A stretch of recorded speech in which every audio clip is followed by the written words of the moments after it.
The Moon Rock, Arthur John Rees, Chapter 1. The voice of the clergyman intoned the last sad hope of humanity. The final prayer was said, and the mourners turned away, leaving Mrs. Durold to take her rest in a bleak Cornish churchyard among strangers, far from the place of her birth and kindred. The fact would not have troubled her if she had known. In life she had been a non-entity, in death she was not less. At least she could now mix with her betters without reproach, free, in the all-enveloping silence, from the fear of betraying her humble origin. The Bret's peerage was unimportant in the grave, breaches of social etiquette passed unnoticed there. The wagging of malicious tongues was stopped by dust. Her husband lingered at the graveside after the others had departed. As he stood staring into the open grave, regardless of a lurking gravedigger waiting to fill it, he looked like a man whose part in the drama of life was care. There was no hint of happiness in his long narrow face, dull sunken eyes, and bloodless compressed lips. His expression was not that of one unable to tear himself away from the last glimpse of a loved wife fallen from his arms into the clutch of death. It was the gaze of one immersed in anxious thought. The mourners, who had just left the churchyard, awaited him by a rude stone cross near the entrance to the church. There were 4 men, a woman, and a girl. In the road close by stood the motorcar which had brought them to the churchyard in the wake of the hearse, listening incongruously in the grey Cornish setting of moorland and sea. The girl stood a little apart from the others. She was the daughter of the dead woman, but her head was turned away from the churchyard, and her sorrowful glance dwelt on the distant sea. The contour of her small face was perfect as a flower or gem, and colourless except for vivid scarlet lips and dark eyes gleaming beneath delicate dark brows. She was very young, not more than 20, but in the soft lines of her beauty there was a suggestion of character beyond her years. Her face was dreamy and wayward, and almost gypsy in type. There was something rather disconcerting in the contrast between her air of inexperienced youth and the somber intensity of her dark eyes, which seemed mature and disillusioned, like those of an older person.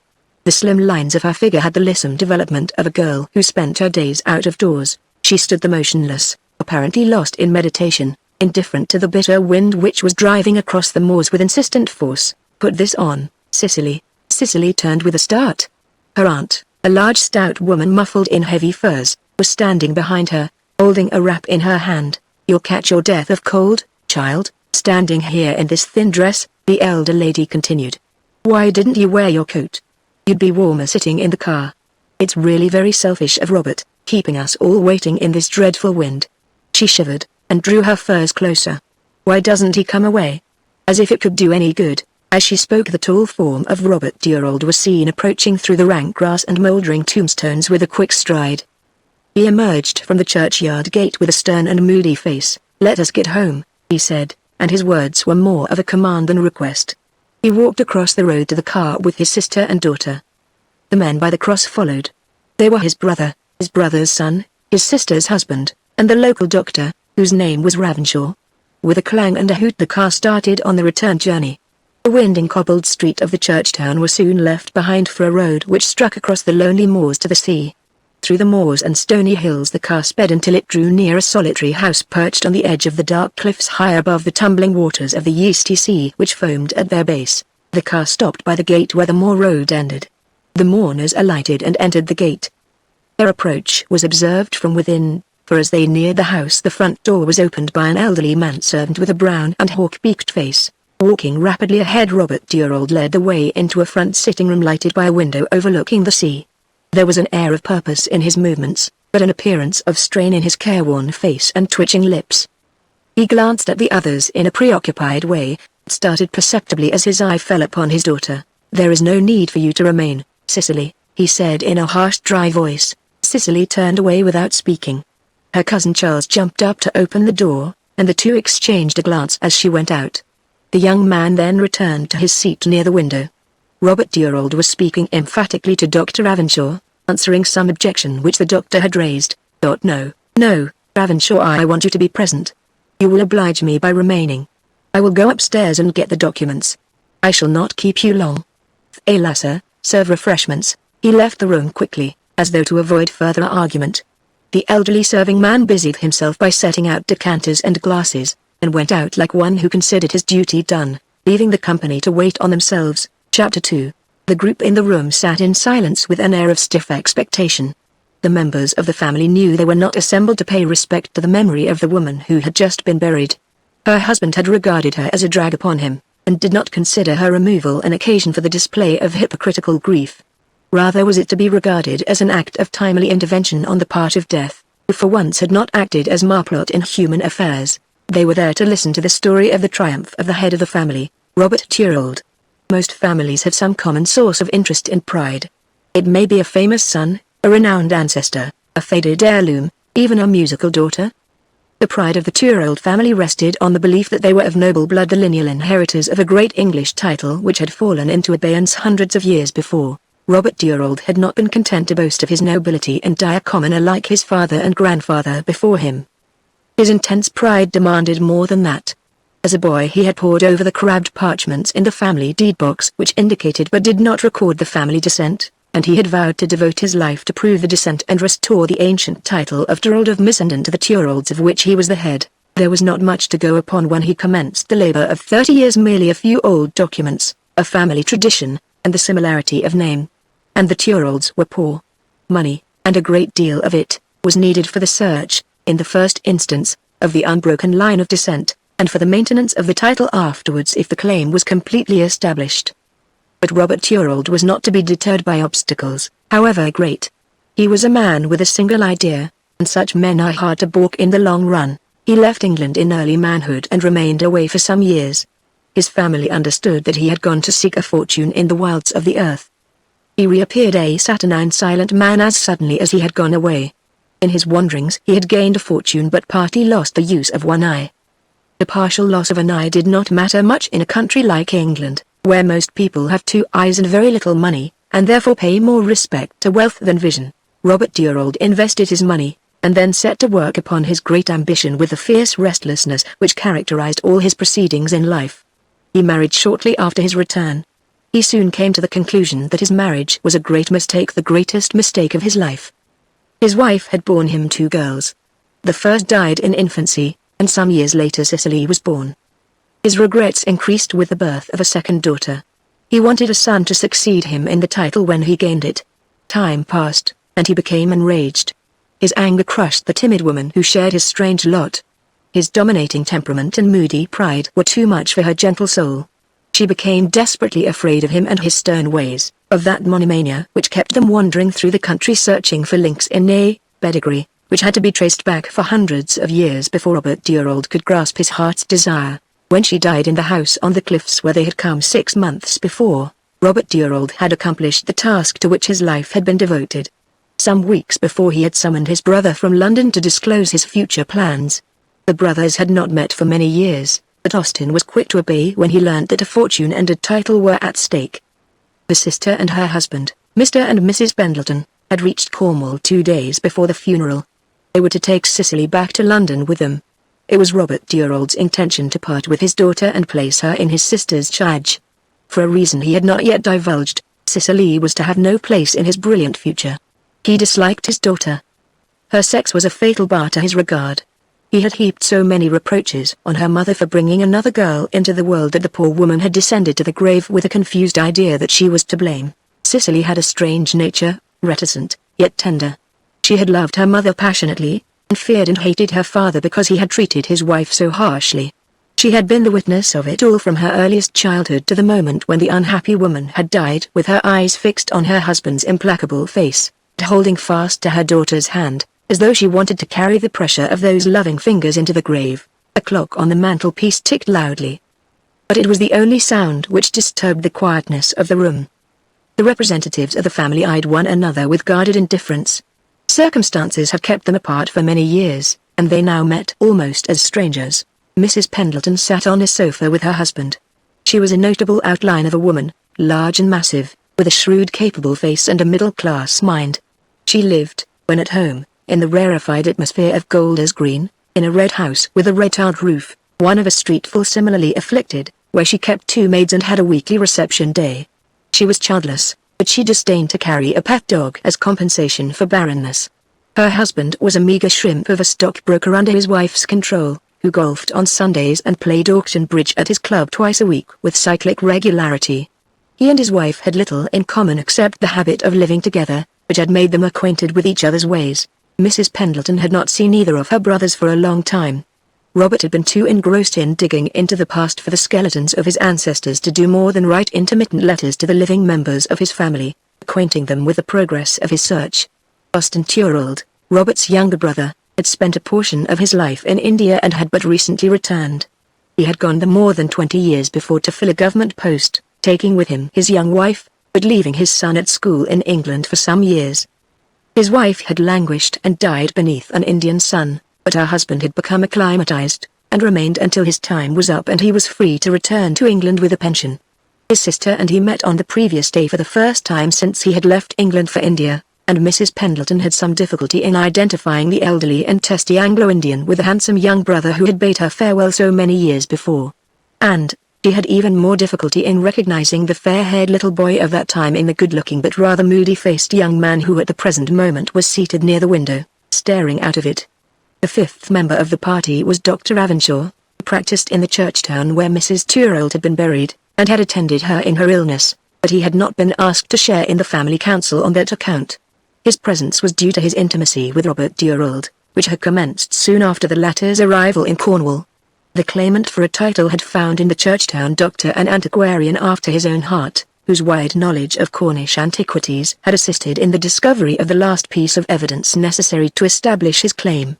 Dr. Ravenshaw sat a little apart from the other, a thick-set grey figure of man, with eyes reddened as though by excessive reading, and usually protected by glasses, which just then he had removed in order to polish them with his handkerchief. In age he was 60 or more.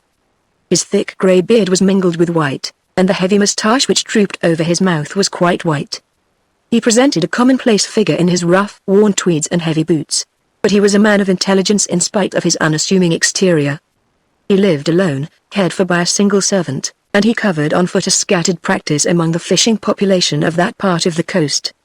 His knowledge of Cornish antiquities and heraldic lore had won him the confidence of Robert Thorold, and his kindness to Mrs. Thorold in her illness had gained him the gratitude of her daughter Cicely. It was Austin Thorold who caused a diversion in this group of lay figures by walking to the table and helping himself to a whiskey and soda. Austin bore very little resemblance to his grim and dominant elder brother. He had a slight frail figure, very carefully dressed, and one of those thin-lipped faces which seem to wear a perpetual sneer of superiority over commoner humanity. The movements of his white hands, the inflection of his voice, the double eyeglass which dangled from his vest by a ribbon of black silk, revealed the type of human being which considers itself something rarer and finer than its fellows. The thin face, narrow white forehead, and high-bridged nose might have belonged to an Oxford don or fashionable preacher, but, apart from these features, Austin Thorold had nothing in common with such earnest souls. By temperament he was a dilettante and cynic, who affected not to take life seriously. His axiom of faith was that a good liver was the one thing in life worth having, and a far more potent factor in human affairs than conscience. He had at one time regarded his brother Robert as a fool and visionary, but had seen fit to change that opinion latterly. He paused in the act of raising his glass to his lips, and looked over the silent company as though seeking a convivial companion. His son was still staring out of the window. The little stockbroker, seated on the sofa beside his large wife, made a deprecating movement of his eyebrows, as though entreating not to be asked. Austin's cold glance roved to Dr. Ravenshaw. "Doctor," he said, "let me give you a whiskey and soda." Dr. Ravenshaw shook his head. "I have a patient to visit before dark," he said, "a lady. I do not care to carry the smell of spirits into a sick room, but this is a special occasion." "Ravenshaw," persisted the other, "we do not restore a title every day, Austin." The voice of Mrs. Pendleton sounded from the sofa in shocked protest. "What's the matter?" said Austin, pausing in the act of pouring some whiskey into a glass. It would be exceedingly improper to drink it toast at such a moment. "What's the matter with the moment? The day, then. Just when we have buried poor Alice." Mrs. Pendleton had not seen her brother's wife for 10 years before her death, but she had no difficulty in bringing tears to her eyes at the recollection of her. She dried her eyes with her handkerchief, and added in a different tone, "I fancy Robert is coming." A heavy step was heard descending the stairs. Austin drained his glass, and Dr. Ravenshaw adjusted his spectacles as Robert Thorold entered the room. Chapter 3. With parchments and papers deep on the table before him, Robert Thorold plunged into the history of his life's task. The long hand of the mantelpiece clock slipped with a stealthy movement past the 12 as he commenced, as though determined not to be taken by surprise, but to keep abreast of him. An hour passed, but Robert Thorold kept steadily on. His hearers displayed symptoms of boredom like people detained in church beyond the usual time. Humanity is interested in achievement, but not in the manner of its accomplishment. And Robert's brother and sister knew much of his story by heart. It had formed the sole theme of his letters to them for many years past. Mrs. Pendleton's thoughts wandered to afternoon tea. Her husband nodded with closed eyes, and recovered himself with convulsive starts. Austin Turold fixed his glance on the ceiling, where a solitary fly was cleaning its wings with its legs. From the window Charles Turold presented an immobile profile. Only Dr. Ravenshaw seemed to listen with an interest which never flagged, yet it was a story well worth hearing, that record of indomitable pertinacity which had refused to be balked by years or rebuffs. Men have acquired titles more easily. That was apparent as Robert Turold related the history of his long and patient investigation, of scents which had led nowhere, of threads which had broken in his hand, of fruitless burrowings into the graves of past generations. These disappointments had lengthened the search, but they had never baffled the searcher nor broken his faith. The story began in the 14th century, when the second Edward had summoned his trusty retainer Robert Turold from his quiet home in leafy Buckinghamshire to sit in Parliament as a baron, and by that act of kingly grace ennobled him and his heirs forever. Successive holders of the title were summoned to Parliament in their turn until the reign of the 7th Henry, when one succeeded whose wife brought him 3 daughters, but no sons. At his death the title went into abeyance among this plurality of girls. In peerage law they were his kiss, and the inheritance could not descend because not one of them had an exclusive right to it. The daughters entered the convent and followed their parents to the grave within a few years. The crown resumed the estate, and the title had remained in abeyance ever since. But the last Lord Turold had a brother Simon, a roistering blade and lawless adventurer, who disappeared some years before his elder brother's death. Little was known of him except that he was supposed to have closed a brawling career on the field of Bosworth, when Richard the Crookback was killed and the short-lived dynasty of York ended. The Turold's family deed box told a different story. There was a manuscript in monkish hand, setting forth, in the name of God, Amen, the secret history of Simon, as divulged by him on his deathbed for the information of his 2 sons. In this confession he claimed kinship with the last Lord Turold of Great Missenden. But he had not dared to claim the title and rich estates on his brother's death, because he was a proscribed man. He had been a Yorkist, and had fought for Richard. That might have been forgiven him if he had not unhorsed his future king at Bosworth and almost succeeded in slaughtering him with his own reckless hands. So he had fled, and had remained in obscurity and a safe hiding place after his brother's death, preferring his head without a title to a title without a head. On this document, unsigned and undated, with nothing to indicate the place of its origin, the Turold family based its claim of descent from the baronial Turolds of Great Missenden. But the Turold history was a checkered one. Their branch was nomadic, without territorial ties or wealth, without continuance of chronology.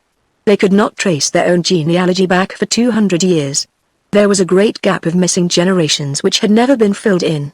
It was not even known how the document had come into their possession.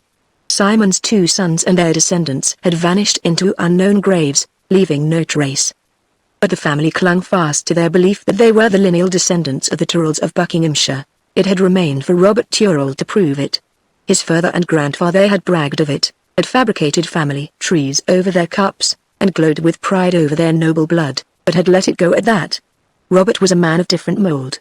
In his hands, the slender supposition had been turned into certainty. By immense labour and research he built a bridge from the first Turold of whom any record existed, backwards across the dark gap of the past. He traced the wanderings of his ancestors through different generations and different counties to Robert Turold, who established himself in Suffolk 40 years after the last Lord Turold was laid to rest in his family vault in the village church of Great Missenden. The construction of this portion of his family tree occupied Robert Turold for 10 years. There were scattered records to be collected, forgotten wills to be sought in county offices, parochial registers to be searched for births and deaths. A nomadic family has no traditions. Robert Turold had to trace his back to the darkness of the Middle Ages. It was a notable feat to trace the wanderings of an obscure family back so far as he did, but even then he seemed as far away from the attainment of his desire as ever. There remained a gap of 40 years. To establish his claim to the title he had to prove that the Turolds sprang from the younger brother of the last Lord Turold, who had allowed the title to lapse for fear of losing his head if he came forward to claim it. It did not seem a great gap to bridge after following a wandering scent through 4 centuries, but the paltry 40 years almost beat Robert Turold, and cost him 5 years additional search. It was a lucky chance, no more. which finally led him to Cornwall, but it was the hand of Providence, he said so, which directed his footsteps to the church town in which Dr. Ravenshaw lived. It was there he discovered the connecting link in the signature of a single witness on a noble charter which granted to the monks of St. Nicholas all wreck of sea which might happen in the Scilly Isles except Wales. To the eye of Robert Turrald's faith the illegible scrawl on this faded scroll formed the magic name of Simon Turrald. For once, faith was justified by its works. The signature was indeed Simon Turrald's, not the younger brother of the last Lord Turrald, but Simon's son. Bit by bit, Robert Turrald succeeded in fitting together the last pieces of the puzzle which had deluded him for so long. Simon Turrald, the brother, had fled to Cornwall, where he had married a Cornish woman who had brought him 2 sons. The elder, Simon, had taken religious vows, and established a priory at Street Fair, a branch of the great priory of Street Germain. The holy fathers of the order had long since vanished from this earth to reap the reward of their goodness, it is to be hoped, in another world, but the remains of the priory still stood on a barren headland near Cape Cornwall. And there was a tomb in Street Fair Church, behind the altar, marked by a blue slab, with an indent formerly filled by a recumbent figure. On the blue slab was a partly obliterated inscription in monkish Latin, which yielded its secret to him, and divulged that the remains beneath were those of Father Simon of Street Fair. With this important discovery to help him, Robert Turrald had very little difficulty in completing the particulars of the family genealogy. Further search of the Churchtown records brought to light that Simon's other son, Robert, left Cornwall as a young man, and after some years of wandering had settled in Suffolk. Father Simon, of course, died without family, but Robert married, the family name came to be spelt Turrald, and thus was founded that branch of the family of which the last Robert Turrald was now the head. The family tree was complete, such was the substance of Robert Turrald's life quest, and the story had occupied 2 hours in telling. I have petitioned the King's most excellent Majesty to terminate the abeyance in my favour and declare that I am entitled to the peerage, he concluded. I have no doubt that my claim will be admitted. I have set out the facts with great care, and in considerable detail. I have traced a clear line of descent back to Simon Turrald, younger brother of the last Baron, and there are no heirs in existence. Ours is the last surviving branch, or it would, perhaps, be better if I said that Austin and myself, Austin's son, are the only male members of the family. It is a difficult matter to give effectual proof of a long pedigree, but my lawyer has not the least doubt that the House of Lords will admit the validity of my claim, and will terminate the abeyance in my favour. The Attorney General has inspected my proofs, and I am to appear before the Committee for Privileges next week. In a few weeks at the outside, allowing for the worst of law's delays, I shall be Lord Turrald. Robert Turrald's whole bearing was transfigured as he made this announcement. His sound eye gleamed, his shrunken form seemed to expand and fill, and his harsh sallow features took on an expression which was almost ecstatic. It was his great moment, the moment for which he had lived for 20 years, and it compensated him for all his worry, delayed expectation, fruitless labour, and the bitter taste of the waters of despair. I shall be Turrald of Great Missenden, he said, and again the expression of his face showed what the words meant to him. Bob. So you've actually succeeded after all. Mrs. Pendleton stepped quickly across to her brother as he sat regarding his audience from behind his pile of documents. It was like a sister, at that moment, to slip back to the juvenile name and kiss his elderly face with tears in her eyes. Robert Turrald received the caress unmoved, and she went back to the sofa. Lord Turrald. It sounds well, murmured her husband, whose ideas were sufficiently democratic to give him a sneaking admiration for a title. He gazed at his brother-in-law with a new respect, discerning unsuspected indications of noble blood in his grim visage. How do you account for the 2 forms of spelling your family name? Observed Dr. Ravenshaw. The House of Lords will require proof on that point, will they not? I shall be able to satisfy them, returned Robert Turrald. The first Robert Turrald reverted to the Norman spelling when he settled in Suffolk. Turrald is the corrupted form, doubtless due to early Saxon difficulties with Norman names. The Saxons were never very glib at Norman French, and there was no standardized spelling of family names at that period. It would be interesting to know how the name of Simon came to be bestowed upon the Simon Turrald who fled to Cornwall after Bosworth. The name is biblical, not Norman. The Normans were pagan, worshipping Woden and Thor, though supposed to be Christianized after Charles the Simple ceded Neustria to Rollo. Simon was a good medieval name in France and was fairly common in England from the 12th century until after the Reformation. It was Norman, as being that of an apostle, and was never popular among the Puritans. It seems a pity that you cannot claim the Turrald estates, put in Austin. They must have been immensely wealthy. It is quite out of the question, replied Robert decisively. They have been alienated for centuries. But it has been part of my life's work to provide for the upkeep of the title when I gained it. I shall be able to ensure my heirs an income of nearly £8,000 a year. It was Mrs. Pendleton's first intimation of the amount of the fortune her brother had gained abroad. 8,000 a year, she exclaimed. Oh, Robert, it is wealth. One could live very comfortably on 8,000 a year, remarked her husband. Very comfortably indeed. It's not much to support a title, after the tax gatherers have taken their pound of flesh in income tax and super tax, said Austin.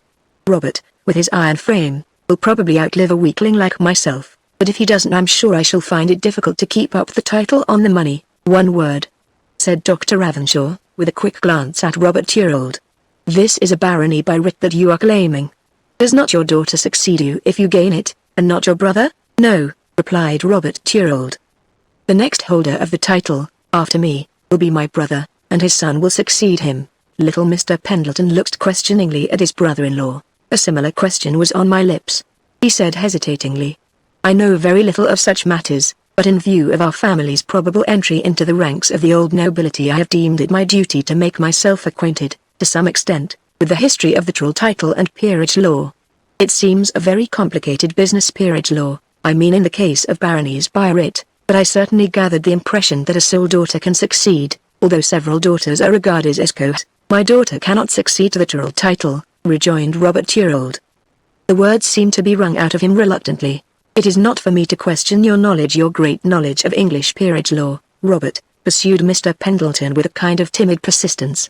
But I brought a book down with me in the train in which I remember reading that the right of a single daughter to succeed to a barony by writ had been well established by the Clifton case and several others. I am not precisely aware what the Clifton case is, but I've no doubt that you are well versed in the particulars of it. As you have no son, your daughter has priority of claim over your brother and his son.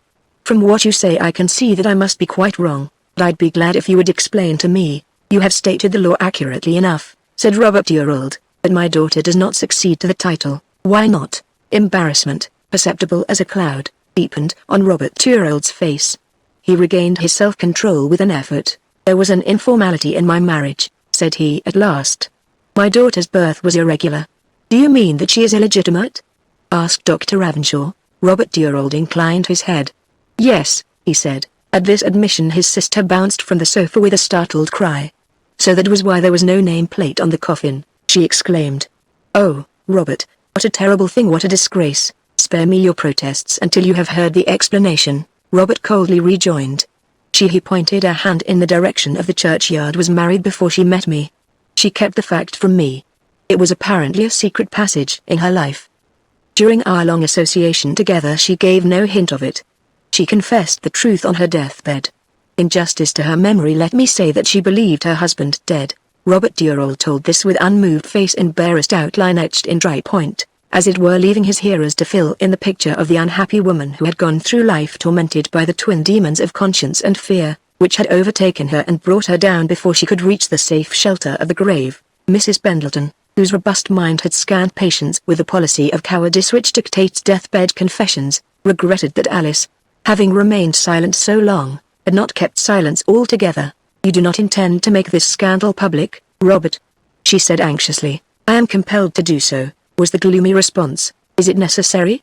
She pleaded. Cannot the story be kept quiet if not for Alice's sake, at least for Cicely's? You must consider her above all things. She is your daughter, your only child. I agree with Aunt, said Charles Thorold. He rose from the window seat and approached the table. Cicely must be your first consideration, he said, looking at Robert Thorold. This has nothing to do with you, Charles, interposed Austin hastily. I think it has, said his son. You told me nothing about this, you know. I was not aware of it myself, replied his father. Now that I know, I shall have nothing further to do with this, continued the young man. I'm not going to help you wrong, Cicely. I hardly expected such lofty moral sentiments from you, said Austin, with a dark glance. His son flushed as though there was a hidden sting behind the jibe. He appeared to be about to say something more, but checked himself, and went back to his seat by the window. Is there no way of keeping this matter quiet, Robert? Said his sister imploringly. I see none, was the rejoinder. It is a very painful disclosure, but I think it is inevitable. Do you not agree with me, Austin? "Do not ask my opinion," his brother coldly replied. "It is for you to decide." Robert dear old paused irresolutely. "What do you say, Ravenshaw?" he said, glancing round at the silent figure of the doctor. "I asked you to be present this afternoon to have the benefits of your advice.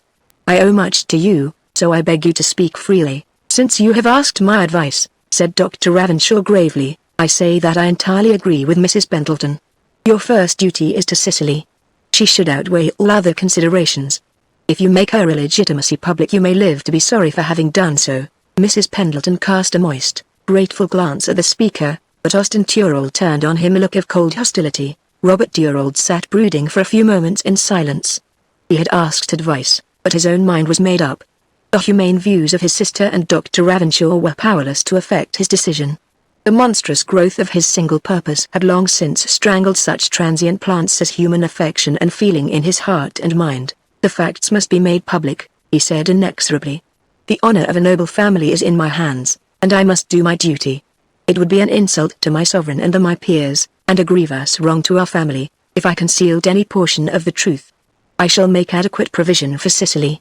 You will not refuse to take charge of her, Constance, because of this disclosure? You ought to know me better than that, Robert. She'll need somebody to take care of her, poor child." "But who is to tell her the truth? For I suppose she must be told." "I want you to tell her," said Robert Turold. "Choose your time. There is no immediate hurry, but she must be in no false hopes about the future. She had better be told before the Investigations Committee meets." "Bother the Investigations Committee!" exclaimed Mrs. Pendleton. "Really, Robert," Mrs. Pendleton broke off abruptly, in something like dismay. She had a fleeting impression of a pair of eyes encountering her own through a crack in the doorway, and as swiftly withdrawn. She walked quickly to the door and flung it open. There was nobody outside, and the passage was empty. "We have been talking family secrets with the door open," she said, returning to her seat. "I thought I saw one of the servants eavesdropping." "My servants would not listen at doors," said Robert Turold coldly. "You must have imagined it." Mrs. Pendleton made no rejoinder. She had a strong belief that someone had been watching and listening, but she could not be sure. "We must really be going," she announced, with a glance at the clock. "Joseph, such was her husband's name. You had better go and see if the car is ready, and I will go for Cicely." "Is she upstairs in the room, Robert?" "I believe so," said Robert Turold, bending abstractedly over his papers. "But you had better ask Thalasser. He'll tell you." "Thalasser will know." Mrs. Pendleton looked angrily at him. I was wise enough to forbear from further speech. She instinctively realized that her brother was beyond argument or reproof. She went upstairs to look for her niece. She was not in her room. She came downstairs again and proceeded to the kitchen. Through the half-open door she saw the elderly male servant, and she entered briskly. "Can you tell me where Miss Cicely is, Thalasser?" she asked. "Miss Cicely is out on the cliffs." Thalasser, busy chopping suet with a knife, made answer without looking up. There was something absurdly incongruous between the mild domestic occupation and the grim warrior face bent over it. "When did she go out?" asked Mrs. Pendleton, struck by a sudden thought. Thalasser threw a swift sidelong glance at her. "It might be an hour ago," he said. "Do you know where I am likely to find her?" Thalasser pointed vaguely through an open window. "Somewhere along there," he said. "Miss Cicely is fond of the cliffs. If you're going to look for her, you'd best not go round by the back of the house, or you'll fall over, like as not.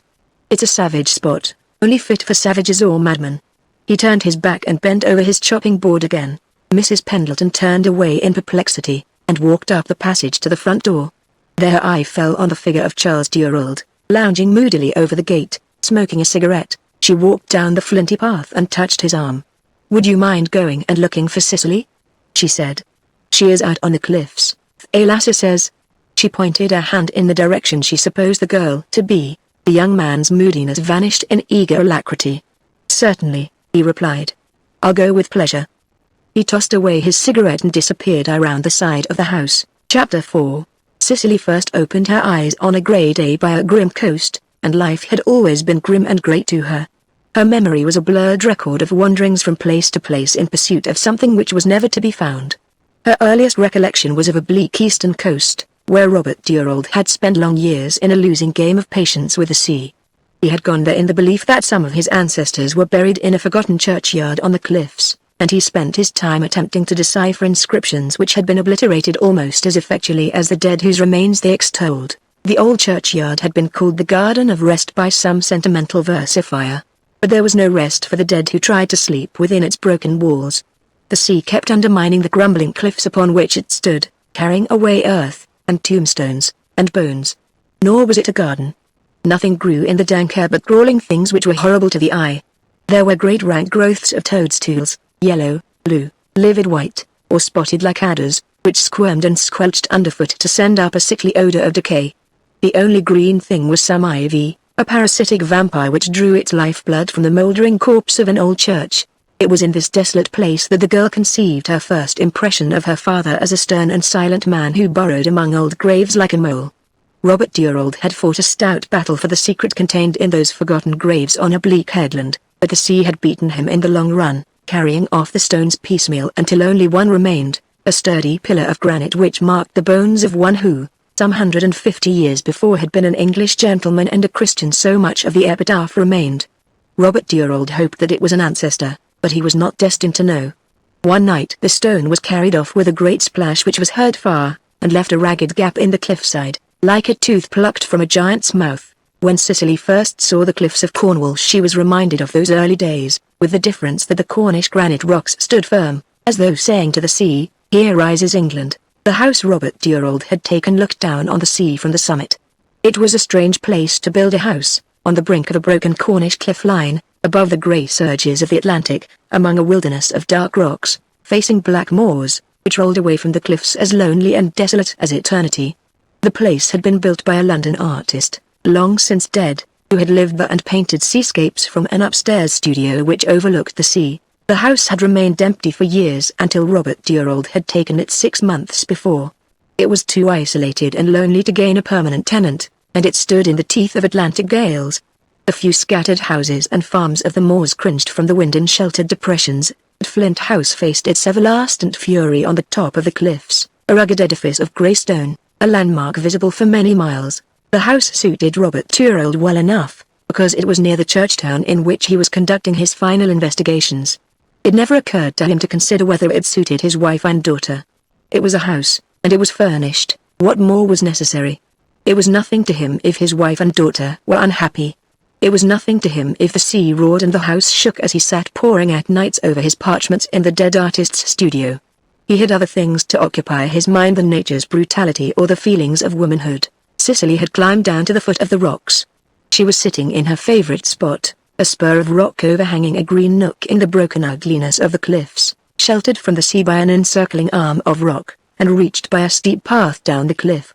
Around her towered an amphitheatre of vast cliffs in which the sea sang loud music to the spirit of solitude.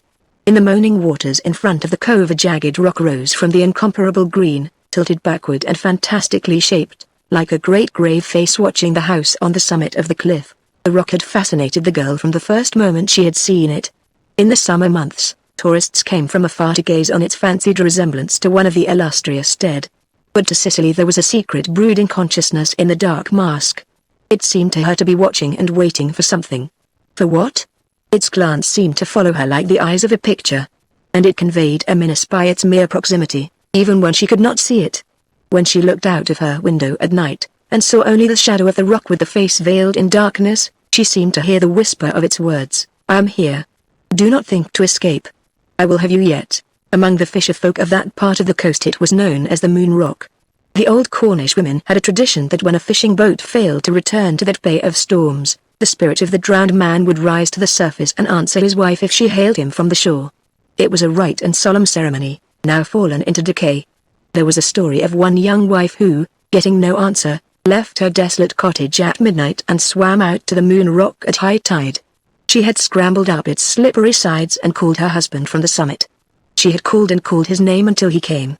In the morning they were found, the wife and the husband who had been called from the depth of the sea, floating together in one of the sea caverns at the base of the Moon Rock, their white faces tangled in the red seaweed which streaked the green surging water like blood. Cicely knew this story, and believed it to be true.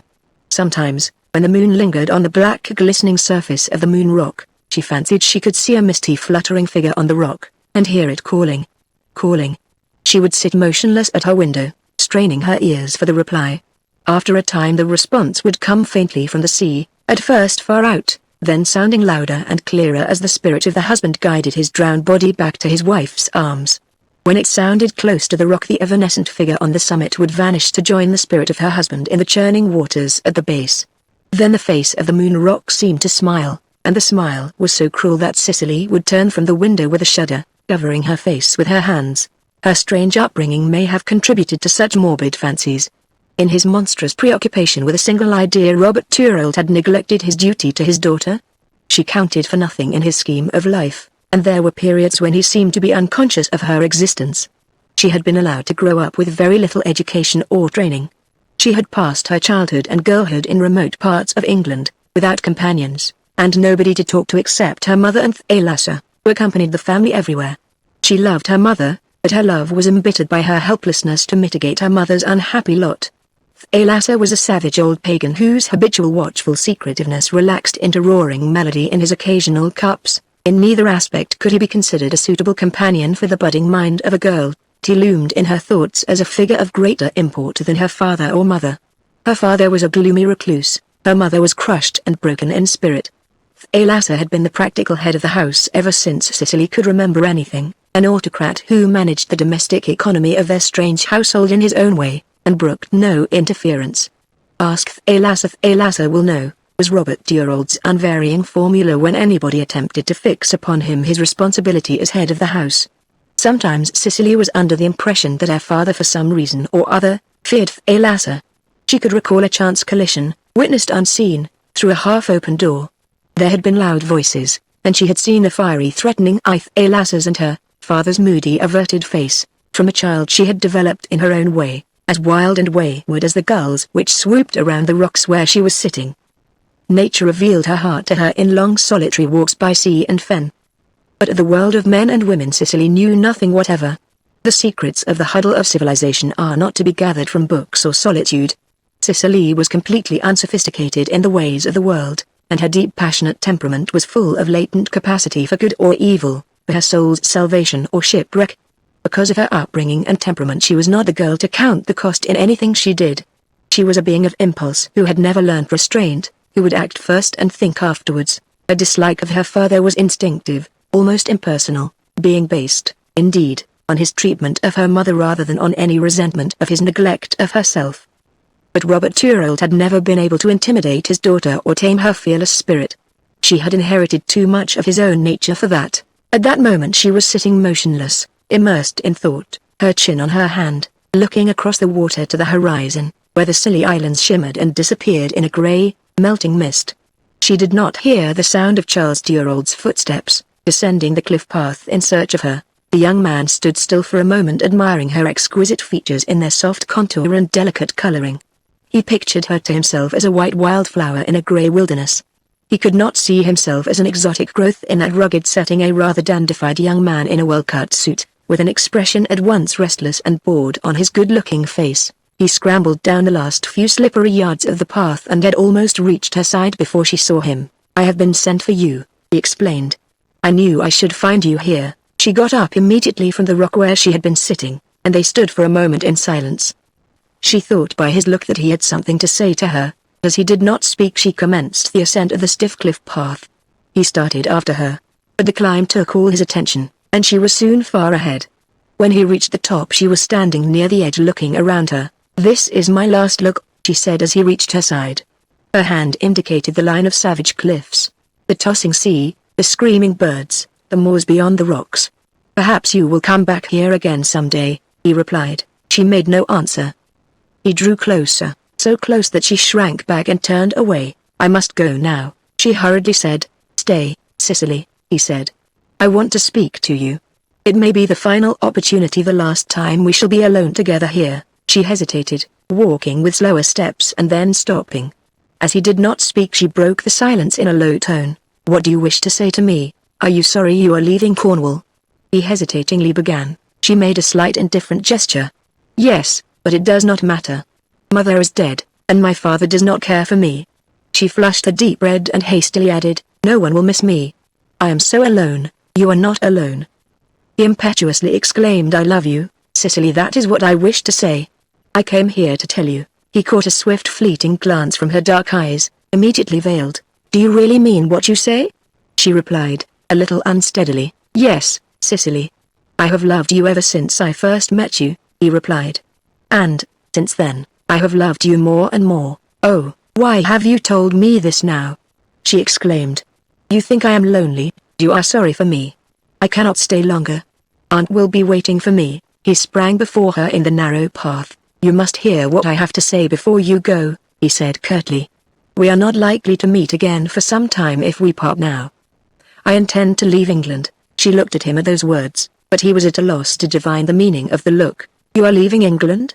A quick ear would have caught a strange note in her soft voice. "Oh, but you cannot, you have responsibilities. Are you thinking of the title, and your father's money?" he observed, glancing at her curiously. "What do you know about it, Cicely?" "I have heard of nothing but the title ever since I can remember," she replied. "I learnt for the first time this afternoon that I was brought down here to rob you," he said gloomily. "I am glad for your sake if you are to have it, the money," she simply replied. He answered with a bitter, almost vengeful aspect. "I would not take the money or the title, if they ever came to me. They should be yours. I will show them. I will let them know that they cannot do what they like with me." He brought out this obscure threat in a savage voice. "If I had only known, if I had guessed that your father—" He ceased abruptly, with a covert glance, like one fearing he had said too much. She kept her eyes fixed on the lengthening shadows around the rocks. "Do not take it so much to heart," she timidly counseled. "It is nothing to me, the title or the money. They made my mother's life a misery. My father was always cruel to her because of them. I do not know why. It is in his nature to be cruel, I think. He has a heart of granite, like these rocks. I hate him." She brought out the last words in a sudden burst of passion which startled him. "What nonsense it all is!"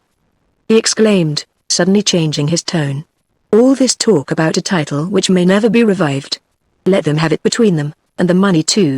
Cicely, I love you, dear, love you better than all the titles and money in the world.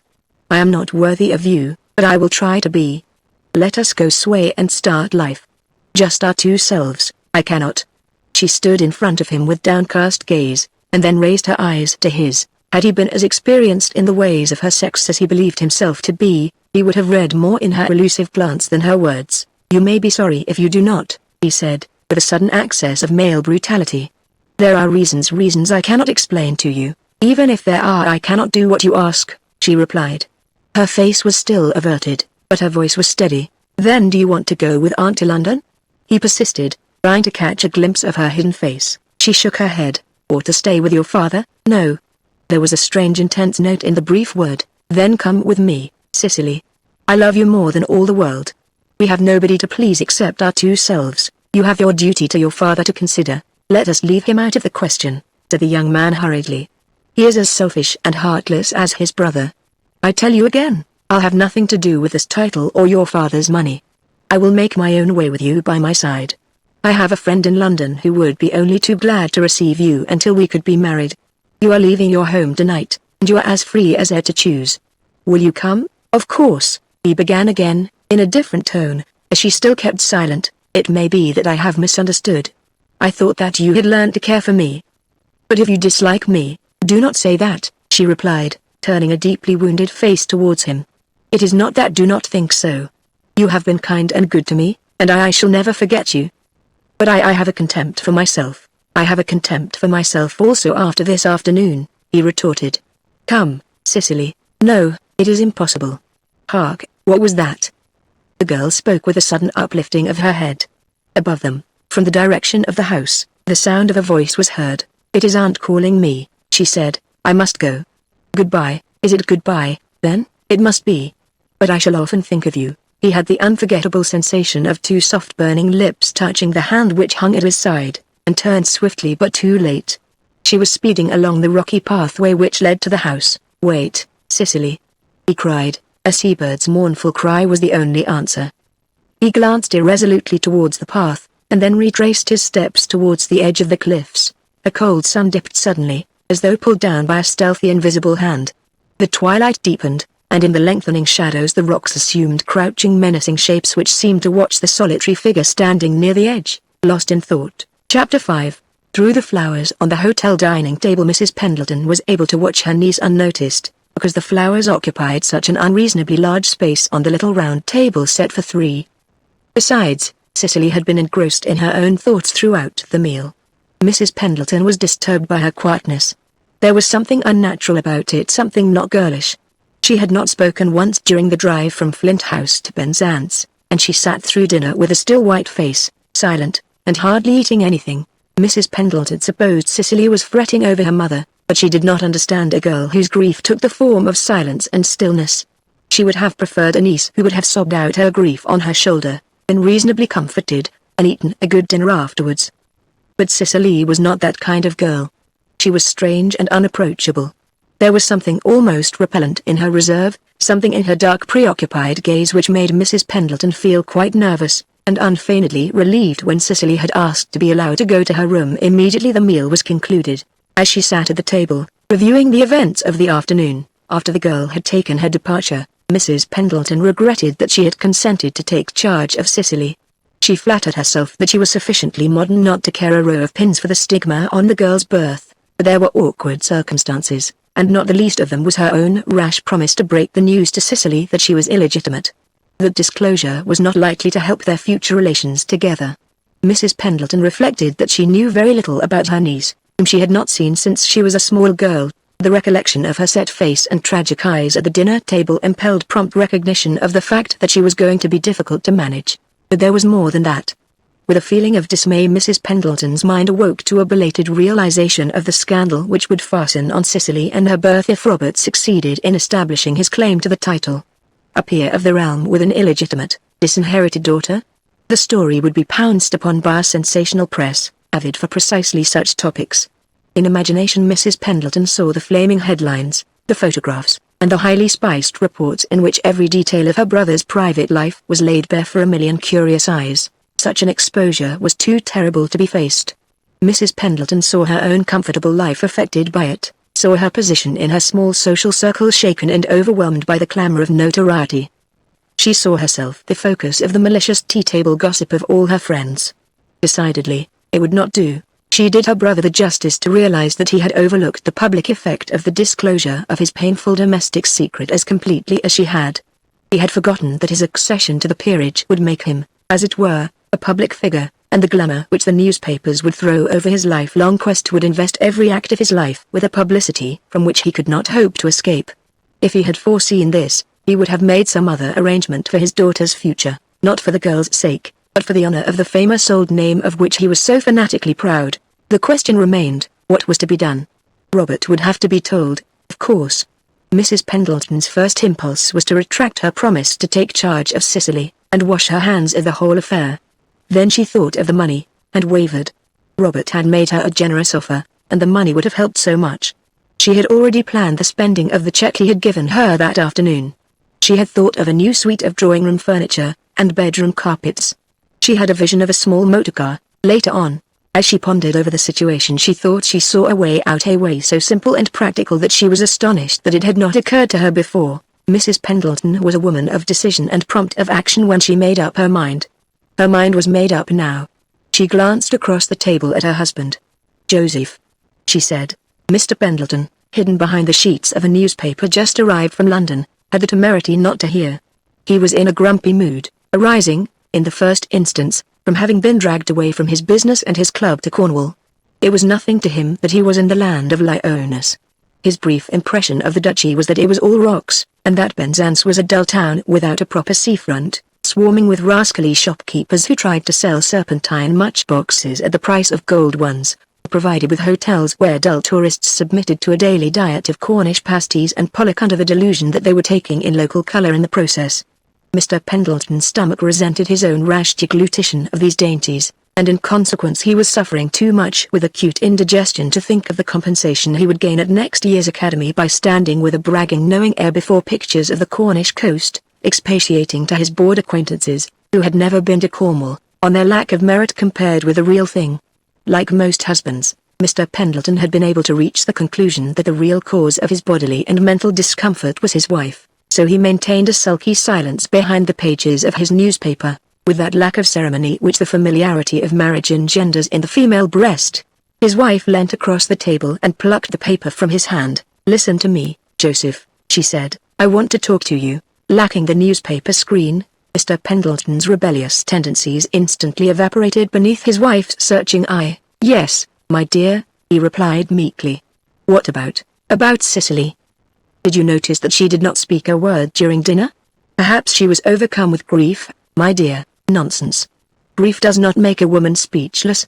She's one of the dumb sort of girls.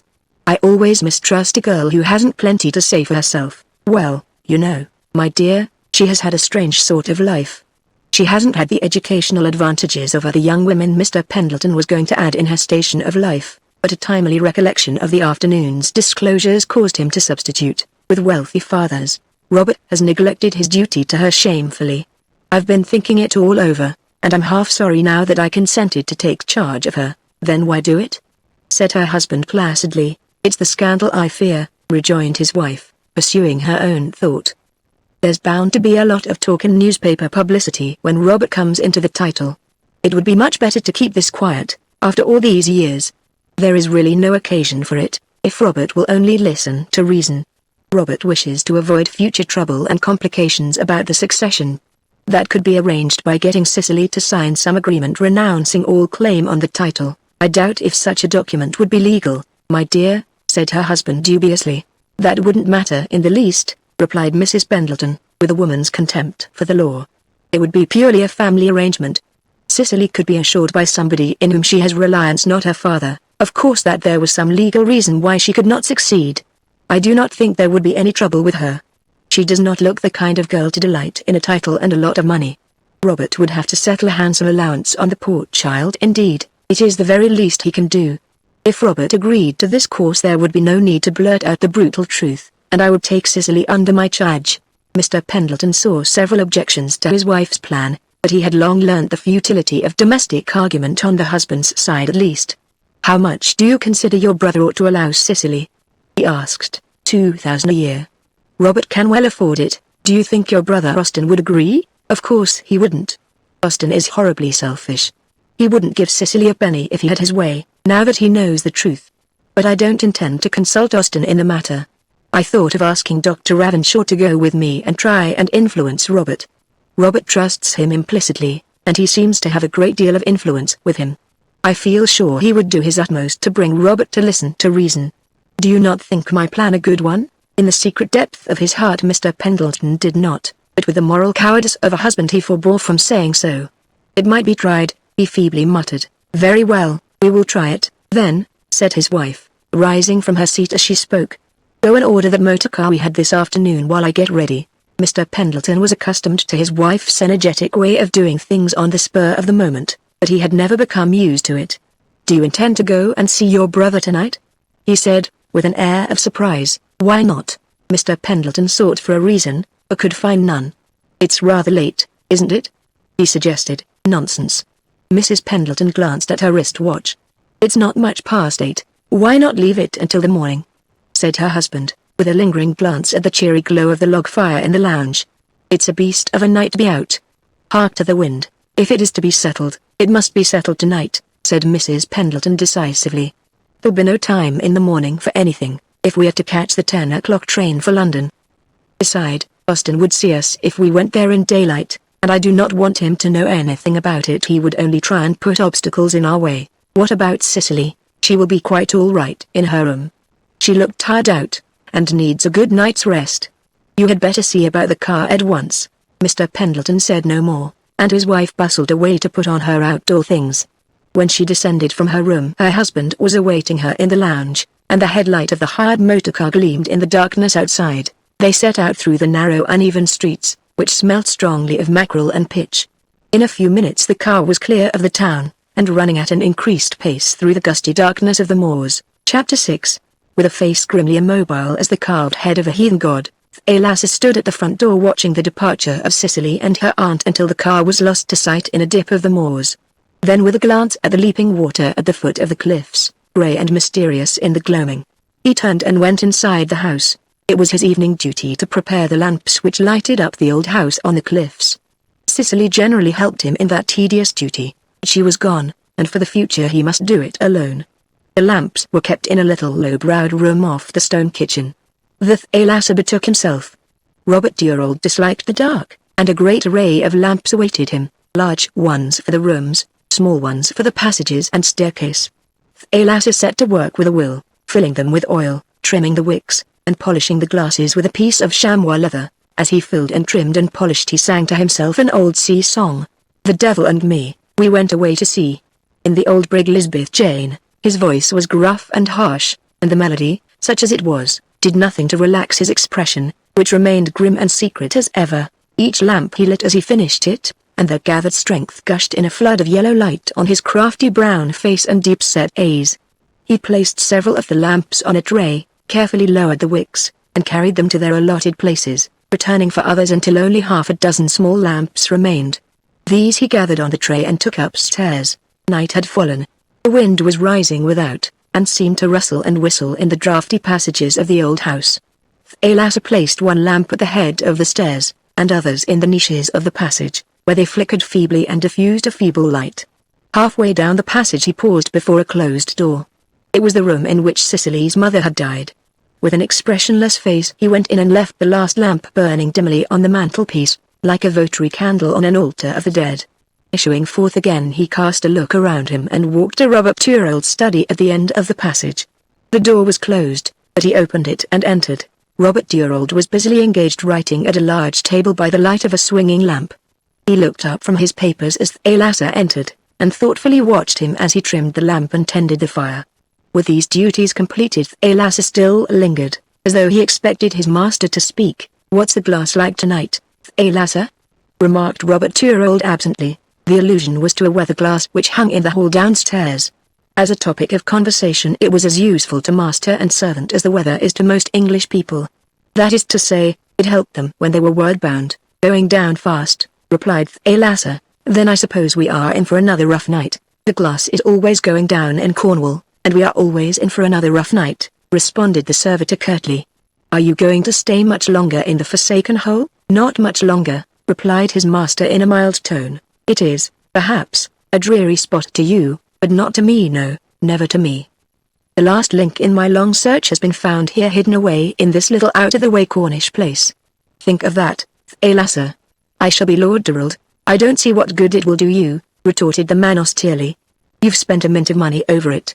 I suppose that's your own affair, though. But what's to come next?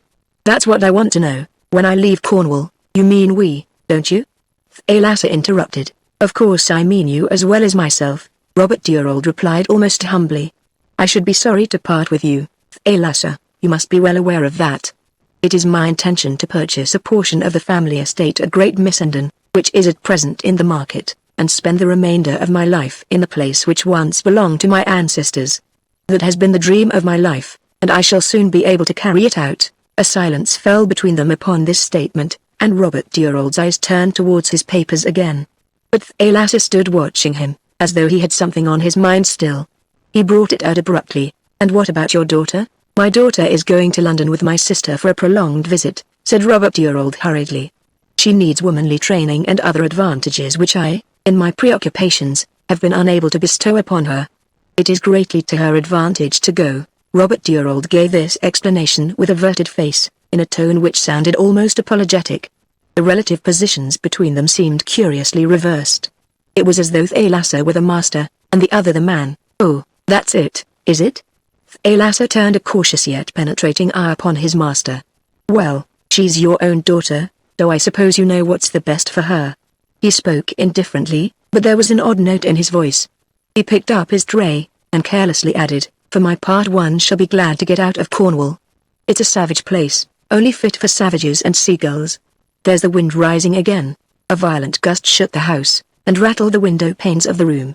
It was the eyrie in which the deceased artist had painted his pictures, with two large windows which looked over the cliff.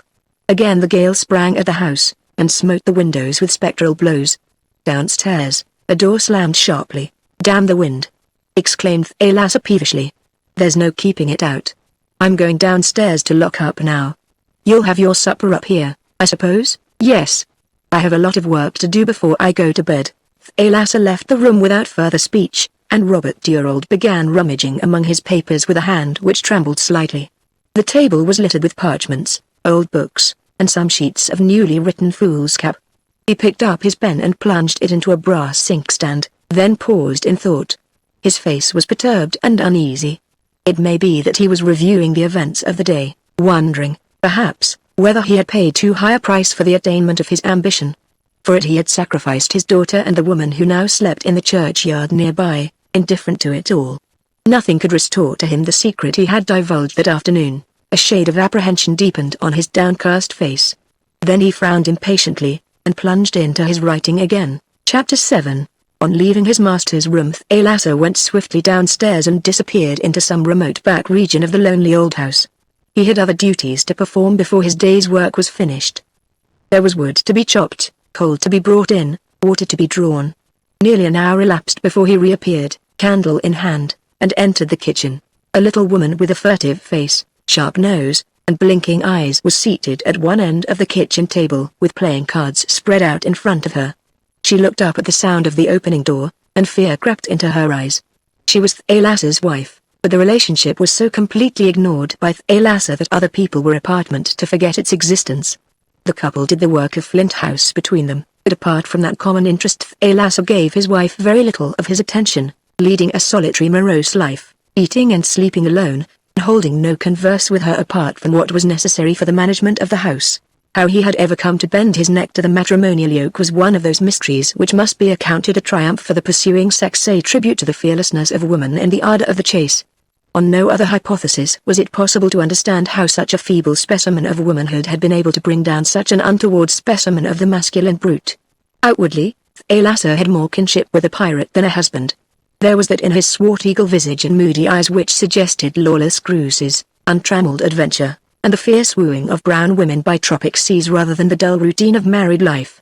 As a husband he was an anomaly, like a caged macaw in a spinster's drawing room. Mrs. Thalassa's victory had ended with bringing him down, and she soon had cause to regret her temerity in marrying him. Thalassa repaid the indignity of capture by a course of treatment which had long since subdued his wife to a state of perpetual fear of him, a fear which deepened into speechless shaking horror when he stormed out at her in one of his black rages. Some women would have taken to drink, others to religion. Mrs. Thalassa sought consolation in 2 packs of diminutive and dog-eared cards. Her shattered spirit found something inexpressibly soothing in the intricacies of patience, in the patchwork of color, the array of sequences, sudden discovery of an overlooked move, the dear triumph of a hard-won game. It was thus she was occupied now, shuffling, cutting, and laying out her rows with quick nervous movements of her worn little hands. She glanced once more at her husband as he entered, and then bent over her cards again. The night had descended blackly, and the wind moaned eerily round the old house. Thalassa sat in a straight-backed wooden chair listening to the wind and rain raging outside, and occasionally glancing at his wife, who remained absorbed in her patience. Half an hour passed in silence, broken only by the rattling of rain on the window, and the loud ticking of the clock on the mantelpiece. Suddenly the bell of Robert Turrell's room rang loudly in its place behind the kitchen door. It was one of the old wired bells, and it sprang backwards and forwards so violently under the impulse of the unseen pull that the other bells ranged alongside responded to the vibration by oscillating in sympathy. Thalassa watched them moodily until the sound ceased. He then left the kitchen with deliberate tread, and stalked upstairs. The door of his master's study was closed. He opened it without troubling to knock, but started back in astonishment at the sight which met his eyes. Robert Durald was crouching by the table like a beaten dog, whimpering and shaking with fear. He sprang to his feet as Thalassa entered, and advanced towards him. "Thank God you've come, Thalassa," he cried. "What's the matter with you?" said Thalassa sternly. "He's come back, Thalassa, he's come back." "He? Who?" "You know whom I mean well enough." It was his voice sank suddenly, and he whispered a name in the man's ear. Thalassa's brown cheek paled slightly, but he answered quickly and roughly, "What nonsense are you talking now? How can he have come back? How often must I tell you that he is dead?" "You mean that you thought he was dead, Thalassa?" "But he is alive." "How do you know?" "I heard him." "Heard him? What do you mean?" "I heard his footsteps pattering around the house, as clear and distinct as that night on that hellish island." "Shall I ever forget the sound of his footsteps then, as he raced over the rocks, looking back at us with his wild eyes, and the blood streaming down his face, running and running until he stumbled and fell? The sound of his running footsteps as he clattered over the rocks have haunted me day and night ever since. I heard them again tonight. I tell you again that he is dead." "What? Do you think that you could hear footsteps on a night like this?" The man stepped quickly across to the nearest window and flung it open. The room was filled with rushing wind, and the window curtains flapped noisily. And where would he be running to? Do you suppose he could climb up here from outside? It might have been his spirit, murmured the other. Spirits don't cross the ocean, and their footsteps don't clatter, responded Thalassa coldly. The house is all locked up, and there is no other house nearby. Come, what are you afraid of? You are worrying and upsetting yourself over nothing. I'll bring you up your supper, and some whiskey with it. And the sooner you leave this cursed hole of a place, the better it will be. He crossed over to the fireplace and poked the coal into the red glow, and then turned to leave the room. It was plain that his words had some effect on Robert Durald, and he made an effort to restore his dignity before the witness of his humiliation left him. No doubt you are right, Thalassa, he said in his usual tone. My nerves are a little overstrung, I fancy. You said the house was locked up for the night, I think? Everything bolted and barred, said Thalassa, and left the room. He returned downstairs to the kitchen, where he wandered restlessly about, occasionally pausing to look out of the window into the darkness of the night. The rain had ceased, but the wind blew fiercely, and the sea thundered at the foot of the cliffs. The gloom outside was thinning, and as Thalassa glanced out his eye lighted on a strange shape among the rocks. To his imagination it appeared to have something of the semblance of a man's form standing motionless, watching the house. Thalassa remained near the window staring out at the object. While he stood thus, a faint sound reached him in the stillness. It was the muffled yet insistent tap of somebody apparently anxious to attract attention without making too much noise, and coming, as it seemed, from the front door. Thalassa glanced at his wife, but she appeared to have heard nothing, and her grey head was bent over her cards. He walked noiselessly out of the kitchen, closing the door gently behind him. His wife remained at the table, unconscious of everything but the lay of her cards, shuffling, dealing, setting them out afresh in perpendicular rows, muttering at the obstinacy of the kings and queens as though their painted faces were alive and sensitive to her reproof. The old house creaked and groaned in the wind, then became suddenly silent, like a man overtaken by sleep in the midst of stretching and yawning. Time sped on. Thalassa did not return, but she did not notice his absence. More rain fell, beating against the window importunately, as if begging admission, then ceased all at once, as at a hidden command, and again there was a profound silence. A piece of coal jumped from the fire with a hissing noise, and fell at Mrs. Thalassa's feet. She got up to replace it, and observed that she was alone. She thought she heard her husband's footsteps in the passage, and opened the door. But there was nobody there. The lower part of the house was gloomy and dark. She could see the lamp glimmering on the hall stand. She was about to return to her seat when the hall lamp suddenly mooned up, cast monstrous shadows, and went black out. This fantastic trick of the lamp frightened her. What had made it flare up like that and go out? And whose footsteps had she heard? With a chill feeling of fear she shut the door and turned again to her game. But for once the charm of the cards failed her. Where was Jasper, and why did he not return? Silence held oppressive empire. Her fears plucked at her like ghostly hands. The lamp and the footstep, what did they mean? Had she really heard a footstep? She thought she saw something white in the uncurtained space of the window. She buried her face in her hands, lacking the courage to cross the room and pull down the blind. Mysterious noises overhead, like somebody creeping on all fours, drew her eyes back to the door opening into the passage. With dismay she saw it was not properly shut. She wondered if she dared go and lock it. Suppose it was her husband, after all? And the noises? Were they real, or had she imagined them? There came to her ear an unmistakable sound like the slamming of a door above her. A sudden accession in the quality of her fear sent her flying to the passage door to lock it. Before she could get there the door flew open violently, as though hit by a giant's hand, and then the wind blew coldly on her face. The lamp on the kitchen table sent up a straight tongue of flame in a draught, and also went out. As she stood there with straining eyes a cry rang out overhead, followed in a space immeasurable to the listener in the gulf of blackness, by a shattering sound which seemed to shake the house to its foundations. Then the external blackness entered her own soul, shrouding her consciousness like the sudden swift fall of a curtain. Chapter 8. It seemed a long wild journey in the dark, but actually only half an hour passed before the car emerged from the wind and rain of the moors into the dimly lighted stone street of the church town. A few minutes later the car stopped, and the driver informed Mr. and Mrs. Pendleton in a Cornish drawl that they had reached Dr. Ravenshaw's. Husband and wife emerged from the car and discerned a square stone house lying back from the road behind a white fence. They walked up the path from the gate and rang the bell. A rugged and freckled servant lass answered the ring. and stared hard at the visitors from a pair of Cornish brown eyes. On learning their names, she conducted them into a small room off the hall and departed to inform the doctor of their arrival. Dr. Ravenshaw came in immediately. The quick glance he bestowed upon his visitors expressed surprise, but he merely invited them to be seated and waited for them to explain the object of their late visit. The room into which they had been shown was his consulting room, furnished in the simplest fashion, almost shabbily. There were chairs and table and a couch, a small stand for a pile of magazines, a bookcase containing some medical works, and a sprawling hare's foot fern in a large flower pot by the window. Mr. Pendleton seated himself near the fern, examining it as though it was a botanical rarity, and left his wife to undertake the conversation.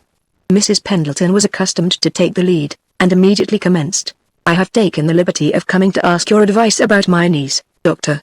You heard what my brother said this afternoon?" Dr. Ravenshaw inclined his head without speaking, and waited for her to continue. "As you are a friend of my brother's." "Hardly a friend," he interrupted, with a gesture of dissent. "Our acquaintance is really too short to warrant that term." There was a professional formality about his tone which pulled her up short. Like all impulsive people, she was chilled by a lack of responsiveness. Her impulse in visiting him had hoped for an interest equaling her own. She reflected now that she should have remembered that nobody liked being bothered with other people's affairs. She recovered her feminine assurance and went on, with a winning smile. "But you are in my brother's confidence, Doctor. You were present at our family gathering this afternoon. It is because of that I have come to see you again, at this late hour. My husband and I are returning to London in the morning, and there would be no other opportunity. I have been thinking over all my brother said this afternoon, and I am very much distressed about my niece." He gave a short comprehending nod which encouraged her to proceed. "I am extremely desirous of preventing this scandal of my brother's marriage coming to light after all these years," she earnestly pursued. "It seems to me that Robert has decided to let the truth be known without first considering all the circumstances. He has forgotten that if he succeeds in restoring the title he will come prominently into the public eye. As the holder of a famous name, his affairs will have a public interest, and details will be published in the newspapers and eagerly read. That is why this story about Cicely's mother would be so terrible for all of us, and especially for Cicely." "I should think your brother had foreseen all this," said Dr. Ravenshaw, after a short pause. "I do not think Robert has realized it," Mrs. Pendleton eagerly rejoined. "He is a most unworldly man, and lives in a world of his own. His whole life has been devoted to the idea of restoring the title. He has thought of nothing else since he was a boy. He is quite incapable of understanding what a sensation this story of an earlier marriage will cause if it is made public. Indeed, I did not realize it myself until afterwards. Then I decided to come and see you, and ask your help.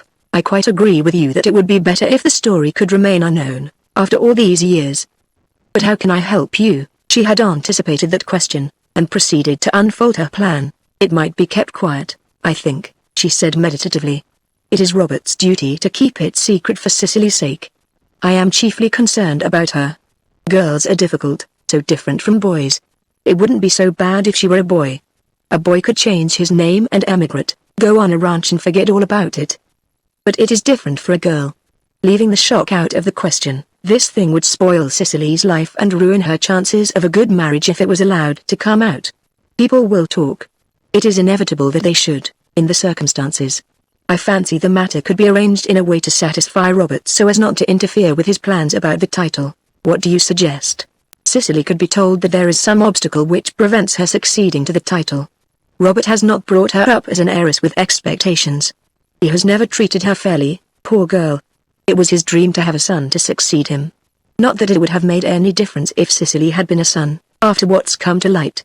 Cicely would never question anything that was told her about this wretched title, for I'm quite sure that the idea of inheriting it has never entered her head. It certainly never entered mine. I thought titles descended in the male line. I don't know, really, but that has always been my idea. It depends on the terms of the original creation. The Tyrrell barony originally went into abeyance among several daughters. One daughter could have succeeded. There is nothing in the wording of the original writ to prevent it, no limitation to male heirs. It is now well established by precedent that a daughter can inherit a barony by writ. But for the unhappy obstacle revealed by your brother's story, his daughter would undoubtedly have succeeded to the restored title on his death. I'm sure it's very good of you to explain it to me, murmured Mrs. Pendleton, in some confusion of mind.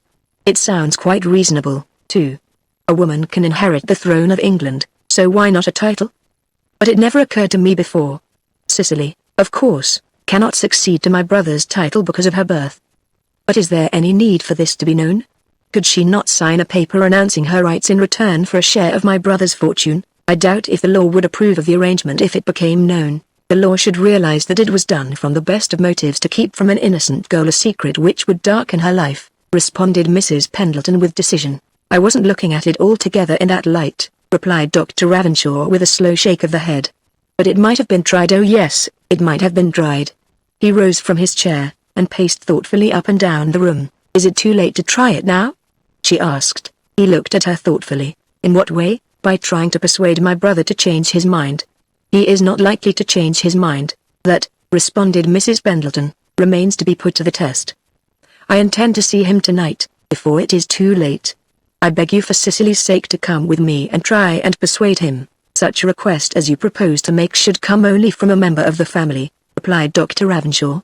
It is a matter in which I would rather not be involved.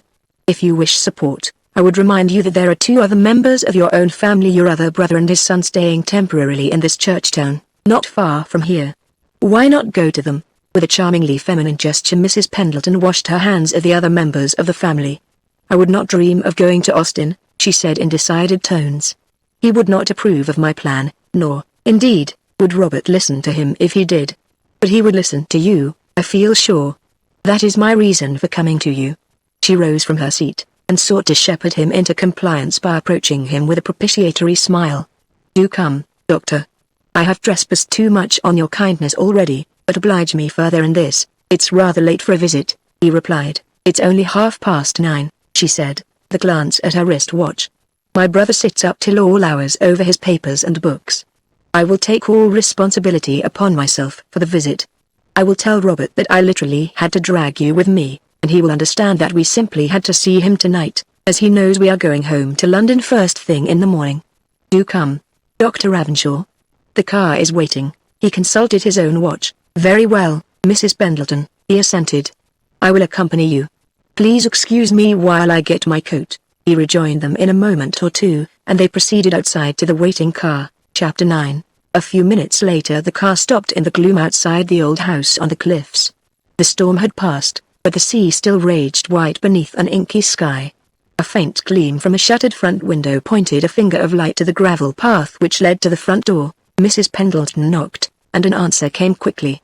The door was partly opened, and Thalassa's voice from within parleyed. Who's there? Mrs. Pendleton, your master's sister, was the reply.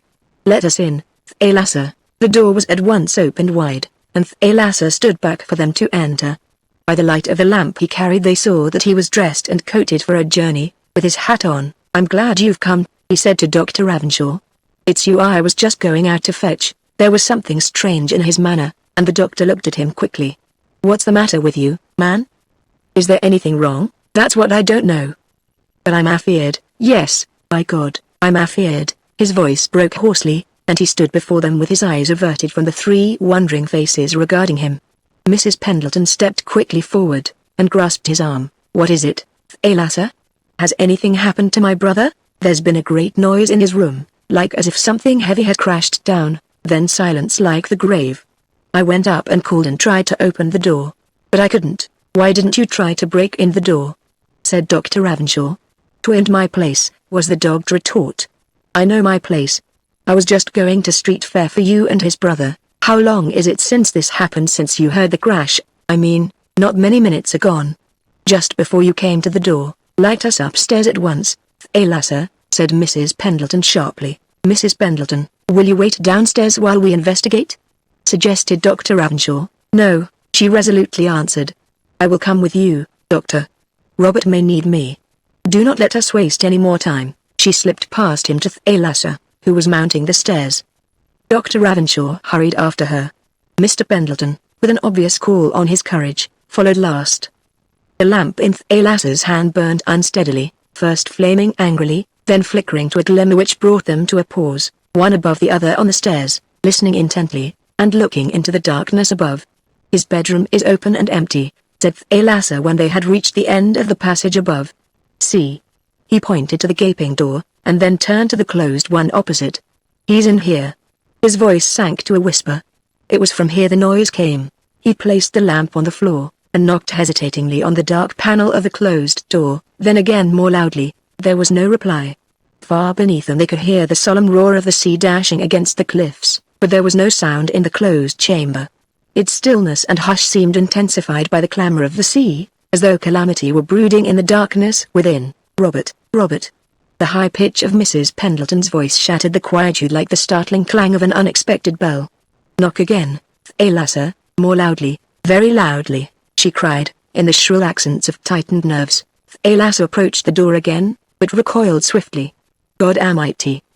He hoarsely exclaimed, pointing. What's that? They followed the direction of his finger to the floor, and saw a sluggish thin dark trickle making its way underneath the door. Mr. Pendleton stooped and examined it, but rose immediately. There's been trouble in there, he said, with a pale face. How could anybody get in? Said Thalassa sullenly.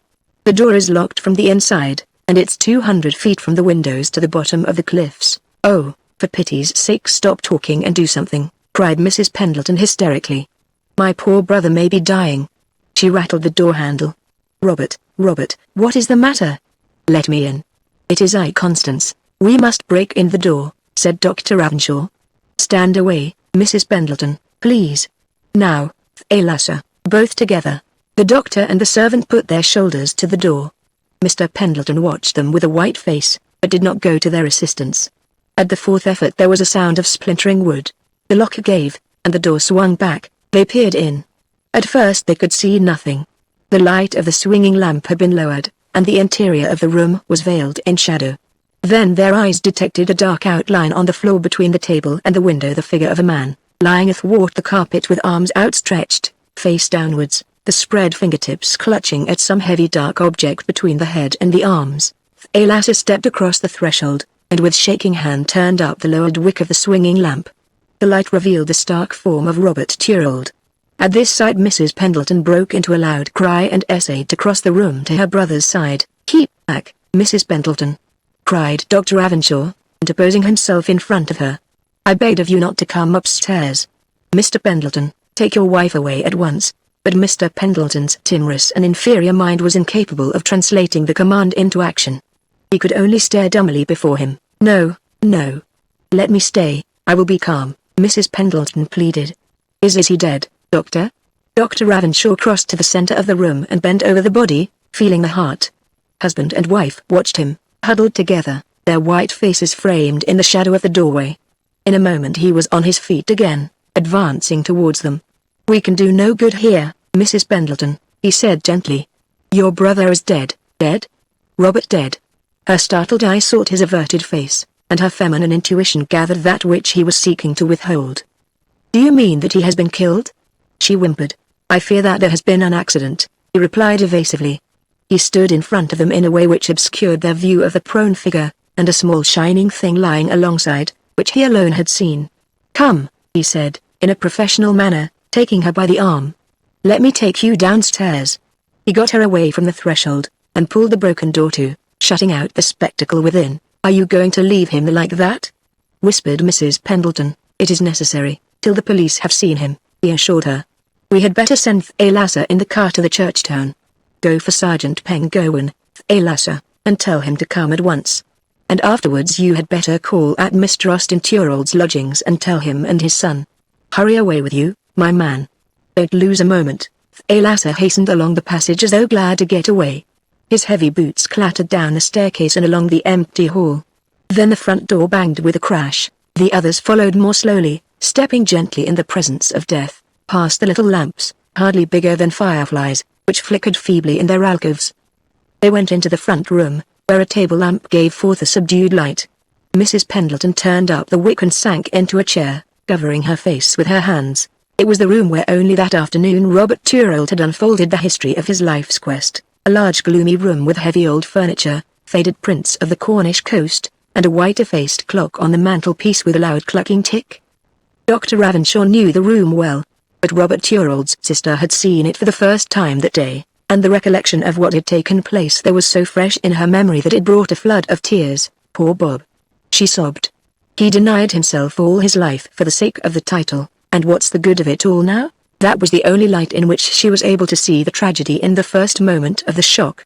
Other thoughts and revelations about her brother's strange death were to come later, when her mind recovered its bearings.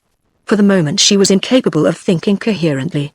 She was conscious only of the fact that her brother had been cut off in the very moment of success before it. Indeed, ere he had actually tasted the sweets of the ambition he had given all his years to gain. Silence fell between them, broken only by the clucking of the white-effaced clock and the dreary sound of the wind outside, crying round the old house like a frightened woman in the dark.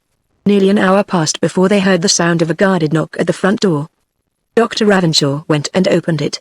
Austin Thorold was standing on the threshold. "This is bad news, Doctor," he said, stepping quickly inside. I came ahead of the others, walked over. Thalassa is waiting at the church town for the sergeant, who is away on some official business, but expected back shortly. They may be here at any minute. He spoke a little breathlessly, as though with running, and seemed anxious to talk. He went on, "How did it happen? Tell me everything." I could get nothing out of Thalassa. He was detained at the police station for a considerable time, waiting for Penguin, before he came to me with the news. He gave a great knock at the door of my lodgings like the thunder of doom, and when I got downstairs he blurted out that my brother was killed, shot, but not another word of explanation could I get out of him. What does it all mean? I cannot say. Your sister and I reached the house just as Thalassa was about to leave it to seek my assistance. Your sister is in the sitting room. Austin Thorold brushed past the doctor and opened the door of the lighted room. At his entrance Mrs. Pendleton sprang from her seat to greet him. Grief and horror were in her look, but surprise contended with other emotions in Austin's face. She kissed him with clinging hands on his shoulders. "Oh, Austin," she cried, "Robert is dead, killed."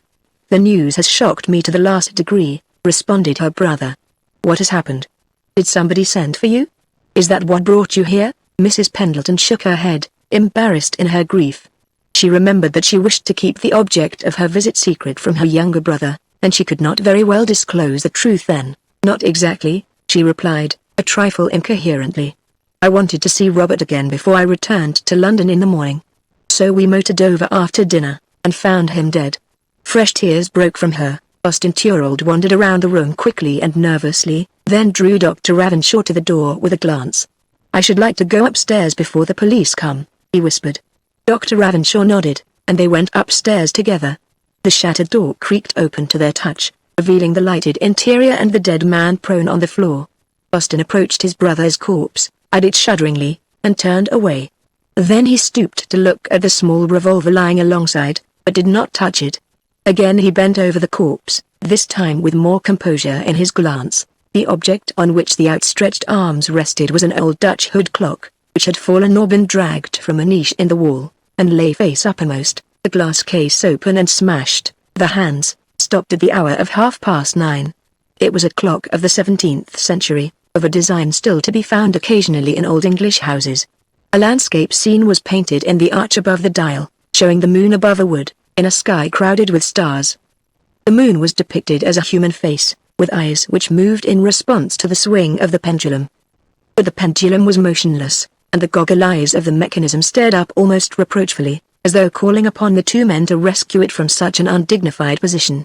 At the bottom of the dial appeared the name of Jan Fromantel, a famous Dutch clockmaker, and underneath was an inscription in German lettering: "Every tick that I do give, cuts short the time you have to live.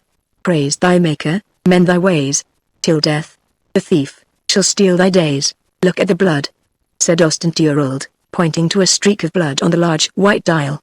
"How did it happen? I know very little more than yourself. Your sister called at my house about an hour ago and asked me to accompany her here. She wished to see your brother on some private business, and she was very anxious that I should accompany her. Thalassa let us in, and said he was afraid that there was something wrong with his master.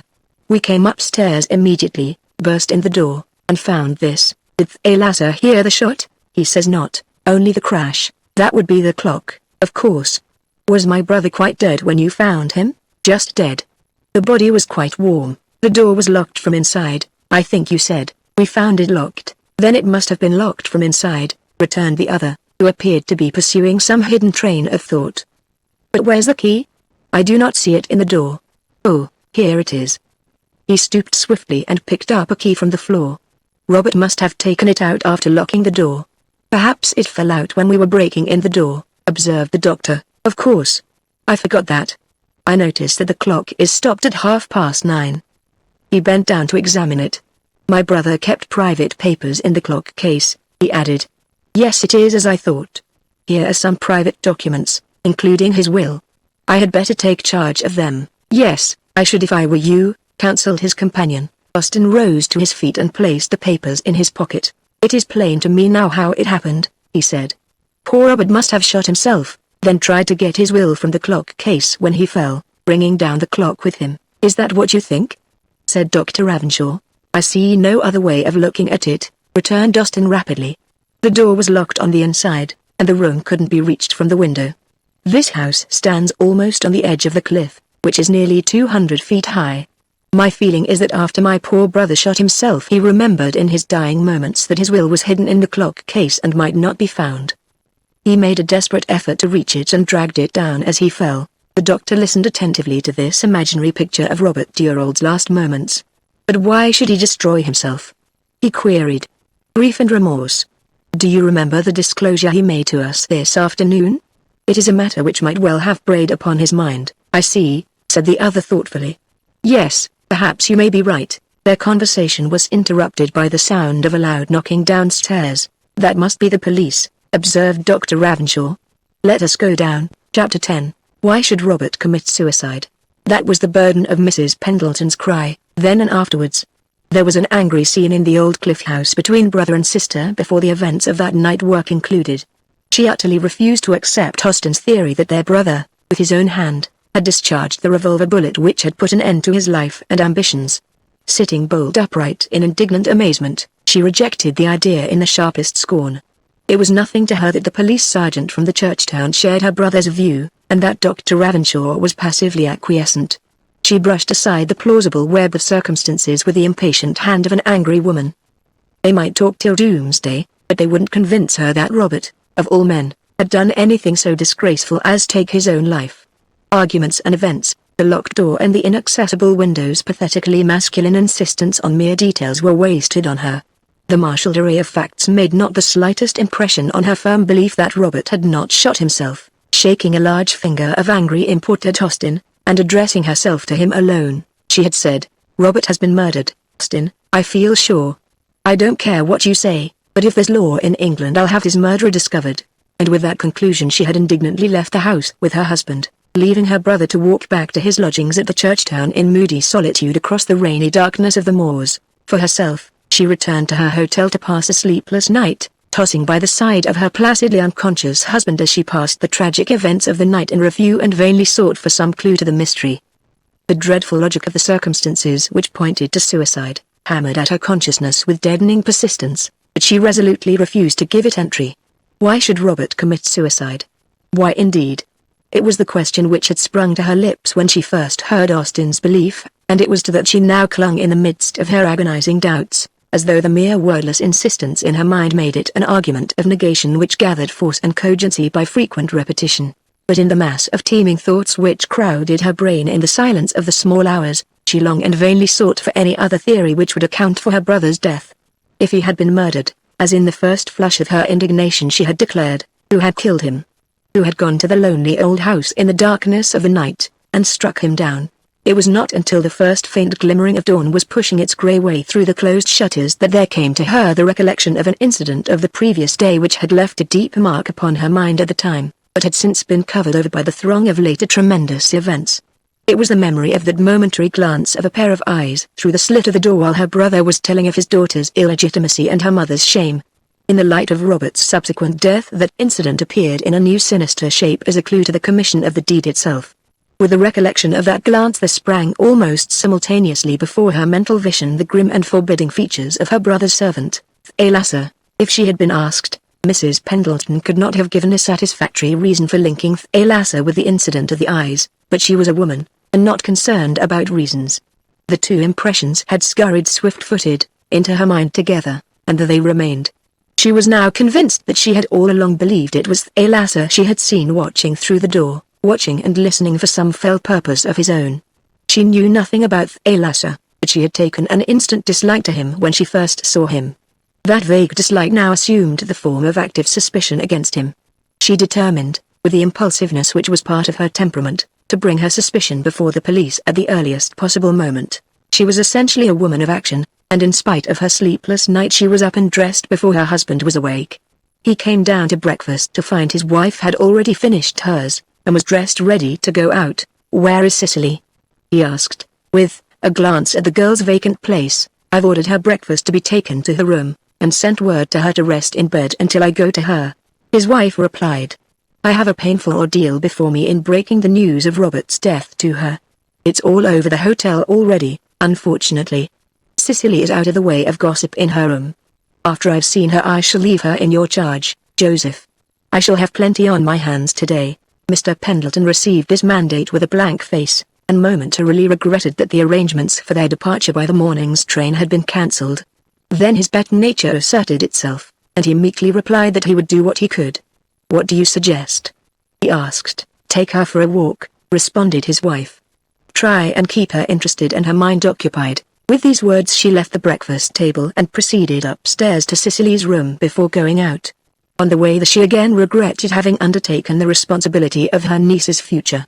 She had not disturbed Cicely on the previous night. She had tried her door on her way to her own room, but it was locked, so she had let the girl sleep on, and deferred breaking the tragic news until the morning. She now paused outside the door reluctantly.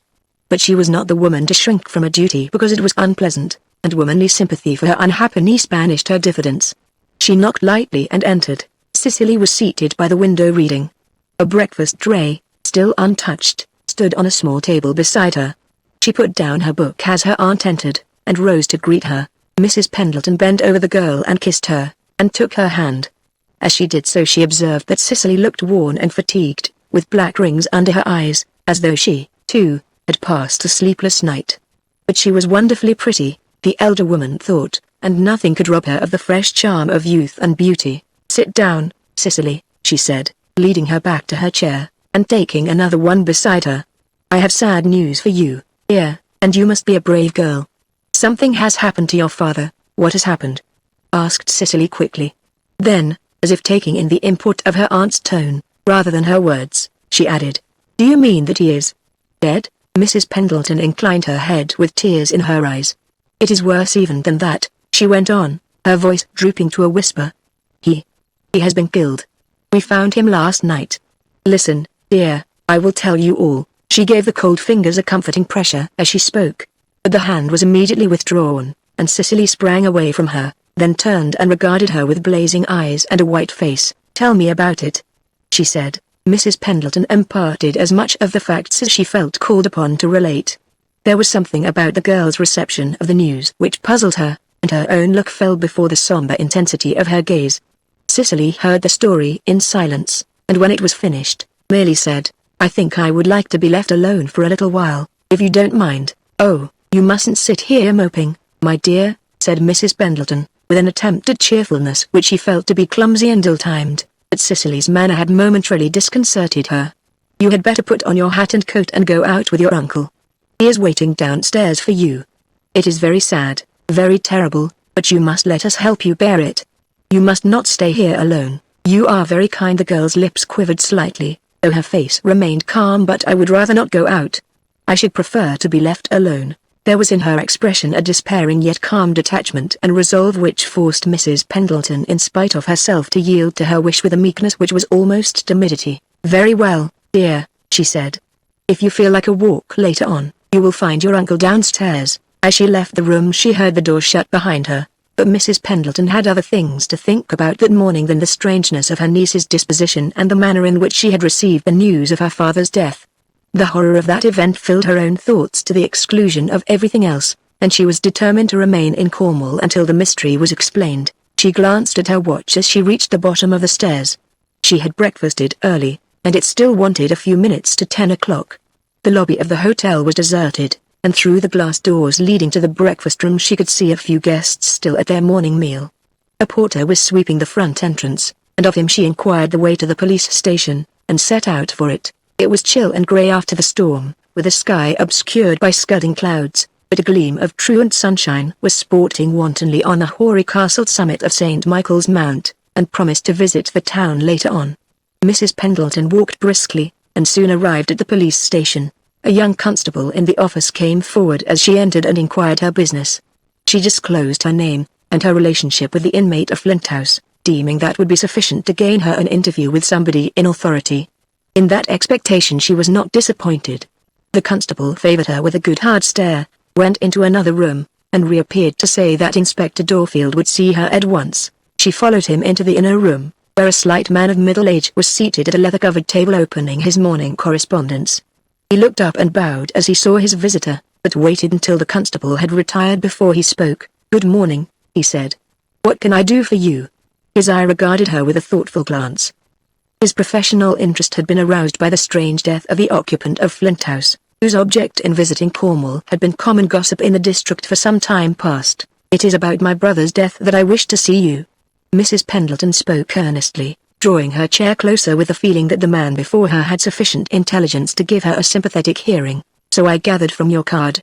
It seems a very sad case. Sergeant Bengowen's report has just reached me. Anything I can do for you?" Inspector Dorfield pretended to occupy himself in cutting open an official envelope with scrupulous care. "Sergeant Bengowen regards it as a case of suicide. Does he not?" asked Mrs. Pendleton rigidly. "Well, yes, I believe he does," replied Inspector Dorfield. "There is no doubt on that point, is there? Your brother's revolver was lying near him, and the door was locked on the inside." "There is the greatest doubt in my mind," returned Mrs. Pendleton vehemently. I cannot believe that my brother has taken his own life. In fact, I am sure he did not." On hearing these words, Inspector Dorfield looked at his visitor again, with something more than surprise in his eyes. Then he pulled a document from a pigeonhole and hastily scanned it. "Bengowen's report states quite definitely that it is suicide," he said as he replaced it. "In the face of that, do you think?" "I think my brother has been murdered," she said in a decided voice. "This is a very grave statement to make, Mrs. Pendleton. Have you anything to support it? Anything which has not been brought to light, I mean?" Mrs. Pendleton proceeded to give her reasons. She had thought over what she was going to say as she came along, and she spoke with growing conviction, intensified by the sight of the earnest, attentive face before her. The incident of the person she had detected looking through the door took on a new significance as she related it. By her constant association of the eyes with the disliked face of her brother's servant, she had unconsciously reached the conclusion that she had all along recognized the eavesdropper as Thalassa. "You say your brother was talking about some family matters at the time?" asked Inspector Dorfield, as she related that part of her story. "Yes," responded Mrs. Pendleton. She had repressed all mention of her brother's announcement of his daughter's illegitimacy, but afterwards she tried to persuade herself that it slipped her memory at the time. "It's common enough for servants to listen at doors," remarked Inspector Dorfield. "In this case it may seem to have a sinister interpretation because of what happened afterwards. How long has this man been in your brother's employ?" "A number of years, I believe," replied Mrs. Pendleton. "But he has a wicked face," she added hastily, as though that fact cancelled a record of lengthy service. "I took a dislike to him as soon as I saw him." Inspector Dorfield veiled a slight smile with a sheet of foolscap. "Have you any other reason for suspecting him?" "Oh, I wouldn't like to say that I suspect Thalassa, or anybody else." Mrs. Pendleton was prompt with this assurance. "But there are certain things which seem to me to need further investigation. There's the question of the door being locked on the inside. It seems to me that the door might have been locked on the outside, and the key dropped in there afterwards. The door had to be smashed before we could get in, and the key wasn't in the door then, you know." Dorfield nodded thoughtfully. "Who has charge of the keys in your brother's house?" "This servant with a strange name, Thalassa, is it?" "Yes, and he was upstairs in my brother's room last night, after we came down. And when we got there he was ready to go out, with his hat and coat on. It all seems very strange." Again the courteous inspector hid a slight smile. His lady visitor might disclaim suspecting anybody, but her inferences carried her to the same point. "What do you wish me to do?" he asked. "I feel there should be further inquiries. Sergeant Bengowen does not strike me as the kind of man capable of bringing to light any mystery which may be hidden behind my brother's supposed suicide. He does not look at all intelligent. I thought of sending a telegram to Scotland Yard, but I decided to see you first." The hint was not lost on Inspector Dorfield, but it was unnecessary. It was his duty to look into her complaint and make further inquiries into the case. "Your statement shall certainly be investigated," he said emphatically. "I am rather short of men just now, but I'll see if I can get Bodman to send over a man. I will inquire immediately, if you will excuse me." He retired into a curtained recess in a corner of the room, where Mrs. Pendleton could see him holding a colloquy over the telephone.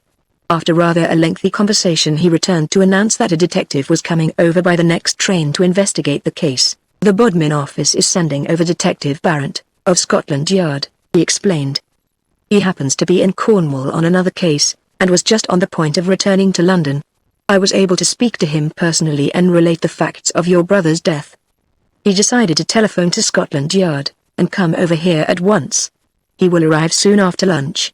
I will take him to Flint House myself. He may wish to see you later on. Will you be at your hotel? If not, I will leave word where I can be found, replied Mrs. Pendleton, rising as she spoke. Good morning, and thank you. She left the police station feeling that she had accomplished an excellent morning's work, and hurried back to the hotel with visions of letters to be written and telegrams to be sent before lunch. But she was destined to do neither. As she entered the lounge, her eye fell upon its solitary occupant, a male figure in a grey lounge suit sitting in her favourite corner by the window. It was her brother Austin. Chapter 11. He rose from his seat as he saw her, but waited for her to approach.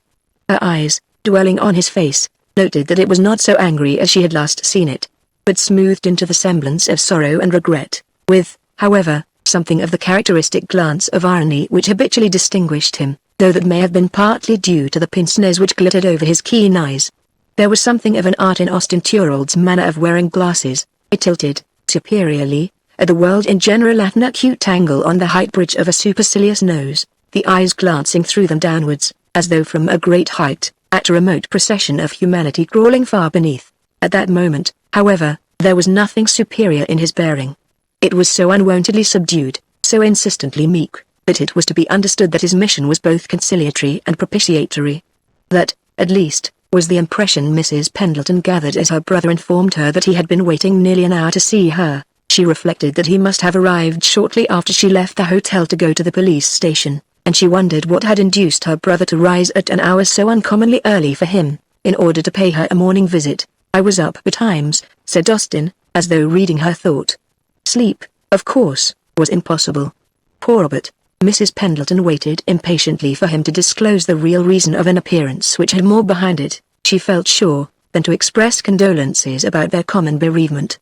Of Robert she had always stood a little in awe, but she understood her younger brother better. As a boy she had seen through him and his pretensions, and he did not seem to her much changed since those days. I have been upset by our difference last night, Constance, he pursued. It seems deplorable for us to have quarrelled, yes, actually quarrelled over our poor brother's death. His sister's face hardened instantly. That wasn't my fault, she said distantly. You'll excuse me for saying that I think it was. You took an altogether wrong view of his death, a view which I hope you've seen fit to change after a night's reflection. You mean about Robert committing suicide? Austin inclined his head. I haven't changed my opinion in the slightest degree, she retorted. I am still quite convinced that Robert did not commit suicide. Austin darted an angry glance at her, but controlled himself with a visible effort. Have you reflected what that implies? He asked in a low tone. What does it imply? Murder. He breathed the word with a hurried glance around him, as though apprehensive of being overheard, but the lounge was empty, and they were quite alone. I am aware of that. Then is it still your intention to go to the police with this terrible suspicion? He asked, in a voice that trembled with agitation. It was on the tip of Mrs. Pendleton's tongue to reply that she had already been to the police, but she decided to withhold that piece of information until she had heard all that her brother had to say. Certainly, she replied. Then you must be mad, was his indignant rejoinder.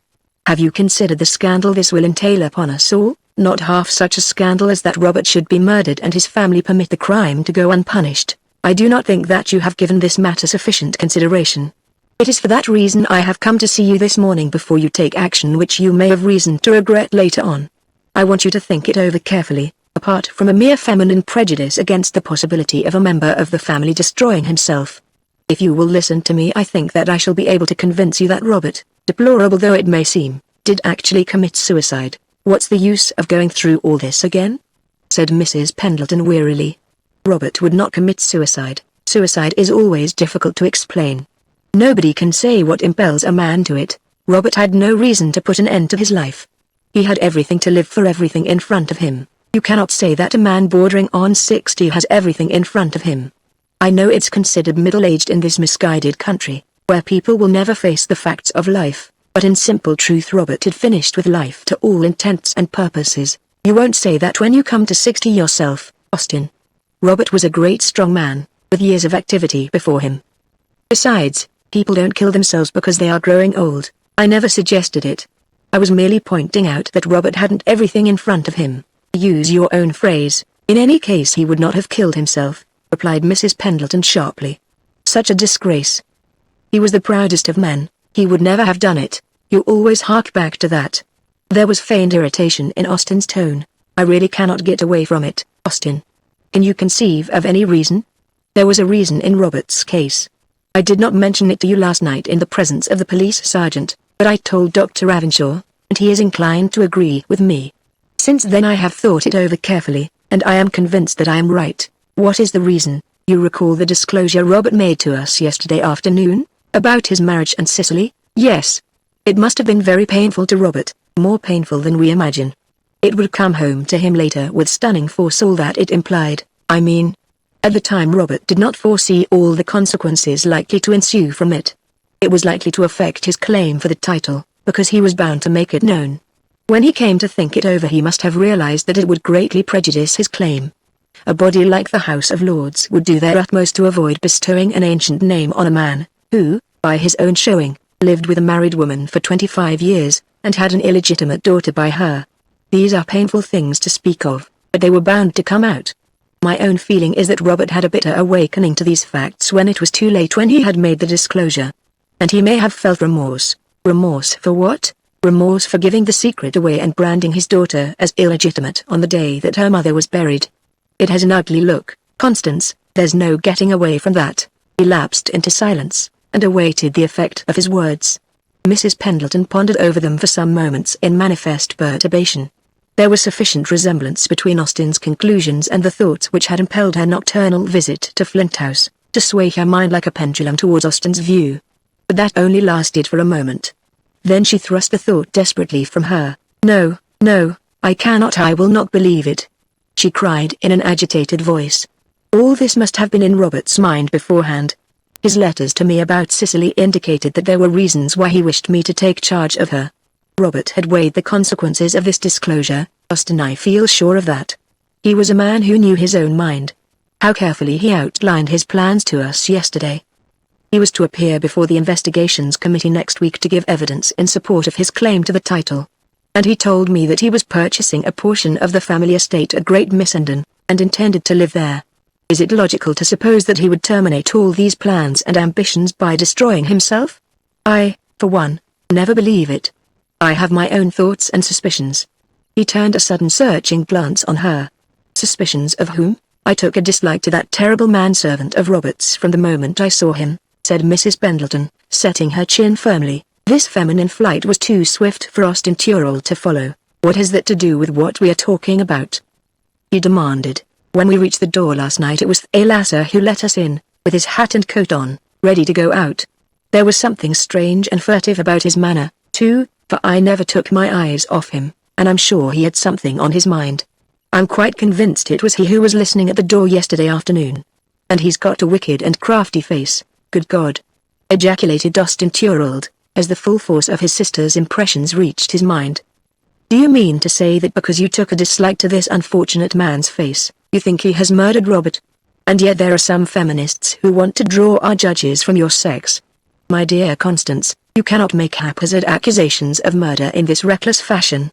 I am not accusing a lasser of murder, said Mrs. Pendleton, with a fine air of generosity. And there's more than my dislike of his face in it, too.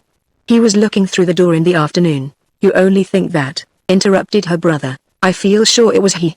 It was also strange to see him with his hat and coat on when he answered our knock. He told Dr. Ravenshaw that he was going to the church town for him. That reminds me that I haven't yet heard what took you up to Flint House last night, Constance, said her brother, looking at her fixedly. What were you doing there at that late hour, and why was Ravenshaw with you? Mrs. Pendleton told him, and he listened coldly. I think you might have consulted me first before Dr. Ravenshaw, he observed. I didn't because I thought you would have put obstacles in my way, she replied with frankness. I most certainly should. Of course the whole position may be altered now, with Robert's death. Have you told Cicely? Yes. She took it almost passively. She is the strangest girl, but after last night I look upon her as a sacred charge, Robert's last wish. It will be best for you to take charge of her, I think, said Austin absently. I expect she is provided for in Robert's will. I found that in the old clock case last night, and I've handed it to the local lawyer who drew it up. But this is beside the point, Constance. I have come over here this morning to beg of you to let this terrible business rest where it is. There is not the slightest doubt in my mind that our unhappy brother has ended his own life. All the facts point to it only too clearly, and I particularly desire, for all our sakes, that you do nothing to put your ill-informed suspicions into action. Let the thing drop. It is too late, said Mrs. Pendleton decidedly.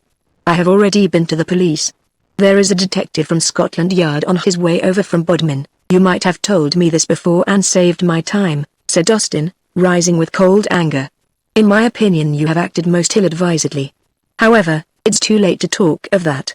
No, there is no need to rise. I can find my way out. Austin Thorold left the hotel, and made his way up the crooked street to the center of the town. His way lay towards Market Jew Street, where he intended to hire one of the waiting cabs to drive him back to Street Fair.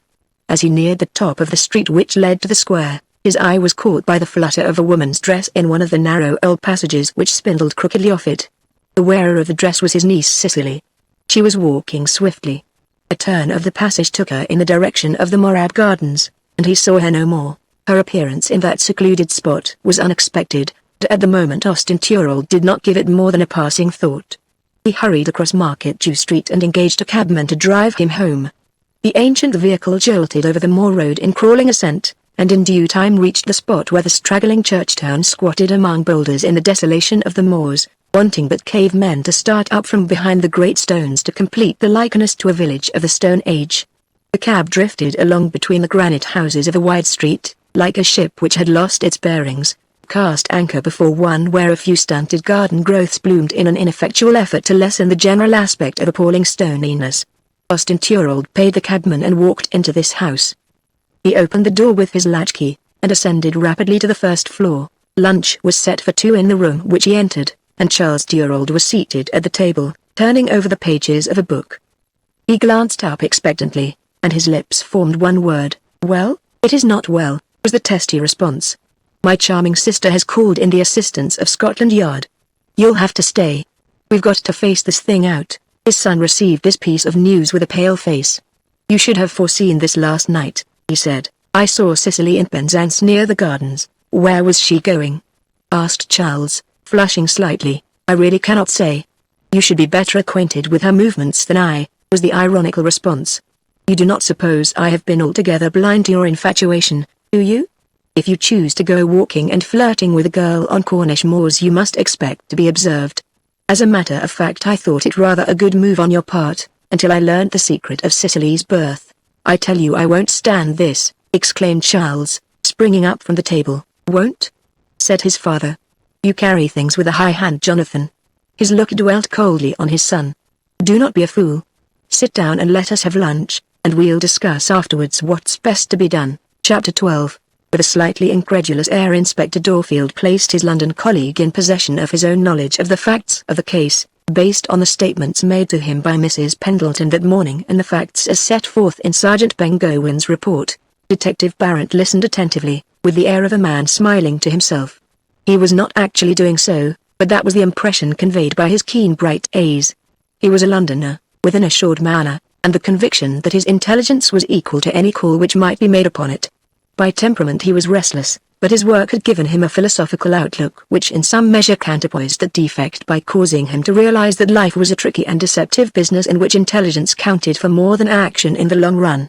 He had a wider outlook and more shrewdness than the average detective, and he already felt a keen interest in the case he had been called in to investigate.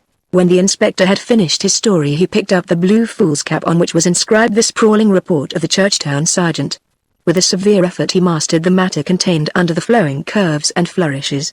"The local man seems certain that it is suicide," he said, "but the sister's statement certainly calls for further investigation." "How far away is this place, Flint House?" "About 5 miles across the moors. I've hired a motor car to drive you up.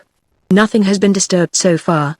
As soon as I learned you were coming I telephoned to Pengowen to leave things as they were until you arrived." Barrett nodded approval. "Let us go," he said. The car was waiting outside.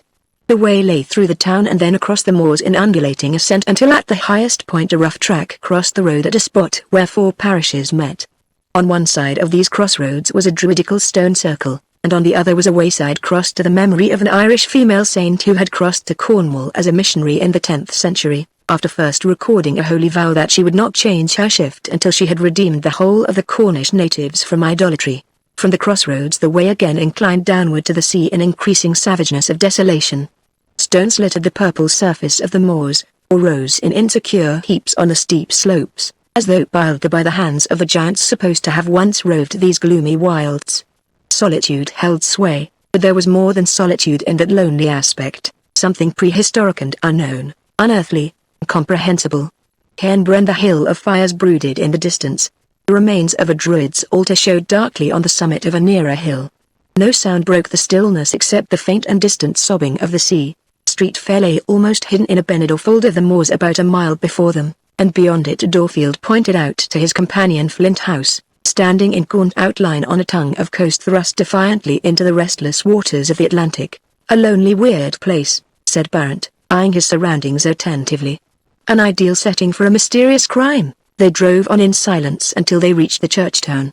Inspector Dorfield steered the car to the modest dwelling of Sergeant Pengowan, whom they found at his gate awaiting their arrival, a shaggy figure of a rural policeman of the Cornish Celtic variety, with no trace of Spanish or Italian ancestry in his florid face, inquisitively Irish blue-grey eyes, reddish whiskers, and burly frame. Inspector Dorfield bade him good day, and added the information that his companion was Detective Barrett, of Scotland Yard.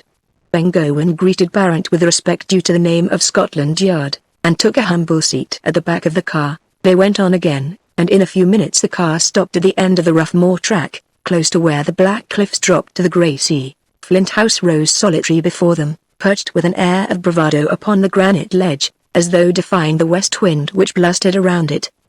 The unfastened gate which led to the little path banged noisily in the breeze, but the house seemed steeped in desolation. A face peeped furtively at them from a front window as they approached. They heard a shuffling footstep and the drawing of a bolt, and the door was opened by a withered little woman who looked at them with silent inquiry. "Where's your husband?" asked Sergeant Pengowan. She glanced timidly up the stairs behind her, and they saw Thalassa descending as though in answer to the question. He scanned the police officers with a cautious eye. Barrett returned the look with a keen observation which took in the externals of the man who was the object of Mrs. Pendleton's suspicions. "You are the late Mr. Turold's servant?" he said. "Put it that way if you like," was the response. "Who might you be?" Barrett did not deign to reply to this inquiry. "Take us upstairs," he said. "Pengowan wants us to look at the outside first," said Dorfield. But Barrett was already mounting the stairs. "You do so," he called back, over his shoulder. "I'll go up." At the top of the staircase he waited until Thalassa reached him. "Where are Mr. Turold's rooms?" he asked. Thalassa pointed with a long arm into the dim vagueness of the passage. "Down there," he said, "at the end. The study on the right, the bedroom opposite." "Very well. You need not come any further." The old man's eyes traveled slowly upward to the detective's face, but he kept his ground. "Did you hear me?" Barrett asked sharply. "You can go downstairs again." Again the other's eyes sought his face with a brooding contemplative look. Then he turned sullenly away with moving lips, as though muttering inarticulate words, leaving Barrett standing on the landing, watching his slow descent. When he was quite sure that he was gone, Barrett turned down the passageway. He had his reasons for wishing to be alone. The value of a vivid first impression, the effect of concentration necessary to reproduce the scene to the eyes of imagination, the mental arrangement of the facts in their proper order and conformity, these were things which were liable to be broken into by the disturbing presence of others, by the vexatious interruption of loudly proffered explanations. He knew all the facts that Inspector Dorfield and Sergeant Pengowan could impart. He knew of Robert Turold's long quest for the lost title, the object of his visit to Cornwall, his near attainment to success, his summons to his family to receive the news. In short, he was aware of the whole sequence of events preceding Robert Turold's violent and mysterious death, with the exception of the revelation of his life's secret, which Mrs. Pendleton had withheld from Inspector Dorfield. Barrett had heard all he wanted to know at second hand at that stage of his investigations, and he now preferred to be guided by his own impressions and observations. His professional interest in the case had been greatly quickened by his first sight of Flint House. Never had he seen anything so weird and wild. The isolation of the place, perched insecurely on the edge of the rude cliffs, among the desolation of the rocks and moors, breathed of mystery and hinted at hidden things. But who would find the way to such a lonely spot to commit murder, if murder had been committed? Reaching the end of the long passage, he first turned towards the study on the right. The smashed door swung creakingly back to his push, revealing the interior of the room where Robert Thorold had met his death. Barrett entered, and closed the broken door behind him. It was here, if anywhere, that he might chance to find some clue which would throw light on the cause. The profusion of papers which met his eye, piled on the table and filling the presses and shelves which lined the musty room, seemed, at the outset, to give ground for the hope that such an expectation might be realized. But they merely formed, in their mass, a revelation of Robert Thorold's industry in gathering material for his claim. There were genealogical tables without number, a philology of the two names Thorold and Thorold, extracts of parish registers and corporation records, copies from inscriptions from tombstones and mural monuments, copied pedigrees from the British Museum and the Great English Collections, a host of old deeds and wills, and other mildewed records of perished hands.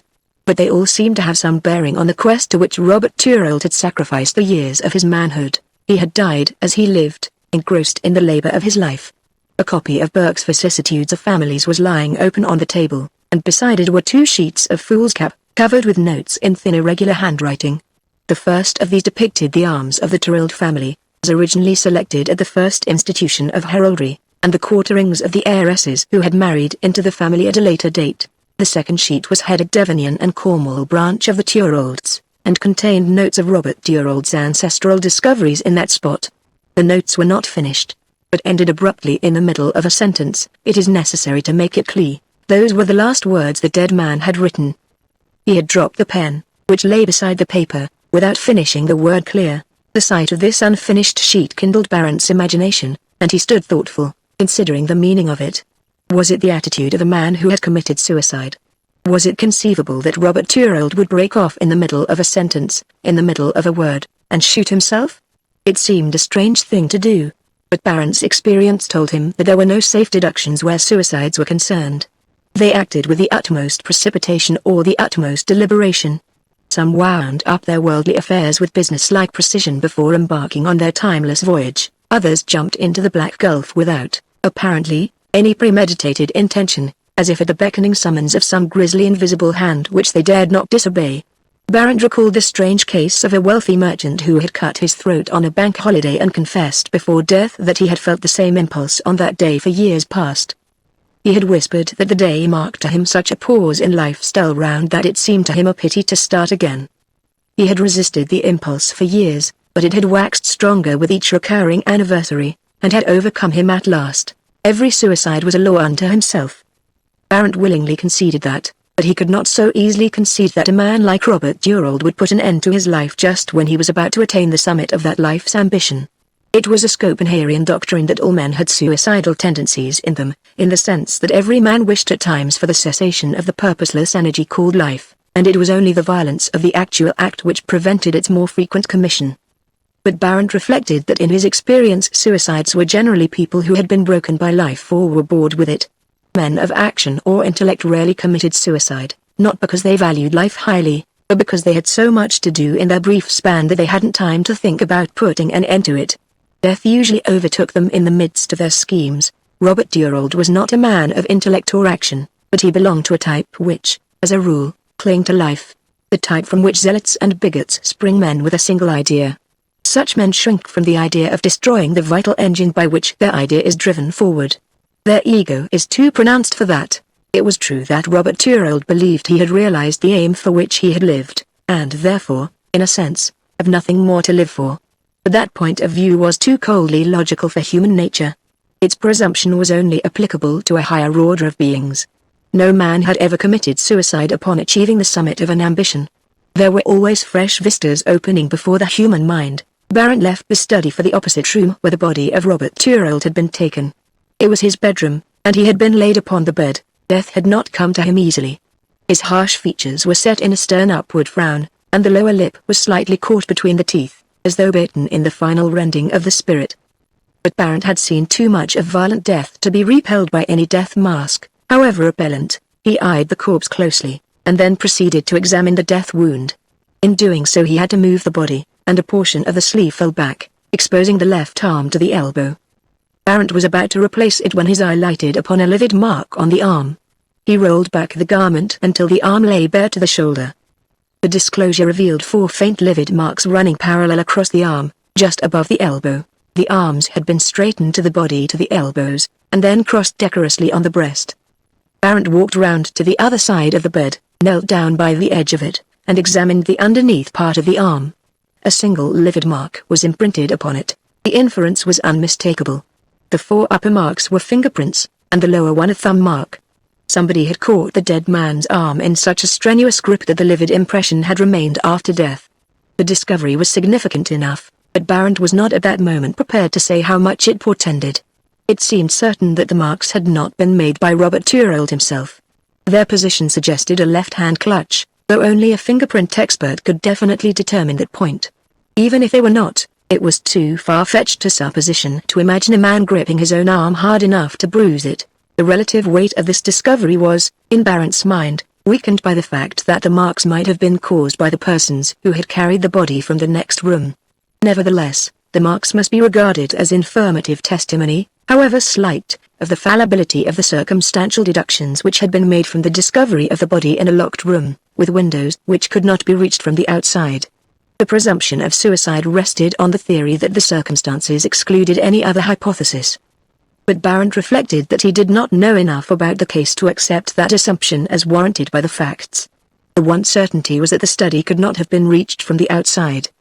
Barrett had noted the back windows before entering the house. His subsequent interior examination had strengthened his conviction that they were inaccessible. Underneath the study windows there was only the narrowest ledge of rock between that side of the house and the edge of the cliffs. A descent from the windows with a rope was hazardously possible, but ascent and entrance by that means was out of the question. On the other hand, the theory of interior inaccessibility had a flaw in it, due to the presence of 5 different people in the room before the police arrived. Their actions and motives would have to be most carefully weighed and sifted before the implication of the discovery of the finger marks could be determined. The rather breathless entrance of Inspector Dorfield put an end to Barrett's reflections. He explained that Sergeant Pengowen, in his anxiety to maintain the correctness of his official report, had taken him to various breakneck positions at the back of the house and along the cliffs in order to demonstrate the impossibility of anybody entering Robert Thorold's rooms from outside. The sergeant was at that moment engaged in a room downstairs drawing up his reasons for that belief. A kind of confirmatory report, Dorfield explained. He fears that his reputation is at stake. He can save himself the trouble, said Barrett. The solution of Robert Thorold's death lies in these 2 rooms, if anywhere. Something in his companion's tone caused Inspector Dorfield to direct an interrogative glance at him. Have you discovered something? He asked. Finger marks on the left arm, a left-hand impression, I should say. He drew back the loose sleeve of the dead man, and Dorfield examined the marks attentively. This is strange, he said. It looks suspicious, strange enough, and certainly suspicious. The point is it suspicious enough to upset the theory of suicide? The marks are too faint to enable us to determine whether they are of recent origin. But I think that we must assume that they are. It has occurred to me that they may have been caused when the body was picked up from the floor of the other room and carried in here. In that case the marks would have been underneath the arm. In lifting a heavy weight like a corpse it would be natural to place the hands under the shoulders, for greater lifting power. There's something in that, but it's by no means certain. It would depend on the position of the body. According to Pengowen's report, Robert Thorold was found lying face downward. The body would have to be turned over before it was lifted, and the grip might have been made in pulling it over. We must find that out. It's a point which can be settled at once by questioning Thalassa. He helped Pengowen carry the body into this room. That is the very thing I do not wish to do, rejoined Barrett quickly. We have to remember that Thalassa is, for the time being, suspect. Mrs. Pendleton's suspicions of him may be based on the slightest foundation, but we are bound to keep them in mind. Do you not intend to question him at all? Not at present. His attitude when he brought me upstairs was that of a man on his guard, expecting to be questioned. I saw that at once, and decided to say nothing to him. I will take him by surprise later on, when he is off his guard, and if he is keeping anything back I may be able to get it out of him. But we must not be too quick in drawing the conclusion that those marks were made by him. What makes you say so? Asked Inspector Dorfield. Thalassa has a long bony hand, with fingers thickened by rough work. I noticed it when he was pointing to these rooms from the passage. This grip looks as if it might have been made by a smaller hand, with slim fingers. Look how close together the marks are. Unfortunately, that's about all we're likely to deduce from them, and I doubt if a fingerprint expert will be able to help us. Observe, there are no fingerprints, merely faint marks at the middle of the fingers, and a kind of blur for the thumb. But the thing is suspicious, undoubtedly suspicious. Still, the door was locked from inside, said Dorfield. We mustn't lose sight of that fact, and the key was found in the room. We must also remember that there were several people in the room after the door was burst open, including the dead man's brother. It seems that it was he who first propounded the suicide theory to Dr. Ravenshaw, and subsequently to Penguin. Do you know anything about the brother? I know nothing personally. Penguin tells me that Robert Durold secured lodgings for his brother and his son in an artist's house at the church town about 6 weeks ago. They arrived next day, and are still there. I understand that the brothers have been in pretty close intimacy, meeting each other practically every day, either at the church town or in this house. Do you know what took place at the family gathering which was held in this house yesterday afternoon, after the funeral? All I know is that Robert Durold informed his family that he was likely to succeed in his claim for the title. Mrs. Pendleton was rather vague about the details, but she did say that her brother had placed his daughter in her charge, and had made a long statement to them about his future plans. She did not indicate what those plans were, only in the vaguest way. I remember her saying that her brother was a wealthy man. The one wealthy member of the family, was the way she put it. Her principal preoccupation was her suspicion of the manservant, based on seeing him listening at the door. She was very voluble and excited, so much so that I did not attach much importance to what she said, and did not ask her many questions. It is of the utmost importance that we should find out all we can about this family council yesterday. It is possible that it may throw some light on Robert Durold's death. I am not prepared at present to say whether it is suicide or not, but apart from any suspicious circumstances, I feel that there is some justification for Mrs. Pendleton's belief that a wealthy and successful man like her brother was not likely to take his own life, unless there was some hidden reason for him to do so. If we knew more of what happened downstairs yesterday, we might be in a better position to judge of that. The case strikes me as a very peculiar one indeed. It has some remarkable features. My first task will be to interview all the persons who were present at yesterday's gathering. Can you tell me if the brothers were on good terms? I believe so. Is Austin Durold a poor man? I know nothing about him. But what has that got to do with it? It may have much to do with it. He may have stood to inherit a fortune from Robert. You surely do not suspect the brother? I suspect no one, at present, returned Barrett. I am merely glancing at the scanty facts within our knowledge and seeing what can be gathered from them. Robert Durold is found dead in his study, with his hands on an old clock, where he kept important papers, including his will. We are indebted to Austin Durold for that knowledge. But how did Austin Durold come to know that his brother kept his will in the clock case? Did Robert tell him, or did he find it out? Was Austin aware of the contents of the will? Why did Robert go to the clock? Was his idea to destroy the will? And was that after all before he was shot, or shot himself? These are questions we cannot answer without further knowledge, but they seem to point to the existence of some family secret of which we know nothing. We must find out what it is.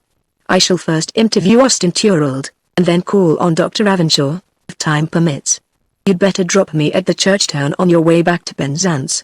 There's really nothing to detain you any longer. They returned to the church town in the motorcar, and Penguin from the back seat directed the way to Austin Durold's lodgings. Chapter 13. Oh yes, I'm modern enough, said Austin Durold, balancing his cigarette in his white fingers, and glancing at Barrett with a reflective air. That is to say, I believe in America and the League of Nations, but not in God. It's not the fashion to believe in God or have a conscience nowadays. They both went out with a war. After all, what's a conscience to a liver? But here I am, chattering on to distract my sad thoughts, although I can see in your eye that you have it in you to ask me some questions. Well, go ahead and ask them, and I will answer them if I can. I do wish to ask you some questions, said Barrett. Questions connected with your brother's death. I know very little about it. It was a most terrible shock to me, I assure you, and is likely to detain me in this barbarous place longer than I intended, greatly against my will. I understand you came to Cornwall at your brother's request? Yes. My brother sent for me and my son more than a month ago, so we came at once. I'll forestall the further inquiry I see on your lips, and tell you why I came so promptly. My brother Robert was the wealthy member of the family, and I was the poor one, a poor devil of an Anglo-Indian with nothing on this side of the grave but a niggardly civil service pension. When we arrived I found that Robert had already taken these lodgings for us, which was as near as he could get accommodation to his own house. I did not object to that arrangement, because I do not like hotels nowadays, not since the newly rich started to patronize them. So here I've been rusticating ever since, conferring daily with my poor brother, and eating the 4 meals a day which are provided with the lodgings by the estimable people of this house. My landlord is an artist. That is to say, he's forever daubing pictures which nobody buys. I've come to the conclusion that most people dislike Cornwall because of the number of bad pictures which are painted here. You see some samples of my host's brush on these walls. They are actually too bad to be admitted to the academy. My poor host and hostess, being unable to make ends meet, are obliged to take in lodgers. The fact, however, is not unduly obtruded. We discuss art at night, and not the scandalously high price of food. I get on very well, but then I can adapt myself to any society. I pride myself on being a philosopher. But my son is not so facile. My worthy entertainers regard him as a Philistine, and bestow very little of their attention upon him. He spends his time in taking long walks through the wilds. He is out walking at present. I am sorry he is not here. The conversation was suspended by the entrance of an elderly maidservant with a long and melancholy white face, thickly braided hair, strongly marked black eyebrows, wearing a black dress with a white apron, and a white bow in her hair, who came to ask if Mr. Thorold required any more tea.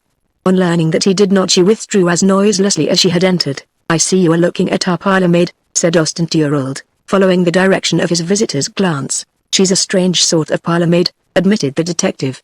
"She reminds me of a study in black and white," suggested his host. "Her face is her fortune. She's sitting to Briley, that's my host, for his latest effort. He's painting her as the Madonna or Britannia, I really forget which. A new type, you know. The servants in this house are engaged for their faces.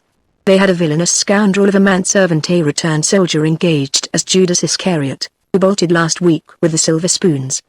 But all this is beside the point, Mr. Barrett, and I must not waste your time. You have come here for a specific purpose, to turn me inside out. What can I tell you? I want to know all that you can tell me about your brother's death," said the other, with emphasis. "But what can I tell you that you do not already know?" exclaimed Austin, raising his eyebrows with a helpless look. "Ask me what questions you like, and I'll endeavor to answer them. When the famous detective Barrett, for I understand from the newspapers that you are famous, takes an interview in hand, I expect him to handle the situation in a masterly fashion, as befits his reputation. So ask your questions, my dear fellow, and I'll do my utmost to respond." Austin Thorold took off his glasses, and posed himself in an attitude of expectation, with his eyes fixed upon the detective's face. Barrett eyed the elder man with a puzzled curiosity which was tolerably masked by official impassivity. Barrett had his own methods of investigation and inquiry. He brought an alert intelligence, a seeing eye, and a false geniality to bear in his work. Unversed in elaborate deduction, he flattered himself that he knew enough about human nature to strike the balance of probabilities in almost any case. His cardinal article of faith was that there was nothing like getting on good terms with those he was interviewing in order to find out things. Most people were on their guard against detectives, who too often took advantage of their position to assume offensive airs of intimidation, whereas the great thing was to disarm suspicion by a friendly manner. Barrett had cultivated pleasantness with considerable success. Some who were not good judges of physiognomy were apartment to overlook the watchful eyes in his smiling affable presence, and talk freely, sometimes too freely, as they later on discovered to their cost. A chance word, a significant phrase, was sufficient to set him burrowing underground with the activity of a mole, to burst into the open later on with all his clues complete, to the confusion of the trusting person with an unguarded tongue. He had put these tactics into execution with Austin Thorold. Austin, taking tea when he called, in a bright blue room hung with pictures, had received his visitor with a charming cordiality, insisted on his taking tea with him, and then let loose a flood of small talk, as though he were delighted with his visitor.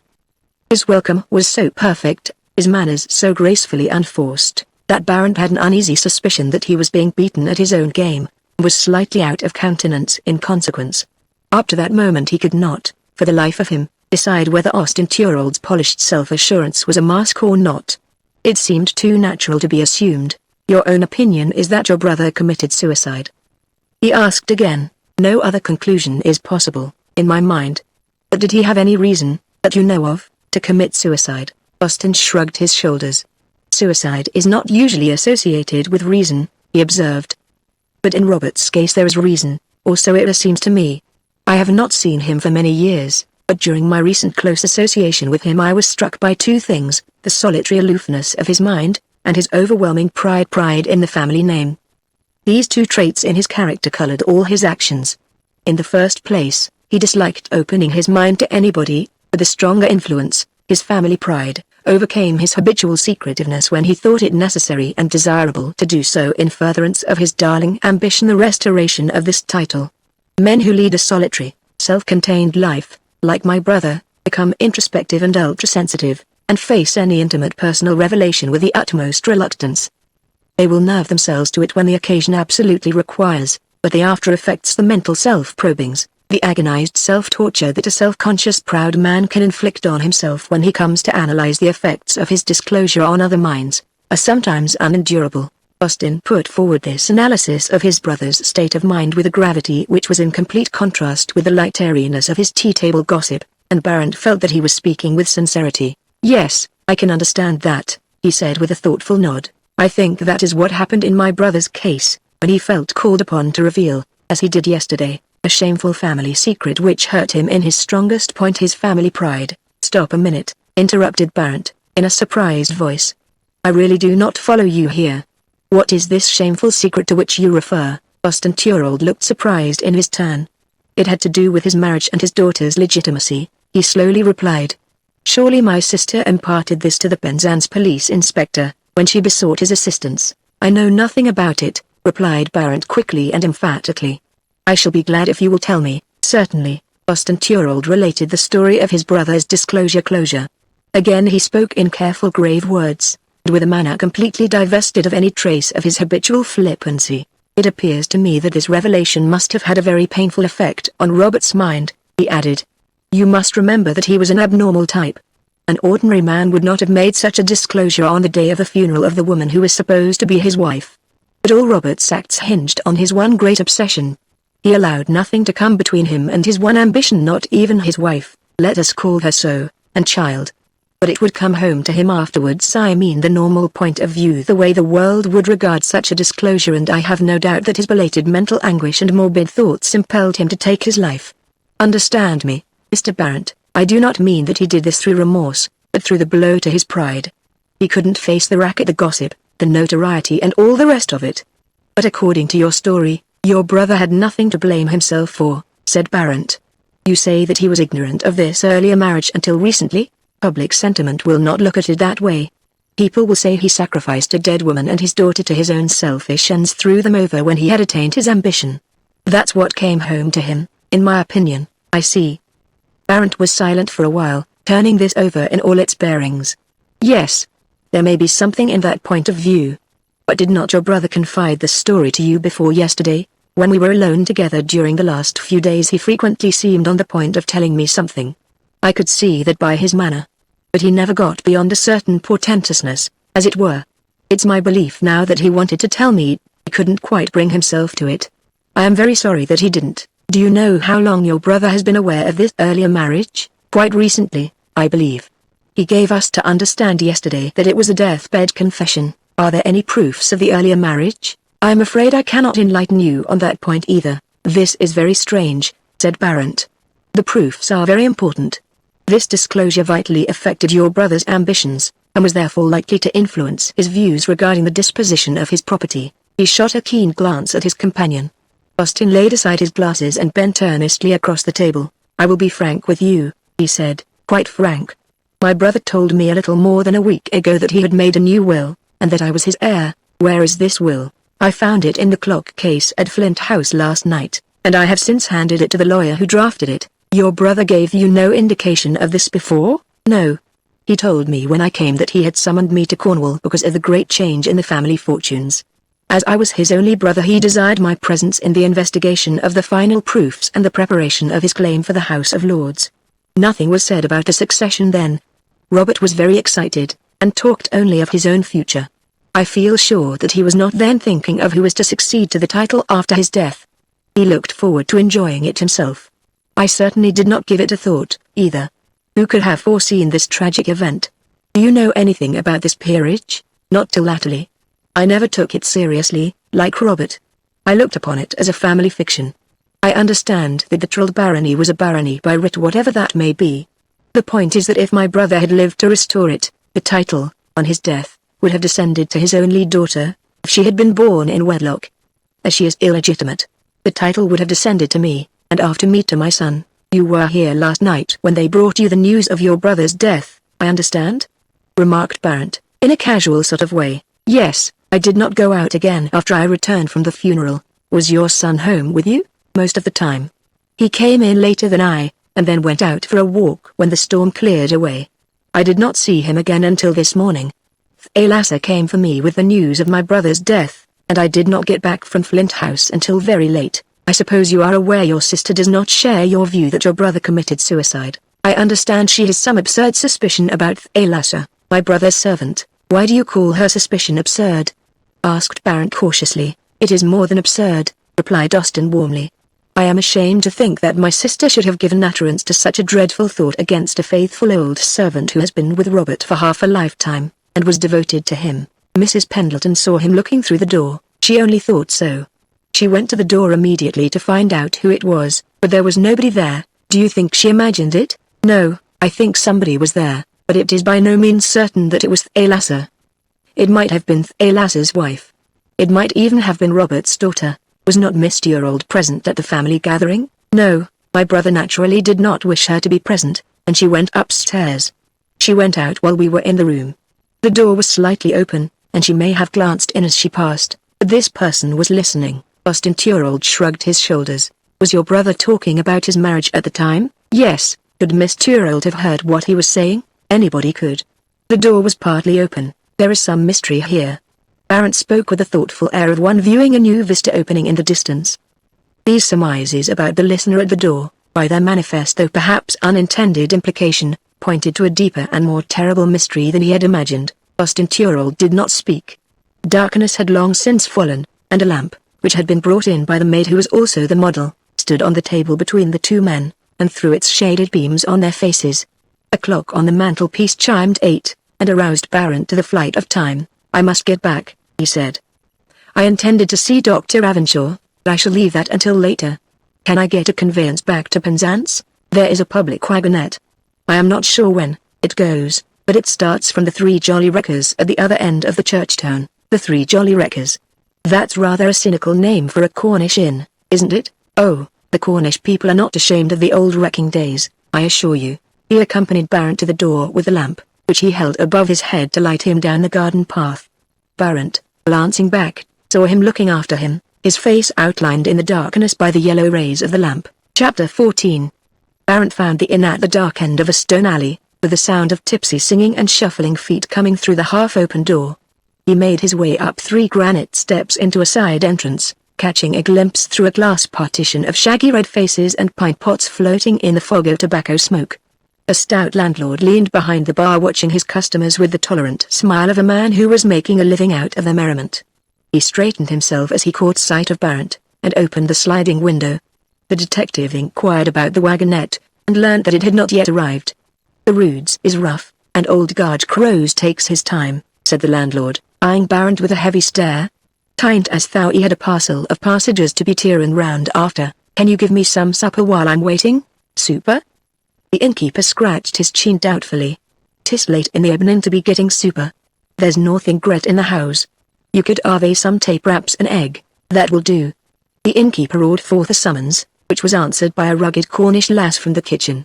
She cast a doubtful glance on the young man when she learned what was required, and took him into a small sitting room, where she left him to gaze at his leisure upon a framed portrait of Cecil Rhodes, a stuffed gannet in a large glass case, and a stuffed badger in a companion case on the other side of the wall. In about 20 minutes she returned with a tray, and placed before the detective a couple of eggs, some bread and butter, saffron cake, and a pot of tea. The eggs were of peculiar mottled exterior, and when tasted had such a strong fish-like flavor as to suggest that they might have been laid by the gannet in its lifetime, and stowed away by a careful Cornish housewife until some stranger chanced to visit that remote spot. Barrett was hungry enough to gulp them down, though with a wry face. He had just finished a second cup of very strong tea when he heard the clatter of a vehicle outside, and the girl thrust a tousled dark head through the door to announce the arrival of Mr. Crows and his wagonette. Barrett paid for his food and went out. An ancient hooded vehicle filled the narrow way, drawn by a large shaggy horse which turned a gleaming eye on the detective as he emerged, and snorted loudly, as though resenting the prospect of having to drag his additional weight back to the town. The driver sat motionless on a box, watching the caperings of the tipsy-teen miners through the half-open door, a melancholy death's head of a man, with a preternaturally long white face, and a figure shrouded in a dark cloak, looking as though he might be death itself, waiting for the carousers to drop dead of apoplexy before carrying them off in his funereal equipage. In reply to Barrett's question, he informed him that the vehicle was destined for Penzance, and immediately the detective entered the dark interior he drove off with disconcerting suddenness, as though he had been waiting for him only, and was determined to make sure of him before he had time to escape. The shaggy horse lumbered forward at an unwilling trot, like an animal disillusioned with life. Soon they cleared the church town and entered the darkness of the moors. A long and tiring day disposed Barrett to slumber. He had begun to nod sleepily when the wagonette stopped with a jerk which shook him into wakefulness. He was able to make out that they had reached the highest elevation of the moors, the crossroads from where Inspector Dorfield had shown him Flint House in the distance that afternoon. He could just discern the outlines of the wayside cross and the old druidical monolith, both pointing to the silent heavens in unwonted religious amity. "Good Eben, Gudge." A lusty voice hailed out of the darkness, and then Barrett was aware of somebody entering the wagonette, a large male body which plumped heavily on his knees as it started again. "Beg pardon, I'm sure. Or didn't know Crows had another passenger tonight?" A husky voice spoke unseen. "Tain't often it happens." There was the splutter of a match, and as it flared up Barrett saw a pair of twinkling grey eyes regarding him from a brown and rugged face. "Old Gudge never reckons on having passengers back by last wagonette, so he never lights up inside. I'll make a light now, then we'll be more comfortable."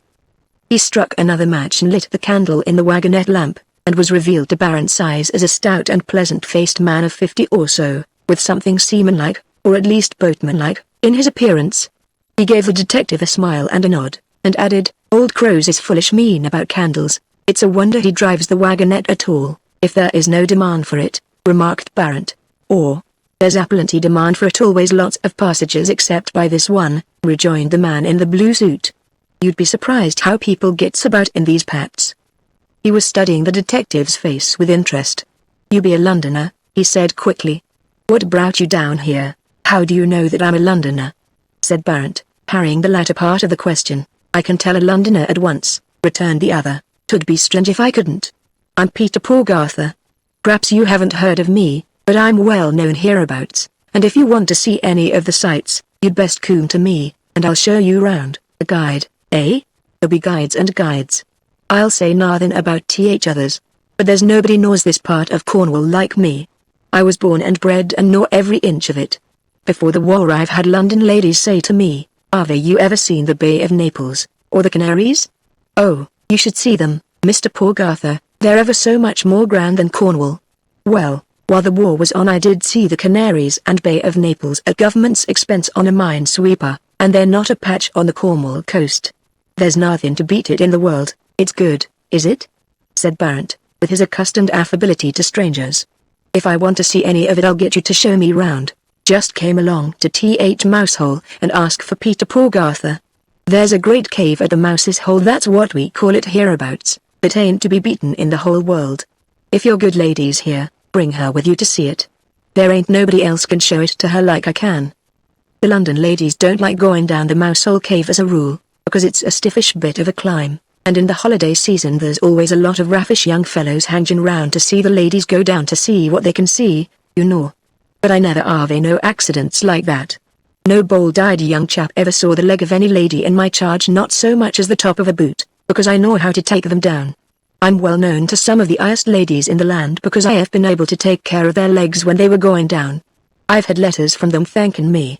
You've no idea how grateful they be." This startling instance of the stern morality of aristocratic womanhood was unfortunately wasted on Barrett, whose thoughts had reverted to the principal preoccupation of his mind. Mr. Porgarther rambled on.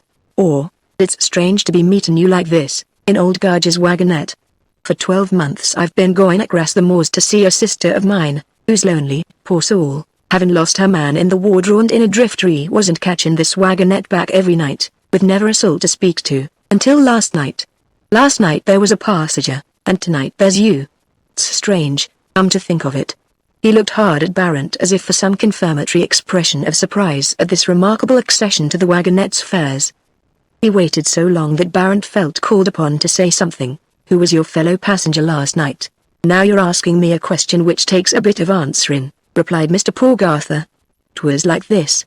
I was waiting at the crossroads for old Garge to come along, and a young woman came up out of darkness and stood not far from me just by the old cross. I tried to make out who she was, but it was too dark. So I just says to her, 'Good evening, miss, are you waiting for the wagonette too?' She never answered a word, and before I could think of anything else to say old Garge came along, and we both got in. She sat in a corner, silent as a ghost. Well, then, I went to light lamp, same as I have tonight, but as luck would have it, I hadn't a match. I knew it was no use asking old Garge, 'cause he'd pretend not to hear, so I turned to the young woman sitting opposite, and asked her if she had a match in her pocket. And do you know, I declare to goodness she never said northin', not so much as a word. Perhaps she was dumb?" Barrett suggested.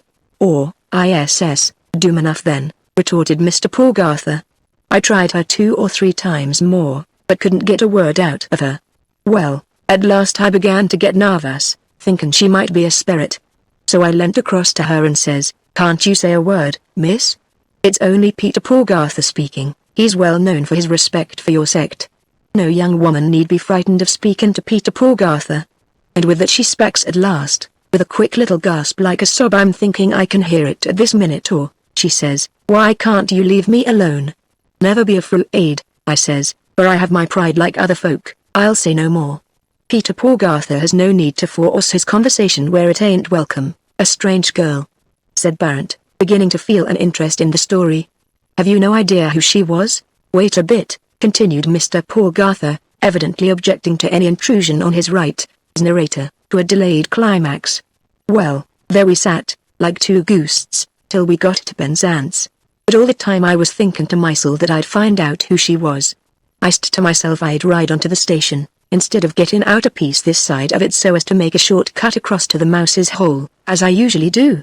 But that stupid old fool Garge pulled up as usual and bawls through the window, 'Are you going to keep me here all night, Peter?'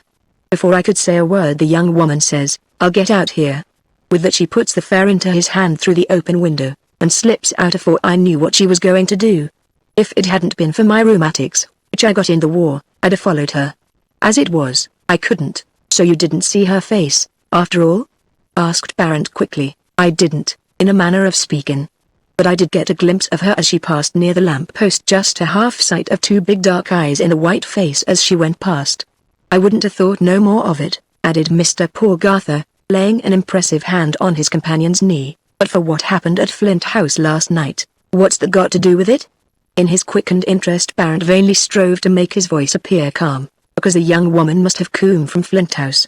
Barrett scrutinized his companion sharply in the dim light. "Why do you think so?" he asked. "For one thing, the wayside cross where she picked up the wagonette is not far from Flint House by across the moors closer going from the house on the cliffs to the church town, which is a good slant to the north of it. From Flint House to the crossroads it's straight as a dart, if you know your way, with only one house twixt it till you come over to it old Farmer Bardsley, who ain't got no womenfolk, so it's certain she didn't come from there. She wasn't a married from any of the farms of the moors, for I know them all. But it weren't till this morning that I got a kind of notion who she was. I dropped into the Tolpan Arms to have a drop of something for a cold I've got, and some of the fishermen were talking about old gentleman of Flint House blowing his head off last night with a gun. It made me feel queery like when I heard about it.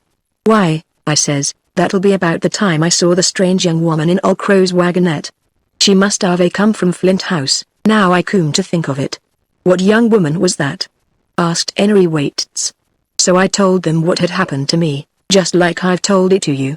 Mrs. Keegan, the landlady, who was listening, says, "I shouldn't be surprised if it was Mr. Turrell's daughter that you saw. I heard yesterday that his sister was staying at Penzance, so perhaps she was going to her, after it happened. So if it was her it's not surprising she didn't want to speak to you in her grief. Did you ever see Miss Turrell?" "I've never seen any one of the Flint House folk, though I've heard of them, often enough." "Did you notice in which direction this girl went?" "No. She passed the lamp post as if she were making up Market Jew Street. but I suppose she starved turned off anywhere to the right or left. What time was it when the wagonette reached the crossroads on the moor, where she got in? About the same time as tonight, getting on for 10, maybe. She was quite alone, as lonely as any she-goosed, standing there by the old crass. 'Twas because I thought she'd feel fearsome that I spoke to her. Barrett relapsed into a thoughtful silence which lasted until the wagonette pulled up and his fellow traveler prepared to alight. Then he turned to him and said, "Good night. I may see you again." He fumbled at the interior window as he spoke, opened it, and touched the driver on the shoulder. "Drive me to the Central Hotel," he said.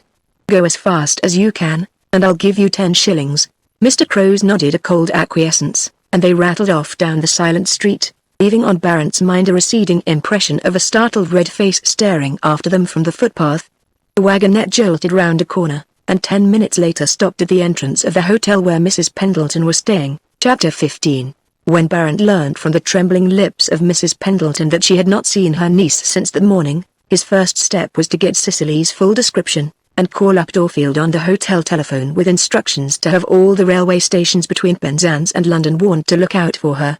That was a necessary precaution, but it did not need Dorfield's hesitating information about timetables to convince him that it was almost futile. The later of the 2 trains by which Cicely might have fled from Cornwall had reached London and discharged its passengers somewhere about the time that Mr. Peter Porgarther, in the depth of the rumbling wagonette, was paying his tribute to shrinking female modesty as exhibited on Mousehole Rocks. After doing this, Barrett returned to the empty lounge, where Mrs. Pendleton sat in partial darkness with tearful face. All the other guests had retired, and a lurking porter yawned longingly in the passage, waiting for an opportunity to put out the last of the lights and get to bed. In the first shock of Barrett's violent apparition and angry questions, Mrs. Pendleton had tried, in a bewildered way, to insist that her niece had not left her room on the previous night. But now, in her troubled consideration of the new strange turn of events surrounding her brother's death, she saw that she might have been deceived on this point. Barrett, for his part, had not the slightest doubt of it when he heard that her belief rested on no stronger foundation than Cicely's early withdrawal from the dining room on the plea of fatigue, and the fact that her bedroom door was locked when Mrs. Pendleton returned from her own visit to Flint House. Cicely's subsequent flight eliminated any uncertainty about that, and established beyond reasonable doubt her identity with the silent girl who had entered the returning wagonette at the crossroads. The coincidence of those 2 facts had a terrible significance. Barrett had no doubt that Cicely had gone to her own room early in order to find an opportunity to pay a secret visit to her home, for a purpose which now seemed to stand sinisterly revealed by her disappearance. He also thought he saw the motive, that vital factor in murder, looming behind her nocturnal expedition. But that was a question he was not inclined to analyze too closely at that moment. He wanted to know how she had been able to disappear that day without the knowledge of her aunt. Mrs. Pendleton had a ready explanation of that. She said that after returning from her visit to the police station that morning she had been engaged with her brother Austin until nearly lunchtime, and when she went up to Cicely's room she found it empty. She concluded that her niece had gone out somewhere to be alone with her grief. She was the type of girl that liked to be alone.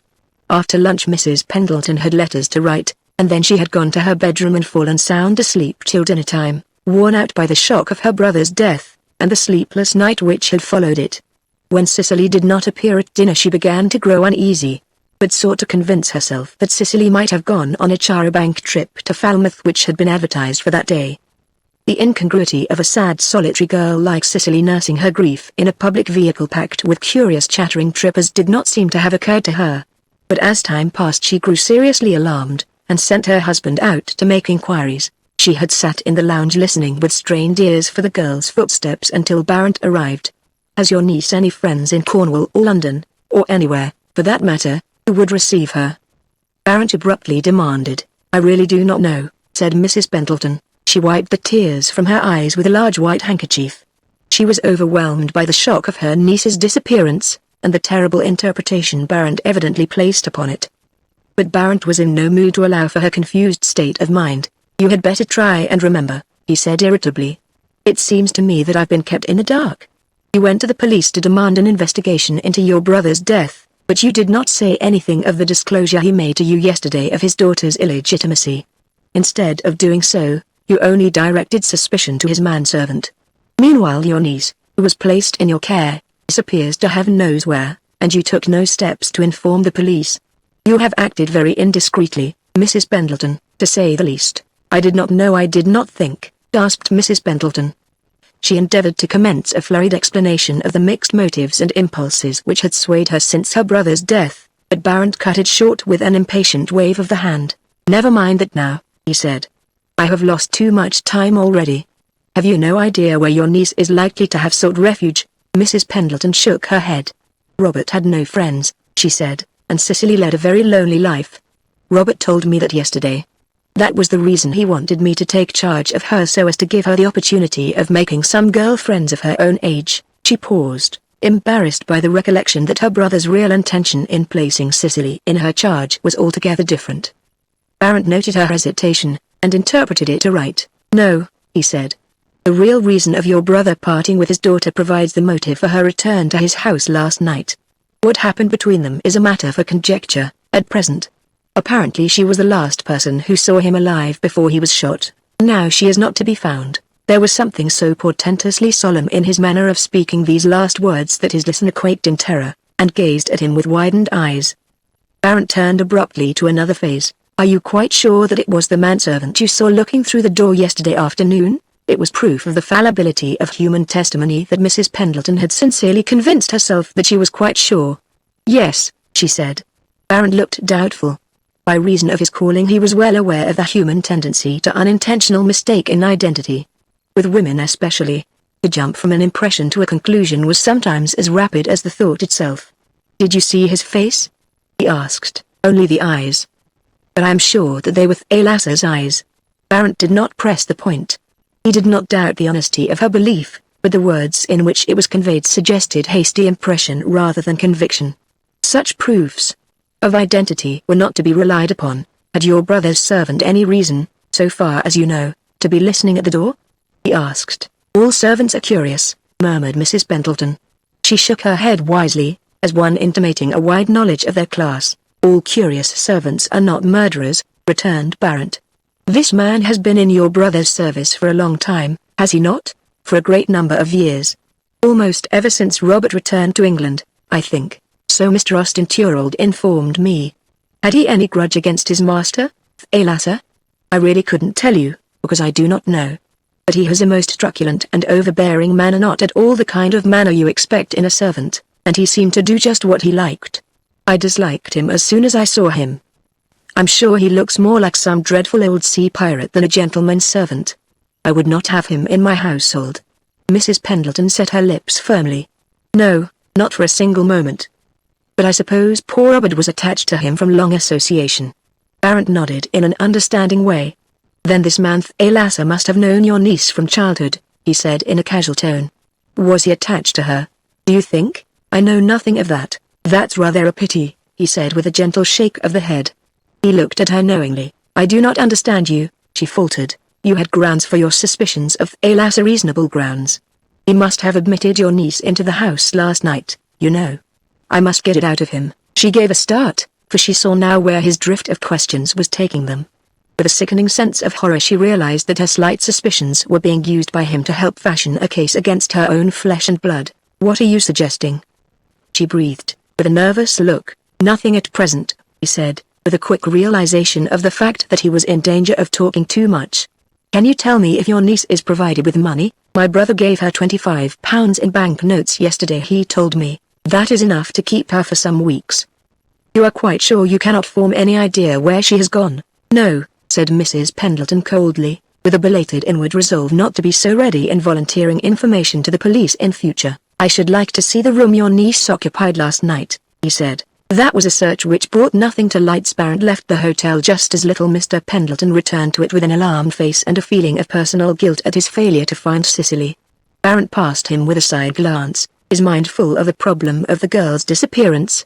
He left the hotel in a state of thoughtfulness, fully realizing the difficulties of the task which lay before him in tracing Cicely's movements on the previous night, and discovering where she had flown. The deeper questions of motive and the inconsequence of some of her actions he preferred to leave till later. Action, and not mental analysis, was the need of the moment. Barrett prided himself on being a man of action, and he was also a detective. The thrill of pursuit stirred in his blood. His later activities that night and the following day brought to light many things, but not all that he wanted to know. He convinced himself, in the first place, that it was possible for the girl to have left her room and returned to it on the night of her father's death without any of the inmates of the hotel being aware of her absence. That lessened the complexity of the case by absolving Mrs. Pendleton from the suspicion of pretended ignorance. Barrett was also convinced the aunt believed her niece to be in bed and asleep during the time of her own visit to her brother's house. Cicely had to pass the office of the hotel in going out and returning, but she could easily have done so unobserved. There were few guests at that season of the year, and the proprietor's daughter, who looked after the office, was in the dining room having her dinner at 7:30. She went to bed shortly after 10, leaving the front entrance in charge of the porter, who had duties to perform in various parts of the house. And it was possible to descend the stairs and leave the hotel without being seen from the lounge or smoking room. There was a wagonette to street fair from the railway station at 7:30. The hotel dinner was at 6:45 for the convenience or some permanent guests, and Cicely, who left the table before the meal was concluded about 7:15, according to Mrs. Pendleton, had time to catch the wagonette. On the assumption that even a Cornish wagonette would cover the journey of 5 miles across the moors in less than an hour, Cicely had probably reached her father's house at 8:30 or a little earlier. The stopped clock in the study indicated that he met his death at 9:30. If so, Cicely must have left Flint House shortly before her aunt's arrival to catch the returning wagonette at the crossroads where the young woman was seen waiting by Peter Porgarther. But that plausibly conceived itinerary of events needed the support of proof, and the Baron found himself in difficulty. The morning's inquiries made it manifest that Cicely had left Penzance by the midday train on the previous day.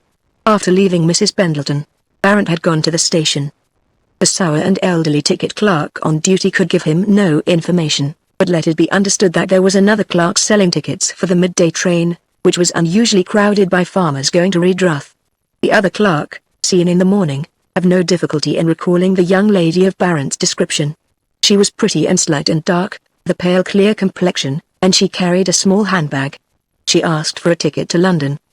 The clerk understood her to ask for a return ticket, but as she picked it up with the change for the £5 note with which she paid for it, she said that she thought she had asked for a single ticket. He assured her that she had not, but offered to change it. At that moment the departure of the train was signalled, and she ran through the barrier without waiting to change the ticket. The incident caused him to observe her, and his description tallied so completely with Mrs. Pendleton's description that Barrett had not the least doubt that it was Cicely. On the strength of this information Barrett applied to a local magistrate for a warrant for the girl's arrest. He was well aware that he had not yet gathered sufficient evidence to satisfy the law that she had murdered her father, but his action was justified by her flight and the presumption of her secret visit to her father's house when she was supposed to be in bed and asleep at the hotel. These things fulfilled, Barrett then applied his mind to the question of Elissa's complicity. If Cicely's actions on the night of her father's death, and her subsequent flight, simplified matters to the extent of deepening the assumption of murder into a practical certainty, they added to the complexity of the case by giving it the appearance of a carefully planned crime in which Elissa seemed to be deeply involved. The insistent necessity of motive which should explain the events of that night with apartment presumptions, threw Barrett back on the suggestion, made by Austin Thorold, that it was really Cicely whom Mrs. Pendleton had detected looking through the door of the downstairs room when the other members of the family were assembled within listening to Robert Thorold. Barrett told himself that Mrs. Pendleton's suspicion of Elissa rested on nothing more substantial than feminine prejudice, an unreasoning impulse of dislike which would leave few men alive if it always carried capital punishment in its train. The substitution of Cicely for Elissa provided a convincing motive for murder. The overheard revelation of her mother's shame and her own precarious condition in the world when she might reasonably have been counting on becoming an heiress of note, were sufficient to account for the nocturnal return and an effort to entreat justice or compel silence. The alternatives depended on the type of girl. From what Mrs. Pendleton had told him of Cicely and her love for her mother, poor Mrs. Pendleton had insisted, all unwittingly, very strongly on that Barrett had pictured her as a brooding yet passionate type of girl who might have committed the murder in a sudden frenzy of determination to prevent her father making public the unhappy secret of her mother's life. That was an act by no means inconsistent with the temperament of a strong-willed and lonely girl, whose stormy passions had been wrought to the breaking point by disclosures made on the very day that her loved mother had been buried in a nameless grave. There was, additionally, a motive of self-interest, awakened to the lamentable fact that she had no claim on her father beyond what generosity might dictate. In short, Barrett believed the motive for the murder to be a mixed one, as human motives generally are. At that stage of his reasoning he did not ask himself whether worldly greed was likely to enter into the composition of a girl like Cicely. This reconstruction of the crime pointed to an accomplice, and that accomplice must have been the manservant. Nobody but Thalassa could have let the girl into the house, and he could have dropped the key in the room after the door was broken open. That theory not only presupposed strong devotion on Thalassa's part for a girl he had known from childhood, which was a theory reasonable of belief, but it also suggested that he bore a deep grudge against his master on his own account, sufficient to cause him to refrain from doing anything to prevent the accomplishment of the murder, and to risk his own skin afterwards to shield the girl from the consequences. This aspect of the case struck Barrett as very strange and deep, because it failed to account for Cicely's subsequent flight. If Thalassa had jeopardized himself by keeping silence about her visit, and had returned the key to her father's room in order to create the idea of suicide, why had she dispelled the illusion by running away, bringing both her accomplice and herself into danger? Had she been seized with terror, perhaps due to Mrs. Pendleton's insistence on her belief of murder, or had Thalassa conveyed some warning to her that inquiries were likely to be put afoot? These were questions to which Barrett felt he could find no answer until he had seen Thalassa and attempted to wrest the truth from him. He postponed his visit to Hint House until the evening. He wanted to make the journey as Cicely had made it on the previous night, in order to find out, as nearly as possible, the exact moment she had arrived at her father's house. He was not even in a position to prove that she had gone by the wagonette until he had questioned the driver. He took his way to the station that evening with the feeling that it would be difficult to get anything out of Thalassa, whatever the reasons for his silence. He instinctively recognized that the authority of the law, which strikes such terror into craven hearts, would not help him with this old man whose glance had the lawless fearlessness of an eagle. But he had confidence in his ability to extract the truth, and Thalassa, moreover, was at the disadvantage of having something to hide. It would be strange if he did not succeed in getting the facts out of him. The street fair wagonette was pulled up outside the station. Mr. Crows, master of his destiny and timetables, reclined in front, regarding with a glazed eye his drooping horse. Inside, some stout women with bundles waited patiently until it suited the autocrat on the box seat to start on his homeward way. Mr. Crows showed no indication of being in a hurry. His head nodded drowsily, and a little saliva trickled down his nether lip. He straightened himself with a sudden jerk as Barrett climbed up beside him. "What be you doing here?" he demanded. "I'm going to street fair," said Barrett. "I don't allow no passengers to sit alongside o' me." "You'll have to put up with it for once," returned Barrett curtly, in no way softened by the odor of Mr. Crow's breath. As this was a reply which no resident of street fair would have dared to make, Mr. Crows bent a muddled glance on his fare, and by a concentrated effort recalled the face of the man who had given him 10 shillings on the previous night. He decided to pocket the present indignity in the hope of another tip. "All right," he said, with unwanted amiability, "you can stay where you are for once." He applied himself to driving the wagonette. Sobriety was not an essential of the feat. The horse knew the way, drew clear of the town without accident, and jogged into the long winding road which stretched across the moors. The shadows deepened into night, and Mr. Crows lighted a solitary lamp in the front of his vehicle. "Aren't you going to light up inside?" asked Barrett, when the lamp was flickering faintly. "No," replied Mr. Crows shortly. "It don't pay. Let 'em sat in the dark. Not enough passengers, eh?" "More'n enough, fat old woman on the out journey," declared Mr. Crows passionately. "That's because it's all uphill. But they walk in downhill to save a shillin'. I know them." He brooded darkly. "It's all part of the plan," he went on.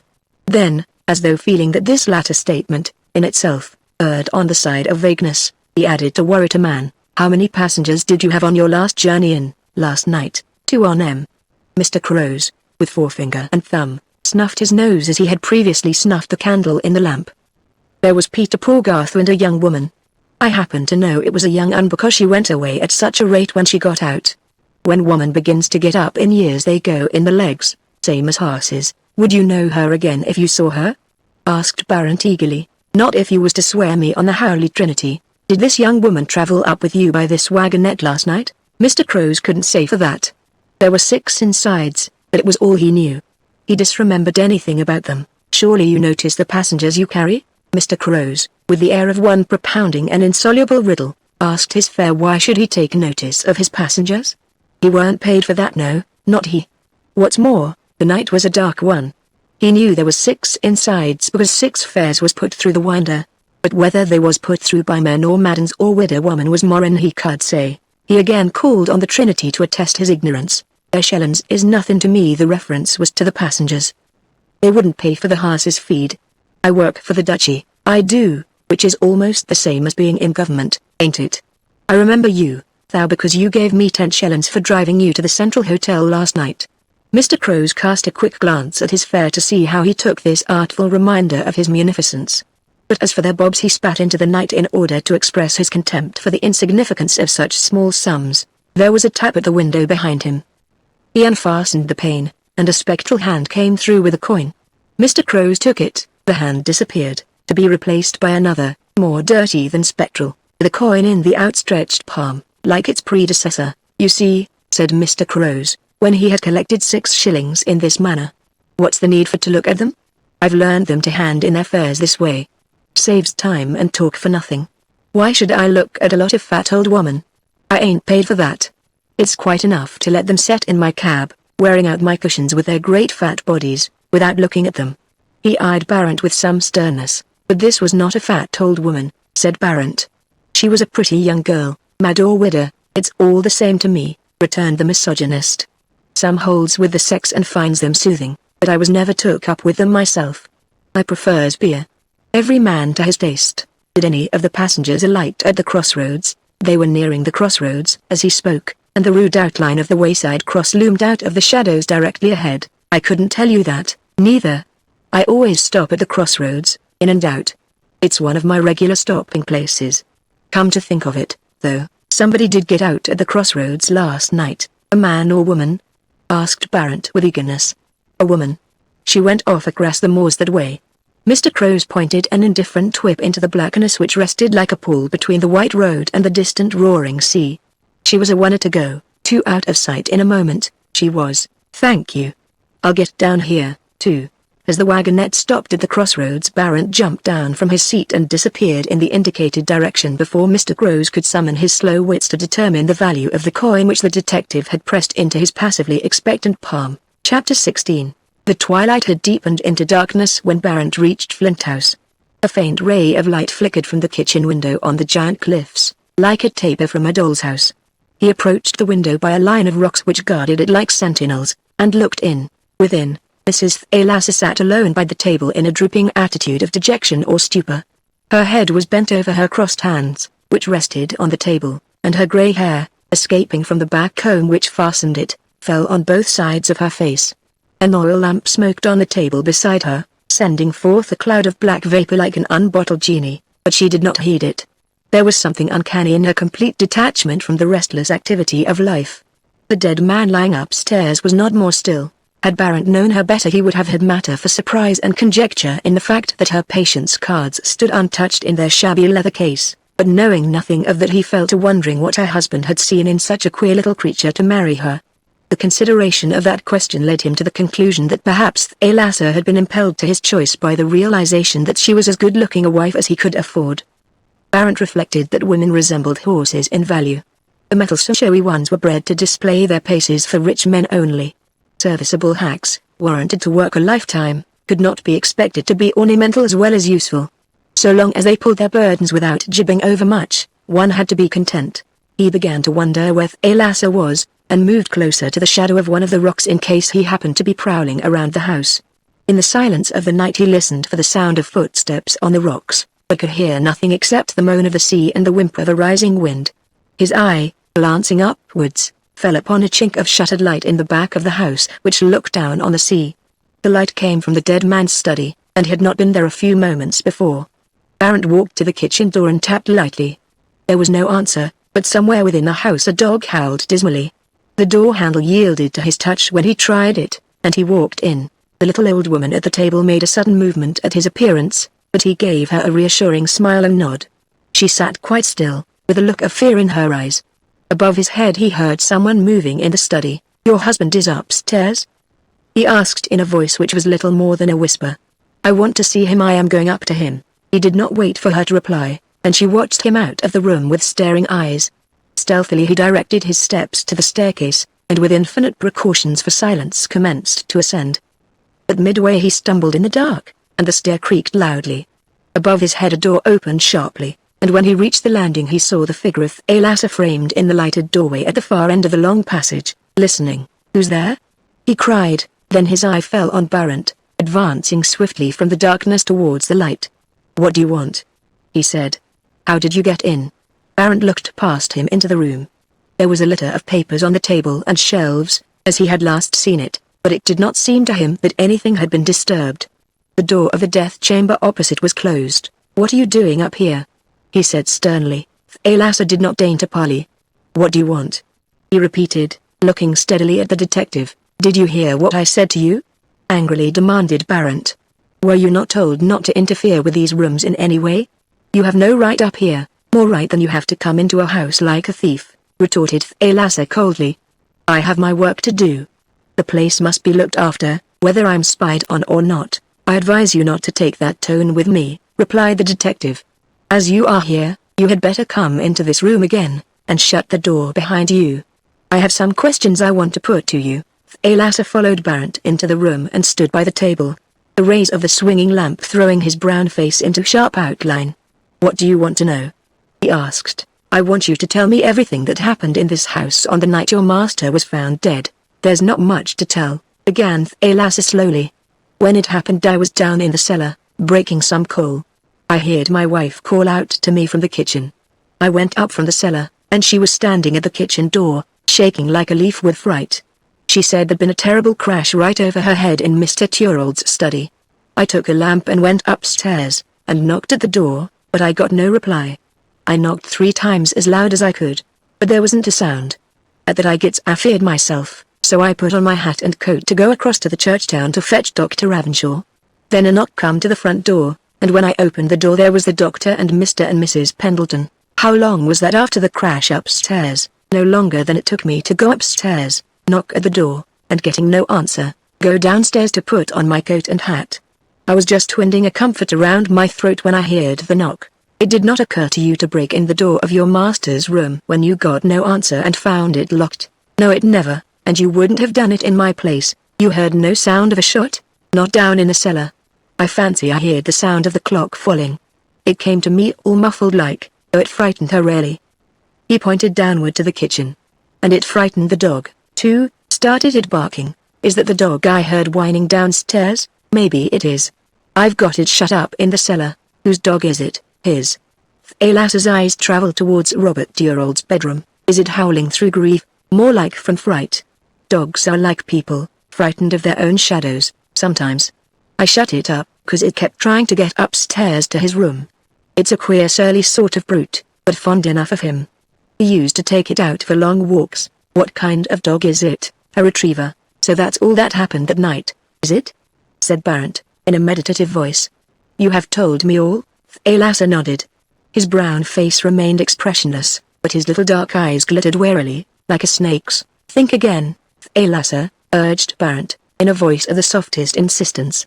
"It may be that you have forgotten something, overlooked an incident which may be important." "I've overlooked nothing," was the sullen response. "There's just an odd chance that you have," said Barrent, searching the other's face from raised contemplative eyebrows. "The best of memories plays tricks at times. It's always better not to be too sure. Think again, Thalassa. If you haven't something more to tell me, I've told you everything," Thalassa commenced, then straightened his long bony frame in a sudden access of anger, and brought his hand sharply down on the table. "What are you trying to badger me for, like this? You'll get nothing more out of me if you question me till doomsday." "But why should you keep anything back?" asked Barrent softly. Thalassa looked at him with a startled air, then recovered himself quickly. "I'm not keeping anything back," he said. "Why should you say that?" "I did not say it. You said I'd get no more out of you. Because there is nothing more to be got. Is that plain enough?" "Quite. Well then, let us go over the events of this night once more. Perhaps that will help you to recall something which you have forgotten." "That's not likely." "Nevertheless, we will try. You were busy in the coal cellar at the time, I think you said?" "At what time?" said Thalassa with a quick glance. "At the time the crash happened upstairs." "Yes, what time was that?" "How should I know?" "Do you suppose there's a clock in the coal cellar?" "It must have been about 9:30, according to the clock upstairs." "Did you think I had overlooked that? Then you heard your wife call, and went to the kitchen. Next, you went upstairs, tried your master's door, found it locked, and decided to go for assistance. But before you could do so, Mr. and Mrs. Pendleton and Dr. Ravenshaw arrived. Have I got it right? That'd be right, all except one thing. Thalasser met Barron's look steadily, with no sense of guilt in his face. Well? He said, I see that you do not intend to be frank. Let me help your memory a little. Did you have no other visitors before Mr. and Mrs. Pendleton and Dr. Ravenshaw arrived? Visitors? There was scorn now in his straight glance, but nothing more.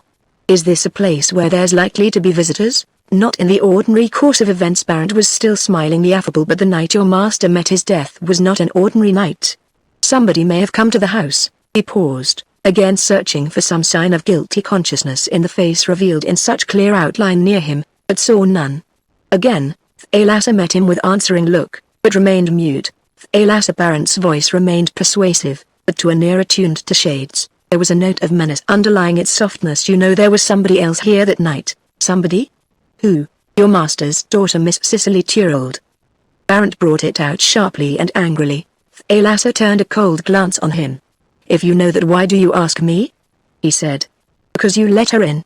Thalasser surveyed him with a shadow of a smile on his motionless face. Do you take me for a fool? He said. I let nobody in.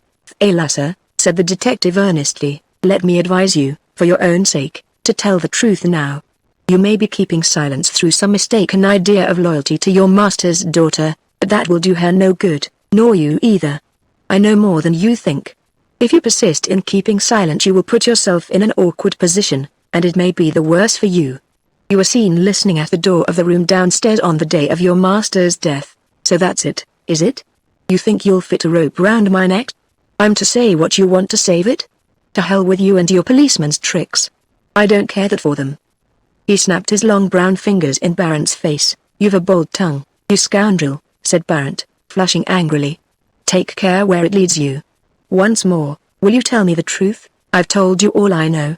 Do you mean to tell me that you did not see your master's daughter, or let her into the house? I did not. Could anybody have got into the house without your knowledge? Maybe. Did you hear anybody? How could I hear anybody when I was down in the coal cellar? The open sneer on Thalasser's face suggested that he was not to be caught by verbal traps. Barrett perceived, with a smouldering anger, that the man was too clever to be tricked, and too stout of heart to be frightened. By accident or design he had a ready story which was difficult to demolish without further knowledge of the events of that night. Barrett decided that it would be useless, at that moment, to apply himself to the effort of worming anything out of Thalasser. He had shown his own hand too freely, and placed him on his guard. There was also the bare possibility that he had told the truth, so far as he knew it. One last shot he essayed. You are acting very foolishly, but I shall not arrest you yet, he said impressively. I shall tell the local police to keep an eye on you. Is it the Cornish savage from the Churchtown hymn with the straw helmet? Said Thalasser, with a harsh laugh. The last shot had missed fire badly. The lawless spirit of the man was not to be intimidated by a threat of arrest, a threat which the detective had reason for not putting into effect just then. Barrett moved towards the door with the best dignity he could command. Light me downstairs to the kitchen, he said. I want to see your wife. Thalasser seemed about to say something at that, then thought the better of it, and walked out of the room. Outside in the passage he picked up a small lamp glimmering in a niche of the wall, and led the way downstairs. They reached the kitchen in silence, and went in. The little grey woman at the table was seated in the same posture as Barrett had last seen her, her hands crossed in front of her, her head bent. She glanced up listlessly as they entered. Barrett crossed the room, and touched her arm. She shook in a pitiful little flurry of fear, then became motionless again. Mrs. Thalasser, I want to speak to you, said Barrett, raising his voice, as though to a deaf person. Is this where you were sitting the night before last, when you heard the crash in your master's room upstairs? Put the knave on the rubbish heap, she muttered without looking up. Listen to me, Mrs. Thalasser. He spoke still louder. Did you hear the shot before the crash? The loud tone seemed to reach the remote consciousness of her being, and she started up in another flurry. Coming, sir. Jasper, where's the tray? She stood thus for a moment, then dropped back into her chair, her eyes fixed on the opposite wall. What's the matter with her? Said Barrett, turning to her husband. She's been like it ever since it happened, said Thalasser, in a low tone. That's how I found her when I came from the cellar. Did she hear the shot or see anything? That's more than I can tell you. When I came from the cellar she seemed mazed with fright. and kept pointing to the ceiling. All I could make out from her was that there had been a great crash upstairs. When I came down again after trying the door, she was lying on the floor in a faint, and I carried her into her bed. It's floored her wits. She's had a very bad shock, said Barrett gravely. He regarded her attentively. Her vacant eyes, mouthing lips, trembling hands, her uncanny fixed glance which seemed to behold something unseen. Strange suspicions flowed through his brain as he watched her. What terrible experience had befallen her? What did she know of the mysterious events that had happened in that silent house? He endeavored to follow the direction of her gaze, but it seemed to be fixed on the row of bells behind the kitchen door. Then, like a half-awakened sleeper released from the horror of a nightmare, she sank back in her previous listless attitude, and fell to muttering again. As Barrett watched her, Thalassa watched them both with an anxiety which would have aroused Barrett's suspicions if he had seen it. But Thalassa's face was again closely guarded when he did look up. "You'll get neither rhyme nor reason out of her," said Thalassa, as their glances met. "I'll try once more," murmured Barrett, almost to himself. He turned to her again, but this time he did not lay his hand on her arm. "Mrs. Thalassa," he spoke more gently, "will you try and understand me? Red on black. Black on red." Her hands moved restlessly, in a sudden recognition of the futility of trying to gather anything from that clouded brain. Barrett turned abruptly away without another word, and the black gaze of Thalassa followed him through the door and out into the darkness of the night. Chapter 17. The bell in the darkened chambers rang with the insistent clamor of mechanism responding with blind obedience to a human hand. Mr. Anthony Brimsdown suffered it to pass unnoticed. As an elderly bachelor, living alone, he was sufficiently master of his own affairs to disregard the arrival of the last post, leaving the letters as they were tumbled through the slit in the door downstairs until he felt inclined to go and get them. He was standing in the center of the room examining an unusual trinket, a gold hoop-like a bracelet, with numbers and the zodiac signs engraved on the inner surface. Mr. Brimsdown had discovered it in a Kingsway curiosity shop a week before. It was a portable sundial of the 16th century. A slide, pushed back a certain distance in accordance with the zodiac signs, permitted the sun to fall through a slit on the figures of the hours within a dainty timekeeper for medieval lovers. Mr. Brimsdown was no gallant, nor had he sufficient imagination to prompt him to wonder what dead girl's dainty fingers had once held up the bright fragile circle to the sun to see if love's tryst was to be kept. His joy in the sundial was the pride of the collector in the possession of a rare thing. But that night it failed to interest him. He put it down with a sigh, and resumed his restless pacing of the room. It was his office, but he preferred it to his chambers at the end of the passage.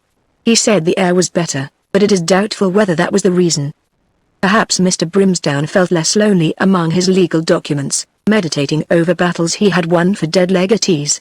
As a solicitor he was strong on the chancery side and had gained some famous judgments for notorious litigants, men who had loved the law so well that their souls might well have been found knowing no higher heaven in the office where the records of their forgotten lawsuits were buried.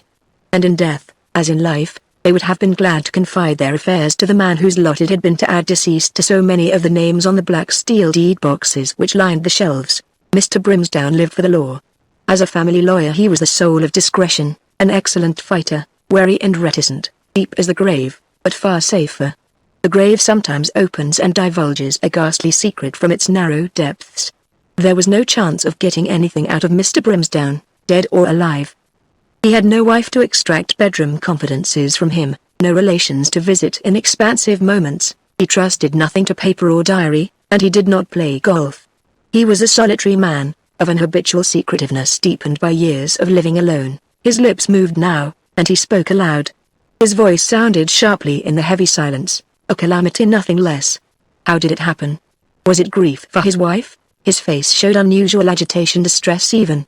It was well his clients could not see him at that moment.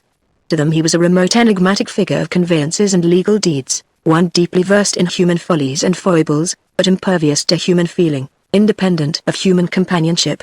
The reserved glance of his cold grey eye betokened that he guarded his own secrets as closely as he guarded the secrets entrusted to him professionally. But there was human nature in him deep down. It was not much a lock of hair in a sealed packet in his pocketbook. The giver was dead and gone to dust, sleeping in an old churchyard near the Strand, forgotten by all who had ever known her except one.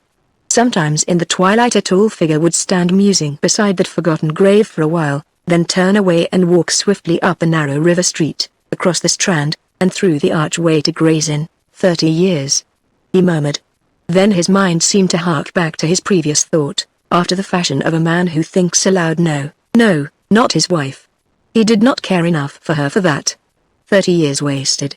My heart bleeds when I think of it. Ought I to go down? Did he wish for me? I wonder. His distress as he paced the room was more apparent than ever. Again, his clients would have been astonished if they had witnessed it. In their opinion he was hard as nails and a stranger to the softer feelings of the heart. They would as soon thought of attributing sentiment to one of the Japan deed boxes. But they would have accepted the surprising revelation with well-bred English tolerance for eccentricity, not allowing it to affect their judgment that Mr. Brimsdown was one of the soundest and safest lawyers in England. His agitation arose from the death of Robert Thorold, his client. He had gathered that piece of news from an evening newspaper in the restaurant where he had dined. Mr. Brimsdown had reached an age when the most poignant events of human life seem little more than trifles. It was in the nature of things for men to die. As a lawyer he had prepared many last wills and testaments, had helped men into their graves, as it were unmoved. But that unexpected announcement of Robert Thorold's death had come to him as an overwhelming shock. He had left his meal unfinished, and returned to his chambers to seek consolation, not in prayer, but in his collection of old clocks and watches. In the dusk he had set out his greatest treasures: the gold sundial, a lamp clock, an early French watch in blue enamel, and a bed-repeating clock in a velvet case. But the solace had failed him for once. Even the magic name of Danquer on the jeweled face of the repeater failed to stir his collector's heart. His regard for Robert Thorold was deep and sincere. His dead client had been his ideal of a strong man. Strong and unyielding like a rock. That was the impression Robert Thorold had conveyed at their first interview many years before, and his patience and tenacity in pursuit of his purpose had deepened the feeling since. The object of his search had the lawyer's sympathy. Mr. Brimsdown had a reverence for titles, inherited titles, not mere knighthoods, or orders of the British Empire. For those he felt nothing but contempt. He drew the sharpest distinction between such titled vulgarians and those who were born into the world with the blood running blue in their veins. He regarded Robert Thorold as belonging to this latter class. It was nothing to him that he was a commoner in the eyes of the world, with no more claim to distinction than a golf-playing city merchant. He had believed in his story from the first, and had helped him in that belief. Thorold of Missenden. It was a great old name. Mr. Brimsdown rolled it round his tongue as though it were a vintage port, pronounced it lingeringly, rolling the RRs sonorously, and hissing the SSs with a caressing sibilant sound. Thorold of Missenden. Robert Thorold was the lineal descendant of the name, and worthy of the title. Mr. Brimsdown had always felt that, from the very first. There was something noble and dominating in his presence. Allard told, there could be no doubt of that. What stronger proof of it could be found than the dogged strength with which the dead man had persisted for 30 years in his effort to claim as his rightful due baronial title, which had been in abeyance for 400 years, and he would have succeeded, was on the verge of success but for this unlucky stroke of death's. With a sigh for the frailty of human hopes, Mr. Brimsdown put an end to his reflections and went downstairs for the post. By the dim light of the lowered hall gas he saw an envelope lying on the floor, a thick grey envelope addressed to himself in a thin irregular hand. The sight of that superscription startled him like a glimpse of the unseen. For it was the handwriting of the subject of his thoughts, Robert Thorold. With the stiff movement of an aging man he picked up the letter and went upstairs again. In some subtle way the room seemed changed. He had a sudden inexplicable sensation of nervousness and depression. Shaking it off with an effort, he opened the envelope in his hand with an odd reluctance, the feeling that he was prying into something which was no concern of his. He drew out the single grey sheet and unfolded it. The letter was dated from Flint House on the previous day. There was but a few lines, but the lawyer was pulled up at the beginning by the unusual familiarity of the address. My dear Brimsdown was unusual in one so formal as Robert Thorold. But the handwriting was his undoubtedly. Mr. Brimsdown had seen it too often to be mistaken. With the growing idea that the whole thing was confounding to sober sense and reason, he read on. Can you postpone all your other engagements and come to Cornwall on receipt of this? If you will telegraph the train you travel by, I will have a conveyance to meet you at Penzance and bring you to Flint House. This is a matter of importance. A postscript followed in the strangest contrast to the formal note, a postscript hasty and blotted, which had evidently been added in extreme agitation of mind. For God's sake, lose no time. Come at once. The tremulous urgent words stared out from the surface of the grey paper in all the piteous futility of an appeal made too late. Glancing up, Mr. Brimsdown's eye rested on the shelf where the deed box of Robert Thorold reposed. and he mechanically reflected that it would be necessary to have the word deceased added to the white-lettered inscription on the black surface. Mr. Brimsdown sighed. Then, shaking off the quiescence of mind which his brooding had engendered, he applied his faculties to the consideration of a situation which at first sight seemed fantastic as a nightmare. The letter was not more remarkable than its dispatch after the writer's death, but the summons to Cornwall was not in itself surprising. He recalled a similar visit to Norfolk some years before, and the recent correspondence between them made it clear that the claim had reached a stage which required careful legal handling. Robert Durold had forwarded copies of the final proofs of the family descent discovered in Cornwall, and Mr. Brimsdown had prepared the claim for the termination of abeyance which was to be heard by the House of Lords. Mr. Brimsdown was also aware of the summoning of the other members of the family to Cornwall to impart the news to them. A very natural and proper proceeding on Robert Durold's part, he had deemed it. He believed he knew every intimate detail of the ambition on which Robert Durold had immutably set his heart. Had they not been discussed between them, again and again, in that room, his bitterness that he had no son, his fear that the regained title might be extinguished again in female descent, his grievance that the succession could not be altered. It was his dream to found a new line of Durolds, and be remembered as the head of it. If you could only get the descent taken outside the limits of the original creation. Brimsdown, the harsh voice, uttering these words, seemed to reach Mr. Brimsdown in the muffled silence at that moment. He had told him, again and again, that the thing was impossible. If the Durold barony was called out of abeyance, it was an act of royal grace and favour. They had no rights, he insisted on that, and any attempt to influence the crown about the line of succession might endanger the claim. And now Robert Durold was dead in the midst of his plans, dead when he had almost gained the peak of his dreams. It seemed incredible, almost impossible. Death at such a moment assumed an unexpected reality as an actual and tangible mocker of human ambitions. And this letter with its postscript, what was the meaning of it? The lawyer knew nothing of Robert Durold's announcement to his family on the previous day. If he had, it would have intensified his feeling that the letter hinted at some terrible secret hidden behind the thick curtain of his client's strange and sudden death. The hasty postscript suggested a quickened sense of a growing danger which Robert Durold had seen too late to avert. What danger? Mr. Brimsdown could form no idea. He reflected that he really knew very little of Robert Durold's private life in spite of the long association between them. He must have had other interests at one time or other beside the eternal question of the title. Mr. Brimsdown had vaguely understood that the money he had invested for Robert Durold had been gained abroad in the wilds of the earth in his client's early life, but his client had never confided to him the manner of the gathering. That was a page in the dead man's life of which his trusted legal adviser knew nothing whatever. It was unsafe to assume that the page, if revealed, would throw any light on his tragic death, but there was a possibility that it might. The evening newspaper he had brought home lay on the carpet at his feet, exposing the headline, "A Cornish Mystery," which had caught his eye at the restaurant. Mr. Brimsdown picked up the sheet and read the report again. There was nothing in it to help him.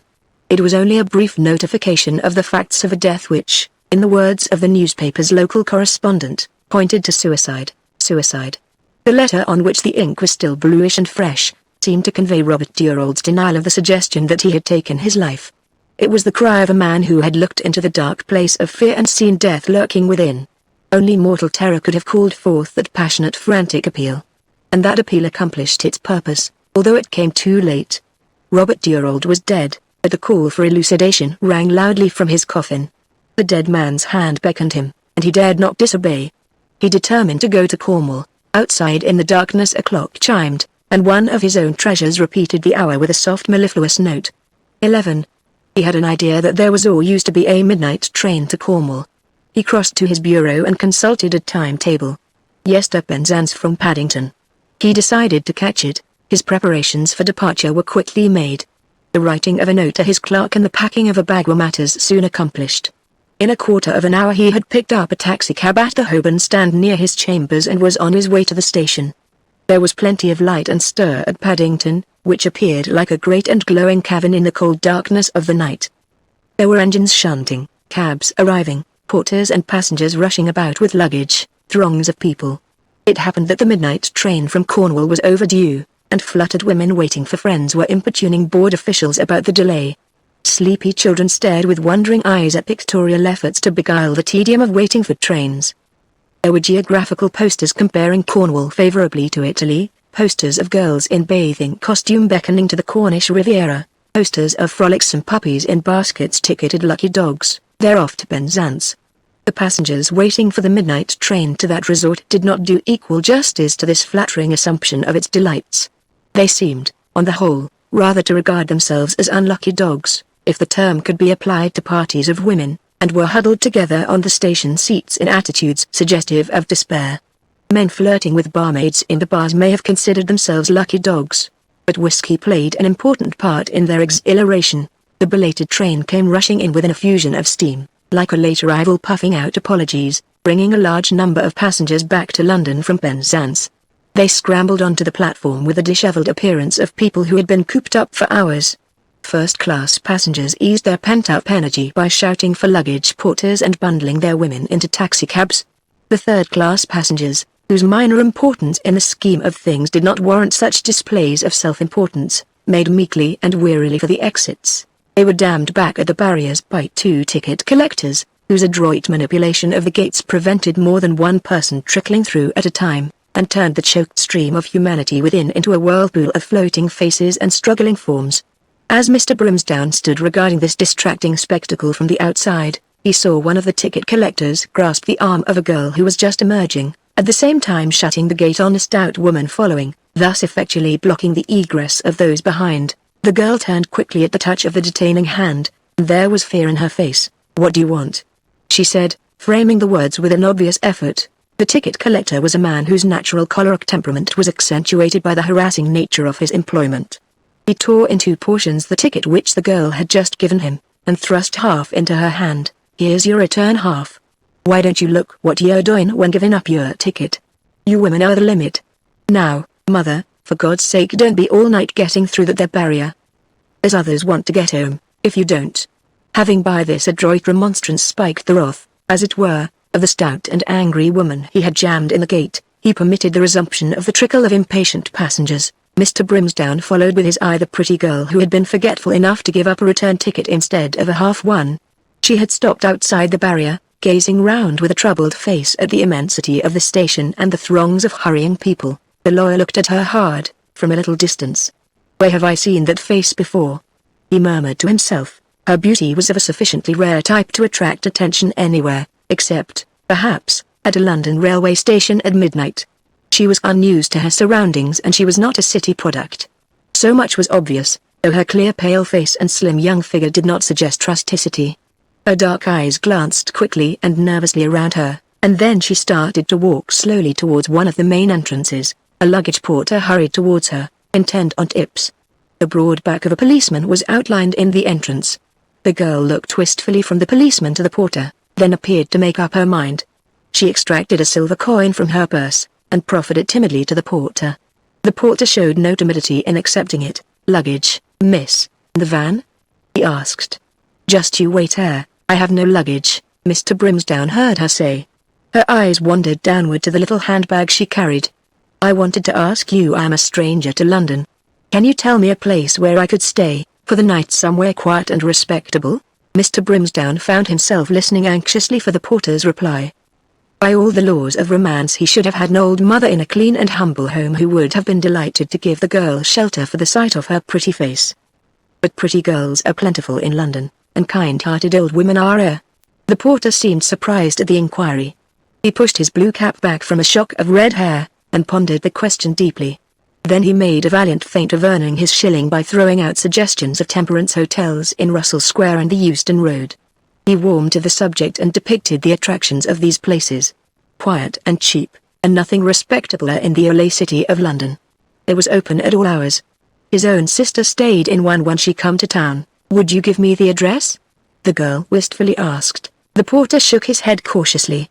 He had evidently no intention of pawning his sister's reputation for a shilling given him by a strange girl who might have designs on the spoons of temperance hotels. "How do I get to Euston Road?"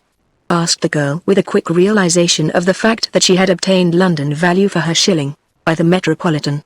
He pointed to a blazing subterranean archway which at that late hour was still vomiting forth a mass of people.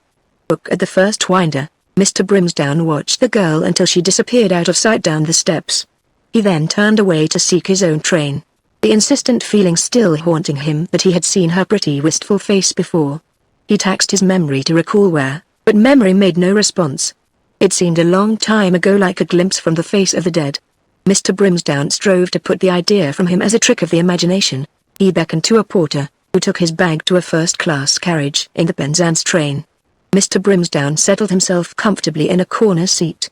A few minutes later the train moved out on the long night journey to Penzance. Chapter 18. The clock in Dr. Ravenshaw's study ticked loudly in the perfect stillness and then struck 10 with a note of metallic derision, as though rejoicing in the theft of an hour from a man who prided himself on knowing the value of time. Startled to find that it was so late, Barrett sprang to his feet and rang the bell. A sleepy Cornish maid appeared in answer, and Barrett informed her that he could not wait any longer. "The doctor may be in at any time now, sir," the girl eagerly assured him, as though she were in league with the clock to steal more of his time. "I will call again," said Barrett curtly. "Any message, sir?" "Oh, here's the doctor now. A gentleman to see you, sir." Dr. Ravenshaw advanced into the room. He looked tired and weary, as if he had spent a long vigil by a patient. He dismissed the girl with a nod, and turned inquiringly to his visitor. "I am Detective Barrett, doctor. I have waited to see you on my way back from Flint House." "I am investigating the case." "Yes?" said the doctor inquiringly. "Please be seated. It is a strange case, you know," began the detective. "And one of the strange things about it is that the dead man's relatives differ whether it is murder or suicide.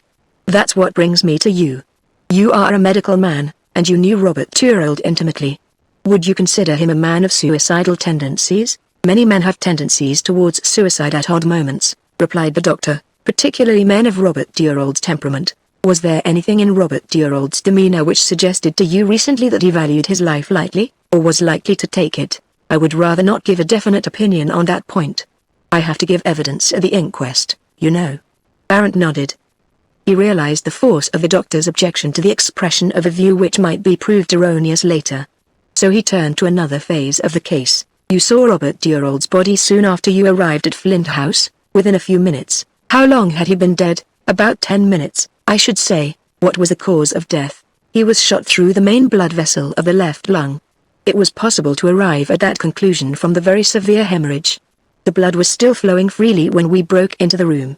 That would cause death from heart failure, following the hemorrhage, within 2 or 3 minutes, in all probability. "He was quite dead when you entered the study?" "Quite." "How long after was the body carried into the bedroom?" "An hour or more."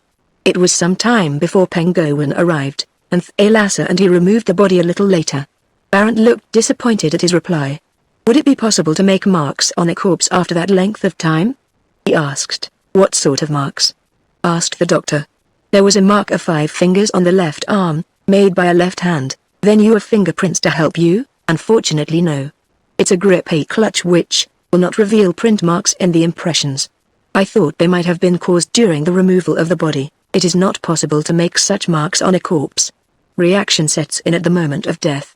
Sometimes blue spots appear on a dead body, and such appearances have been occasionally mistaken for bruises." "Did you observe any marks when you examined the body?"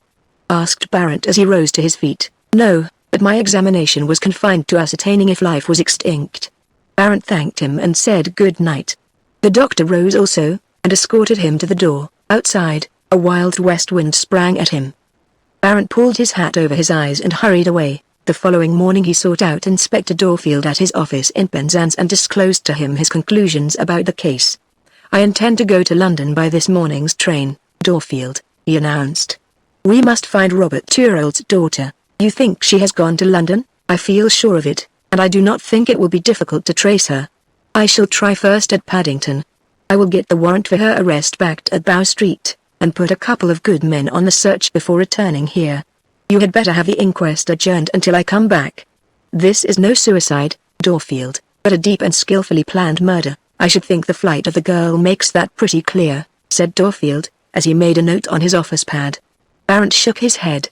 "It's too strange a case for us to have any feeling of certainty about it yet," he said. "There is some very deep mystery behind the facts. Every step of my investigation convinces me of that. The disappearance of Miss Thorold does not explain everything. She was up at Flint House on that night, and now she is not to be found. Surely that is enough? This is not a straightforward case. It's going to prove a very complicated one. But I have come to the conclusion that the quickest way to get at the truth is to find Cicely Thorold.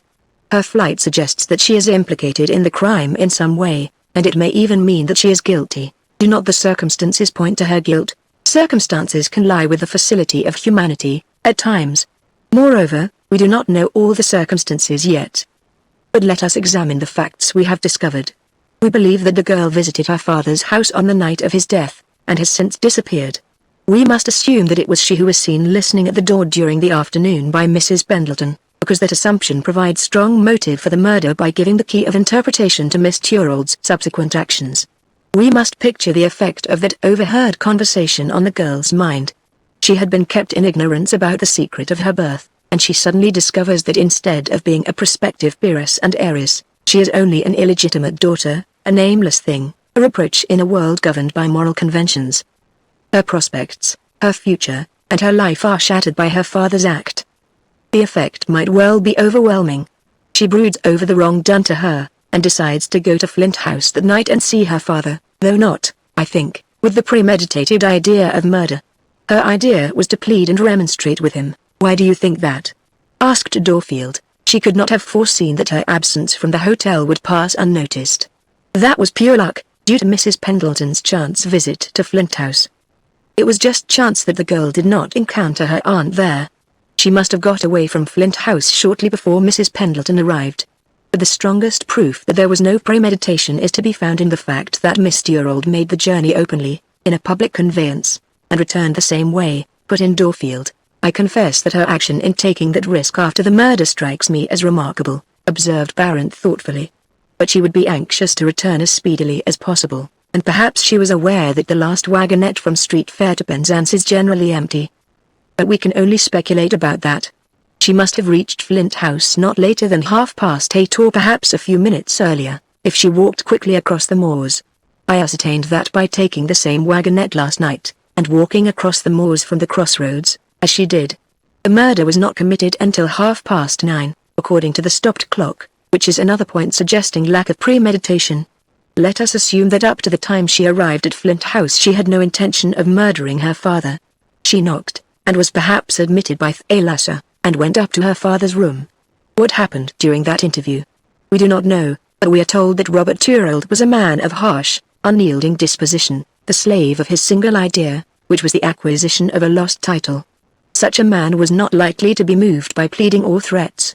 We must imagine a long and angry scene, culminating in the daughter snatching up her father's revolver and shooting him. Thalassa told Penguin that Robert Turold kept the revolver in the drawer of his writing table, Dorfield remarked. I have read Penguin's report, returned Barrett impatiently, and I am assuming that Robert Turold's daughter knew where it was kept. This is a purely constructive theory of her guilt, and we have to assume many things. We must further assume that when she left the room she locked the door behind her and brought away the key in order to suggest suicide. When she got downstairs she told Thalassa the truth, and begged him to shield her. He promised to do so, and when the door of the study was broken open he took an opportunity to drop the key on the floor, in order to suggest the idea that Robert Turold had locked himself in his room before shooting himself, and that the key was jolted out of the lock when the door was burst in. It was an infernally clever thing to do. That's the case against the girl, Dorfield. What do you think of it? It sounds convincing enough. It would sound more convincing to me if it was entirely consistent with the other facts of the case. Have you those sheets of unfinished writing which were found in Robert Turold's study? Dorfield produced 2 sheets of foolscap from his desk. Barrett laid them on the table, and examined them with a magnifying glass. It is certain that Robert Turold did not put down his pen voluntarily, he said. He stopped involuntarily, in the midst of a word. That suggests great surprise or sudden shock.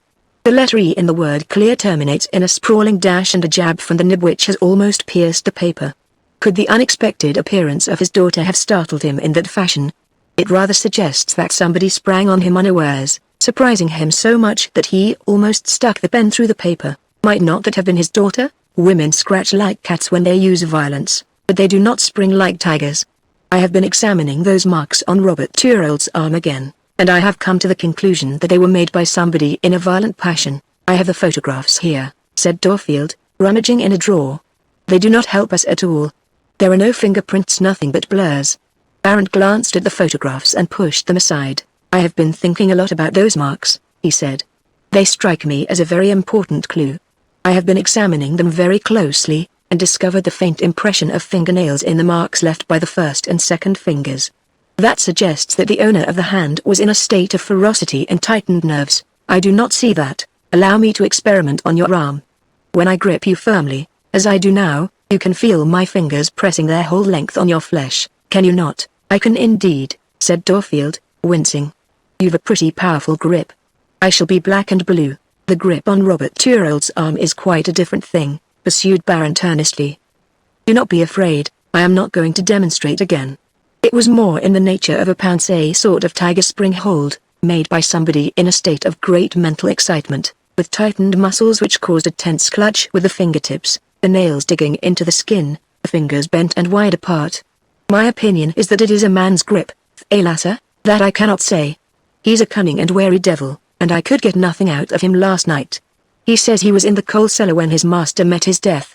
That's where he showed his cleverness in protecting himself as well as shielding the girl, because if he was actually down in the coal cellar she might have gained entrance to the house and left it again without Thalassa knowing anything about it. He says that he admitted nobody, and heard nobody. Perhaps he helped in the murder, and sprang on his master. That is possible. But why should Thalassa spring on his master in maniacal excitement? To secure a revolver to shoot him? I can see no other reason. What happened afterwards? Robert Turrell wasn't shot immediately. Some seconds, perhaps minutes, elapsed.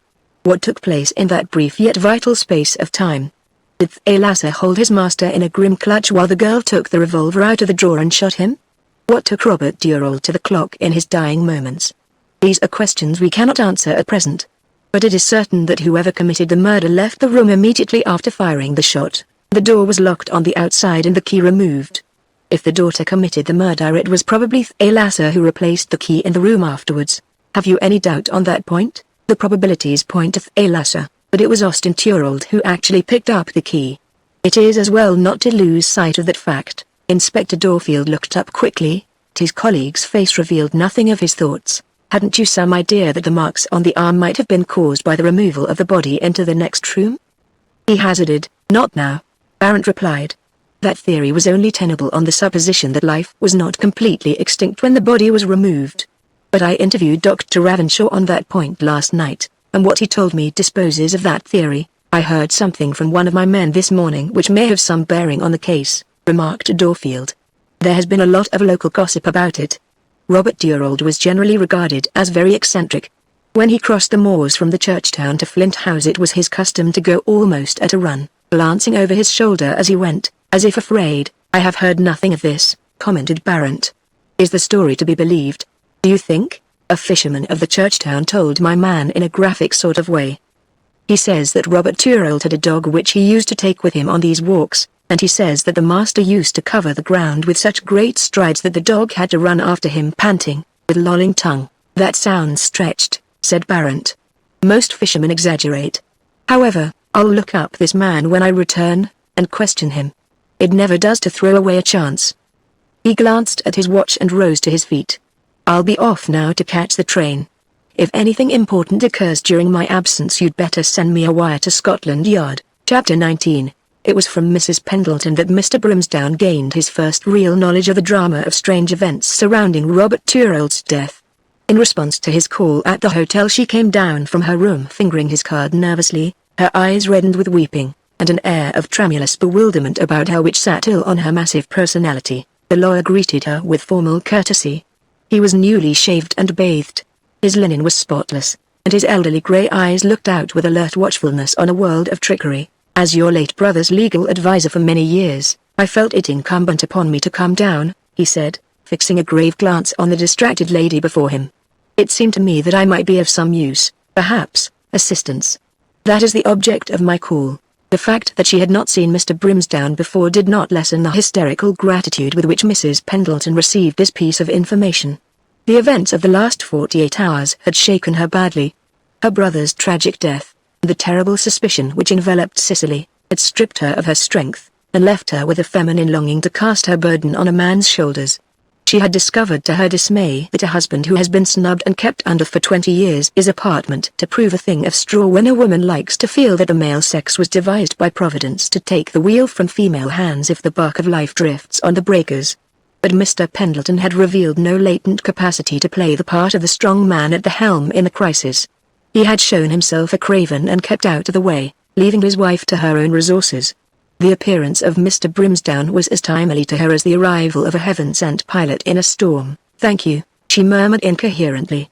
"Such a dreadful end. Poor dear Robert."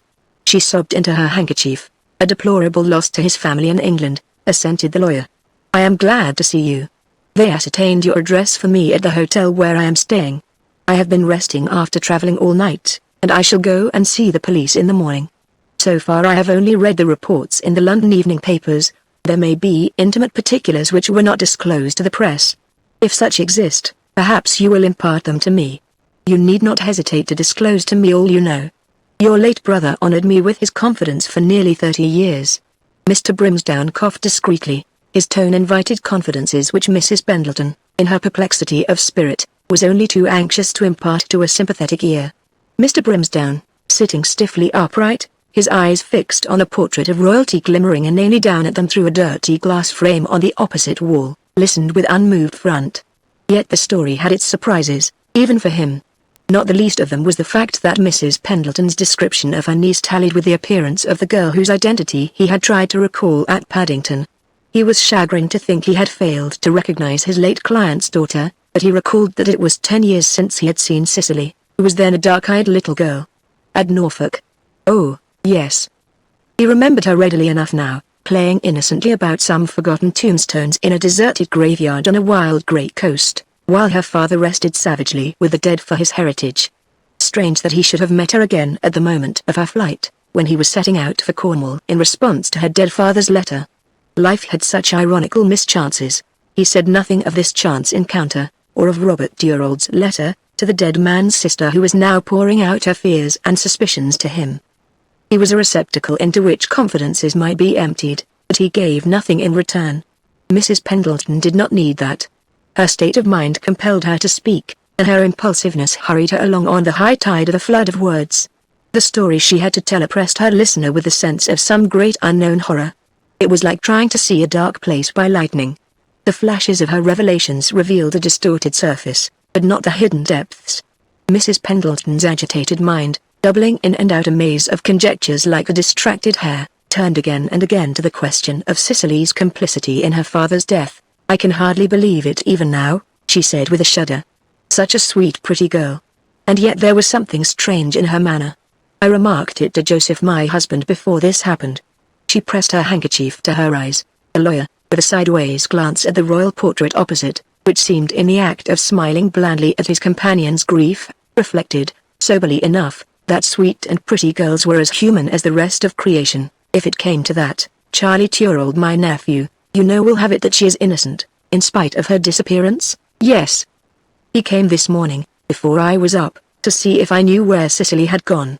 After tea he came again in a terrible state, raving against the detective for taking out a warrant for her arrest. He said it was madness on his part to imagine that a girl like Cicely would kill her father. I told him that as Cicely had disappeared he could hardly blame the police for looking for her. He turned on me when I said that, and used such violent language that I was quite frightened of him. But I make allowances, of course." "Why?" the lawyer asked, looking at her. "I think Charlie is very fond of Cicely," murmured Mrs. Pendleton with womanly intuition. "Do you mean that they love each other?" said the lawyer, regarding her attentively. "I cannot say about Cicely. And I never guessed it of Charlie until this morning. I'm sure poor Robert had no idea of it. He would never have agreed after what he told us on the day of the funeral. I mean," Mr. Brimsdown gave a tacit unspoken assent to that.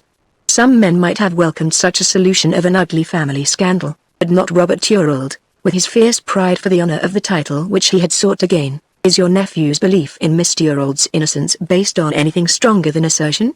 Does he suspect anyone else?" "He did not say so. He was very excited, and talked on and on, without listening to me in the least. He seems very impulsive and headstrong. I noticed that on the day of the funeral. When Robert told us about his marriage, Charles said to him that his first duty was to his daughter. Robert looked so angry." "I can well believe it," murmured the lawyer. "The young man must have courage." "Oh yes. He served with distinction in the war," Mrs. Pendleton innocently rejoined. "In temperament he takes after me, I think, more than after his father. Austin and I never did think alike. We even disagreed over poor Robert's terrible death. Austin thought he had destroyed himself.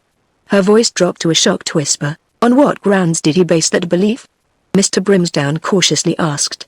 He thought the circumstances pointed to it, she rejoined. But I knew better. I knew Robert would never do anything so dreadful. Besides, had I not seen that horrible old manservant glaring through the door? That is why I went to the police. As Mrs. Pendleton showed a tendency to repeat herself, Mr. Brimsdown rose to terminate the interview. Mrs. Pendleton rose, too, but she had not yet reached the end of her surprises for him. And then there's Robert's will, so strange. Really, the will? What will? Interrupted the lawyer testily. Did your brother make his will down here? Yes. A will drawn up by a local lawyer, a man with the extraordinary name of Buncombe, a most terrible little creature. Buncombe, indeed. Continued Mrs. Pendleton, shaking her head with a feeble assumption of sprightliness. Everything is left to my brother Austin. I do not mind in the least about myself. After all, Robert and I met almost as strangers after many years, and I want nothing from him. But his treatment of this unfortunate girl, his daughter, is really too dreadful. I do not wish to speak ill of the dead, but I must say that much, whether Cicely had anything to do with Robert's death or not, for, of course, Robert couldn't have known about that at the time when he made his will. I mean, concluded Mrs. Pendleton, in some confusion of mind, it is strange that your brother did not consult me before drawing up this will, said Mr. Brimsdown. Perhaps he imagined you might persuade him against it, sighed Mrs. Pendleton. It is all very strange. I do not understand it a bit. Mr. Brimsdown thought it strange, then and afterwards. Next day, after going to the police station and handing Robert Turrell's letter to Inspector Dorfield, he sought out the Penzance lawyer who had drawn up the will. Mr. Buncombe was a spidery little man who spun his legal webs in a small dark office at the top of Market Jew Street, a solicitor with a servile manner but an eye like a fox, which dwelt on his eminent confrere from London, as he perused the will, with an expression which it was just as well that Mr. Brimsdown didn't see, so sly and savage was it. The Penzance spider knew his business. The will was watertight and properly attested. The bulk of the property was bequeathed to Austin Turrell unconditionally. There were only two other bequests. Robert Turrell had placed Thalassa and Cicely, my illegitimate daughter, on an equality by bequeathing to them annuities of £50 a year each. Austin Turrell and Mr. Brimsdown were named as joint executors, and that was all. Mr. Brimsdown would not have occupied such a distinguished place in the legal profession if he had not been a firm believer in the sacred English tradition that a man has the right to dispose of his own property as he thinks fit. Moreover, his legal mind realized the folly of speculating over the reasons which had prompted this hurried will when the man who had made it was beyond the reach of argument, reproof, or cross-examination. But the lack of all mention of the title was a different matter, calling for investigation. It was remarkable that a man like Robert Turrell should have gone to the grave without binding his heir to prosecute the claim for the Turrell title. To that end Robert Turrell had devoted his life, and to the upkeep of the title he had proposed to devote his fortune. The absence of this precaution puzzled Mr. Brimsdown considerably at first, but as he pondered over the matter he began to see the reason. Robert Turrell was so close to the summit of his ambition that he had not thought it necessary to take precautions. He was a strong man, and strong men rarely think of death. Once the title was his, it descended as a matter of course to his brother, and then to his brother's son provided, of course, that the proofs of his daughter's illegitimacy were in existence. That conclusion carried another in its wake. If Robert Turrell had not safeguarded his dearest ambition because he hoped to carry it out himself, it followed as a matter of course that he did not take his own life. Mr. Brimsdown had never accepted that theory, but it was strange to have it so conclusively proved, as it were, by the inference of an omission. That brought the lawyer back to the position that some foreboding or warning of his murder had caused Robert Turrell to summon him to Cornwall by letter. The next step of his investigations led Mr. Brimsdown to the dead man's study, where that frantic appeal had been penned. He engaged a vehicle at the hotel and drove over to Flint House in the afternoon. The impression of that visit remained. Flint House, rising from the basalt summit of a headland like a granite vault, its windows coldly glistening down on the frothy green gloom of the Atlantic far beneath, the country trap and lean black horse at the flapping gate, the undertaker's man, dissolute parasite of austere death, slinking out of the house, and Thalassa waiting at the open door for him to approach. All these things were engraved on Mr. Brimsdown's mind, never to be forgotten. Who was it that had staged such a crime in such a proscenium, In that vast amphitheater of black rocks which stretched dizzily down beneath those gleaming windows, then came other impressions: the dead man upstairs, the disordered dusty study, the stopped clock, the litter of papers. It was in the room where Robert Thorold had been murdered that Mr. Brimsdown questioned Thalassa about the letter, and heard with a feeling of dismay his declaration that he had not posted it. Where was the nearest pillar box? Nearly a mile away, at the crossroads. Could his late master have gone there to post it that night? If he had, Thalassa hadn't heard him go out. Could anybody else have posted it? No, there was nobody else to post it. It was like questioning a head on an old Roman coin, so expressionless was Thalassa's face as he delivered himself of these replies. But the lawyer had the feeling that Thalassa was deriving a certain grim satisfaction from his questioner's perplexity, and he dismissed him somewhat angrily. Then, when he had gone, he turned to an examination of some of the papers and documents which littered the room, but that was a search which told him nothing. When the shades of evening warned him to relinquish that task, he told himself that he really ought to go and see Austin Thorold before returning to Penzance. But he shrank, with unaccountable reluctance, from the performance of that obvious duty. He felt very old and tired, and his temples were throbbing with a bad nervous headache. He therefore decided to postpone his visit to Austin Thorold until later. Chapter 20. When the interview with Austin Thorold did take place, Mr. Brimsdown learnt with a feeling which was little less than astonishment that Robert Thorold had died without confiding to his brother the proofs, on which so much depended. The statement he had made on the day of his death, "I cannot understand it," he murmured, putting down his teacup as he spoke. Austin had received him in the blue sitting room, hung with the specimens of Mr. Briley's ineffectual art, and had given him tea, as he had given Barrett tea some days before. But there was a subtle difference in the manner of Mr. Brimsdown's reception. The tone was pitched higher, with fine shades and inflections attuned for a more gentlemanly ear. "It disposes of the suicide theory finally and utterly," added the lawyer thoughtfully. "The suicide theory disappeared with Robert's daughter," said Austin, glancing at his son, who had taken no part in the conversation. "You think her disappearance suggests guilt?" asked Mr. Brimsdown. "It hardly suggests innocence. Does it? I would not like to hazard an opinion," responded Mr. Brimsdown, with a thoughtful shake of the head. "My experience of women is that they are capable of the strangest acts without weighing the consequences. That was before the war, when women were delightfully irrational creatures. But now they're no longer so. They've become practical and coarse, like men. They smoke, drink, and tell improper stories with demure expression and heads a little on one side like overwise sparrows." "Was Robert Thorold's daughter a girl of this sort?" asked the lawyer in surprise. "She was not. It was Charles Thorold who made answer, with an angry glance at his father. Austin, looking at him, gave an almost imperceptible shake of the head. Slight as the warning was, it was intercepted by Mr. Brimsdown's watchful eye, and he wondered what it meant. "I do not think any useful purpose can be gained by discussing my brother's death," Austin interposed, turning to him. "It is a very painful subject, and does no good. The police are endeavoring to unravel the mystery. Let us leave it to them. I was merely going to say that your brother would have given you the proofs of this statement about his marriage if he had meditated self-destruction," Mr. Brimsdown observed. "The proofs must be in existence, of course, but I do not think that they are at Flint House." "Did your brother confide the information to you beforehand, before his public announcement? I mean, shortly before his death he hinted to me of some very important disclosure which he intended to make at the proper time, some family matter, but he did not say what it was, nor did I ask him." His son looked at him quickly, and the lawyer doubtfully, as he made this statement, but his own glance sustained both looks serenely and equably. "My brother did inform me, a week ago, that I would succeed to his fortune," he added. "That proves that your brother was aware of the illegality of his marriage at that time," said Mr. Brimsdown, with an air of conviction. "Why so?" "Because you could not succeed to the Thorold title if your brother's daughter was legitimate. That would not prevent my brother disposing of his property as he thought fit," remarked Austin coldly. "I am aware of that," replied Mr. Brimsdown guardedly. He refrained from stating what was obvious to him, that Robert Thorold had intended his fortune for the upkeep of the title when gained, and for no other purpose. "After all, it does not matter very much how long your brother was aware of the fact. The great point is, where are the proofs?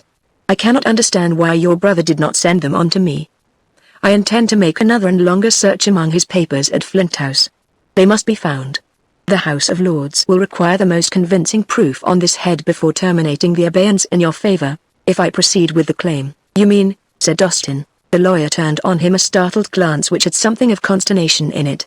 His own interest in the title was, by force of long association with Robert Durauld, so deep and intimate that it had never occurred to him to suppose that the younger brother might not share in the obsession of the elder. Titles are at a discount nowadays, like virtuous women, proceeded Austen. The most extraordinary people have them. Are you aware that there were nearly 4,000 names in the last royal bestowal of orders of the British Empire? There's kingly munificence for you. It's the same with the Masonic Order. The gentleman you address as Right Worshipful Sir overnight delivers poultry and rabbits at your back door next morning. Democracy has come into its own, Brimsdown. Sooner or later we shall have a king wearing a cloth cap. Your remarks do not apply to the old nobility, returned Mr. Brimsdown austerely. They will never become common. It would be a pity not to prosecute your brother's claim to the Durauld title. He gave 30 years of his life to establishing the line of descent. My brother had the temperament of a visionary, replied Austen. I am more practical. But I shall respect his wishes, if possible, though from what you say it would seem to be quite useless to go on with the claim if the missing proofs about his wife's previous marriage are not recovered. That is quite true, Mr. Brimsdown admitted. But I feel sure that they are in existence, somewhere. Your brother Robert was not the man to make a statement of that kind without the proofs. He knew the value of documentary evidence too well for that. But so far the proof of his daughter's illegitimacy rests on his unsupported statement, which would be quite valueless in a court of law. That is so. If these proofs are found, do you think that my chance of regaining the title is as good as Robert's? Austen asked. Are the circumstances of his death likely to tell against my succeeding? I ask you because I know nothing about peerage law. The House of Lords has inherent rights of its own in regard to the granting of any claim, replied the lawyer carefully, rights as the guardian of its own privileges. I do not think, however, that your claim would be rejected. The line of descent is clear, if the proofs of your brother's statement are found. The Durauld barony is a parliamentary peerage which descends to a sole daughter. You can only succeed your brother in the line of descent if she is illegitimate. In any case the present claim could not be gone on with, could it? No. That must be withdrawn. I will write to the Home Secretary acquainting him with your brother's death. Later on, if we find the proofs, another claim can be prepared on your behalf. If I decide to go on with it, I trust that you will, said the lawyer. It was your brother's dream to restore the title with a male line of descent. His dream will be fruitless so far as I am concerned, said Charles Durauld, who had been listening intently to this conversation. I shall have nothing to do with this title. He got up, and strode abruptly from the room without another word. Mr. Brimsdown was a little surprised at the lack of manners evinced by this precipitate departure, but arose without speaking to take his own leave. Austen did not offer to escort him downstairs. He rang the bell, which was answered by the gaunt maid who had been engaged to sit as Britannia or the Madonna, and to her he consigned his departing visitor after a soft pressure of his white hand. The maid preceded the lawyer down the staircase with a martial step which outstripped his, and waited at the foot for him to complete the descent. As Mr. Brimsdown reached the last stair, the door immediately opposite opened, and a lady came out. Mr. Brimsdown he glanced at her casually in passing, and encountered her glance in return. In that brief look he observed the dawn of swift surprise in her eyes. Her careworn face flushed, and she made an eager step forward, as though about to speak. Somewhat surprised at this action on her part, Mr. Brimsdown hesitated, then, reflecting that he had probably misinterpreted a chance movement on the part of a perfect stranger, went towards the door, which the maid was holding open for him. As he passed through he glanced back, and to his astonishment saw the woman in the passage still standing in the same spot, staring fixedly after him, apparently in a state of consternation or amazement, he could not say which. He went out of the door with a vision of her questioning gaze following him as far as she could see him. He did not think any more of it just then. A lowering sky suggested rain, and he set off at a round pace for the inn where he had left the vehicle which had brought him to the church town. But quickly as he walked, a footstep behind him was quicker still, and he turned involuntarily to see who was following. Another surprise was in store for him. The tall figure hurrying after him, with the evident intention of overtaking him, was Charles Durauld. The lawyer stood still and waited for him. I have come after you to tell you something, Charles said abruptly, something that you ought to know. You were questioning my father about the facts of this case about my uncle's death. You did not learn anything from him. But I can tell you my cousin Cicely is innocent. He brought out these words with a breathlessness which may have been the result of his haste. The calmness of the lawyer's reply was in marked contrast. Is this merely an assertion, Mr. Durauld? It is more than an assertion.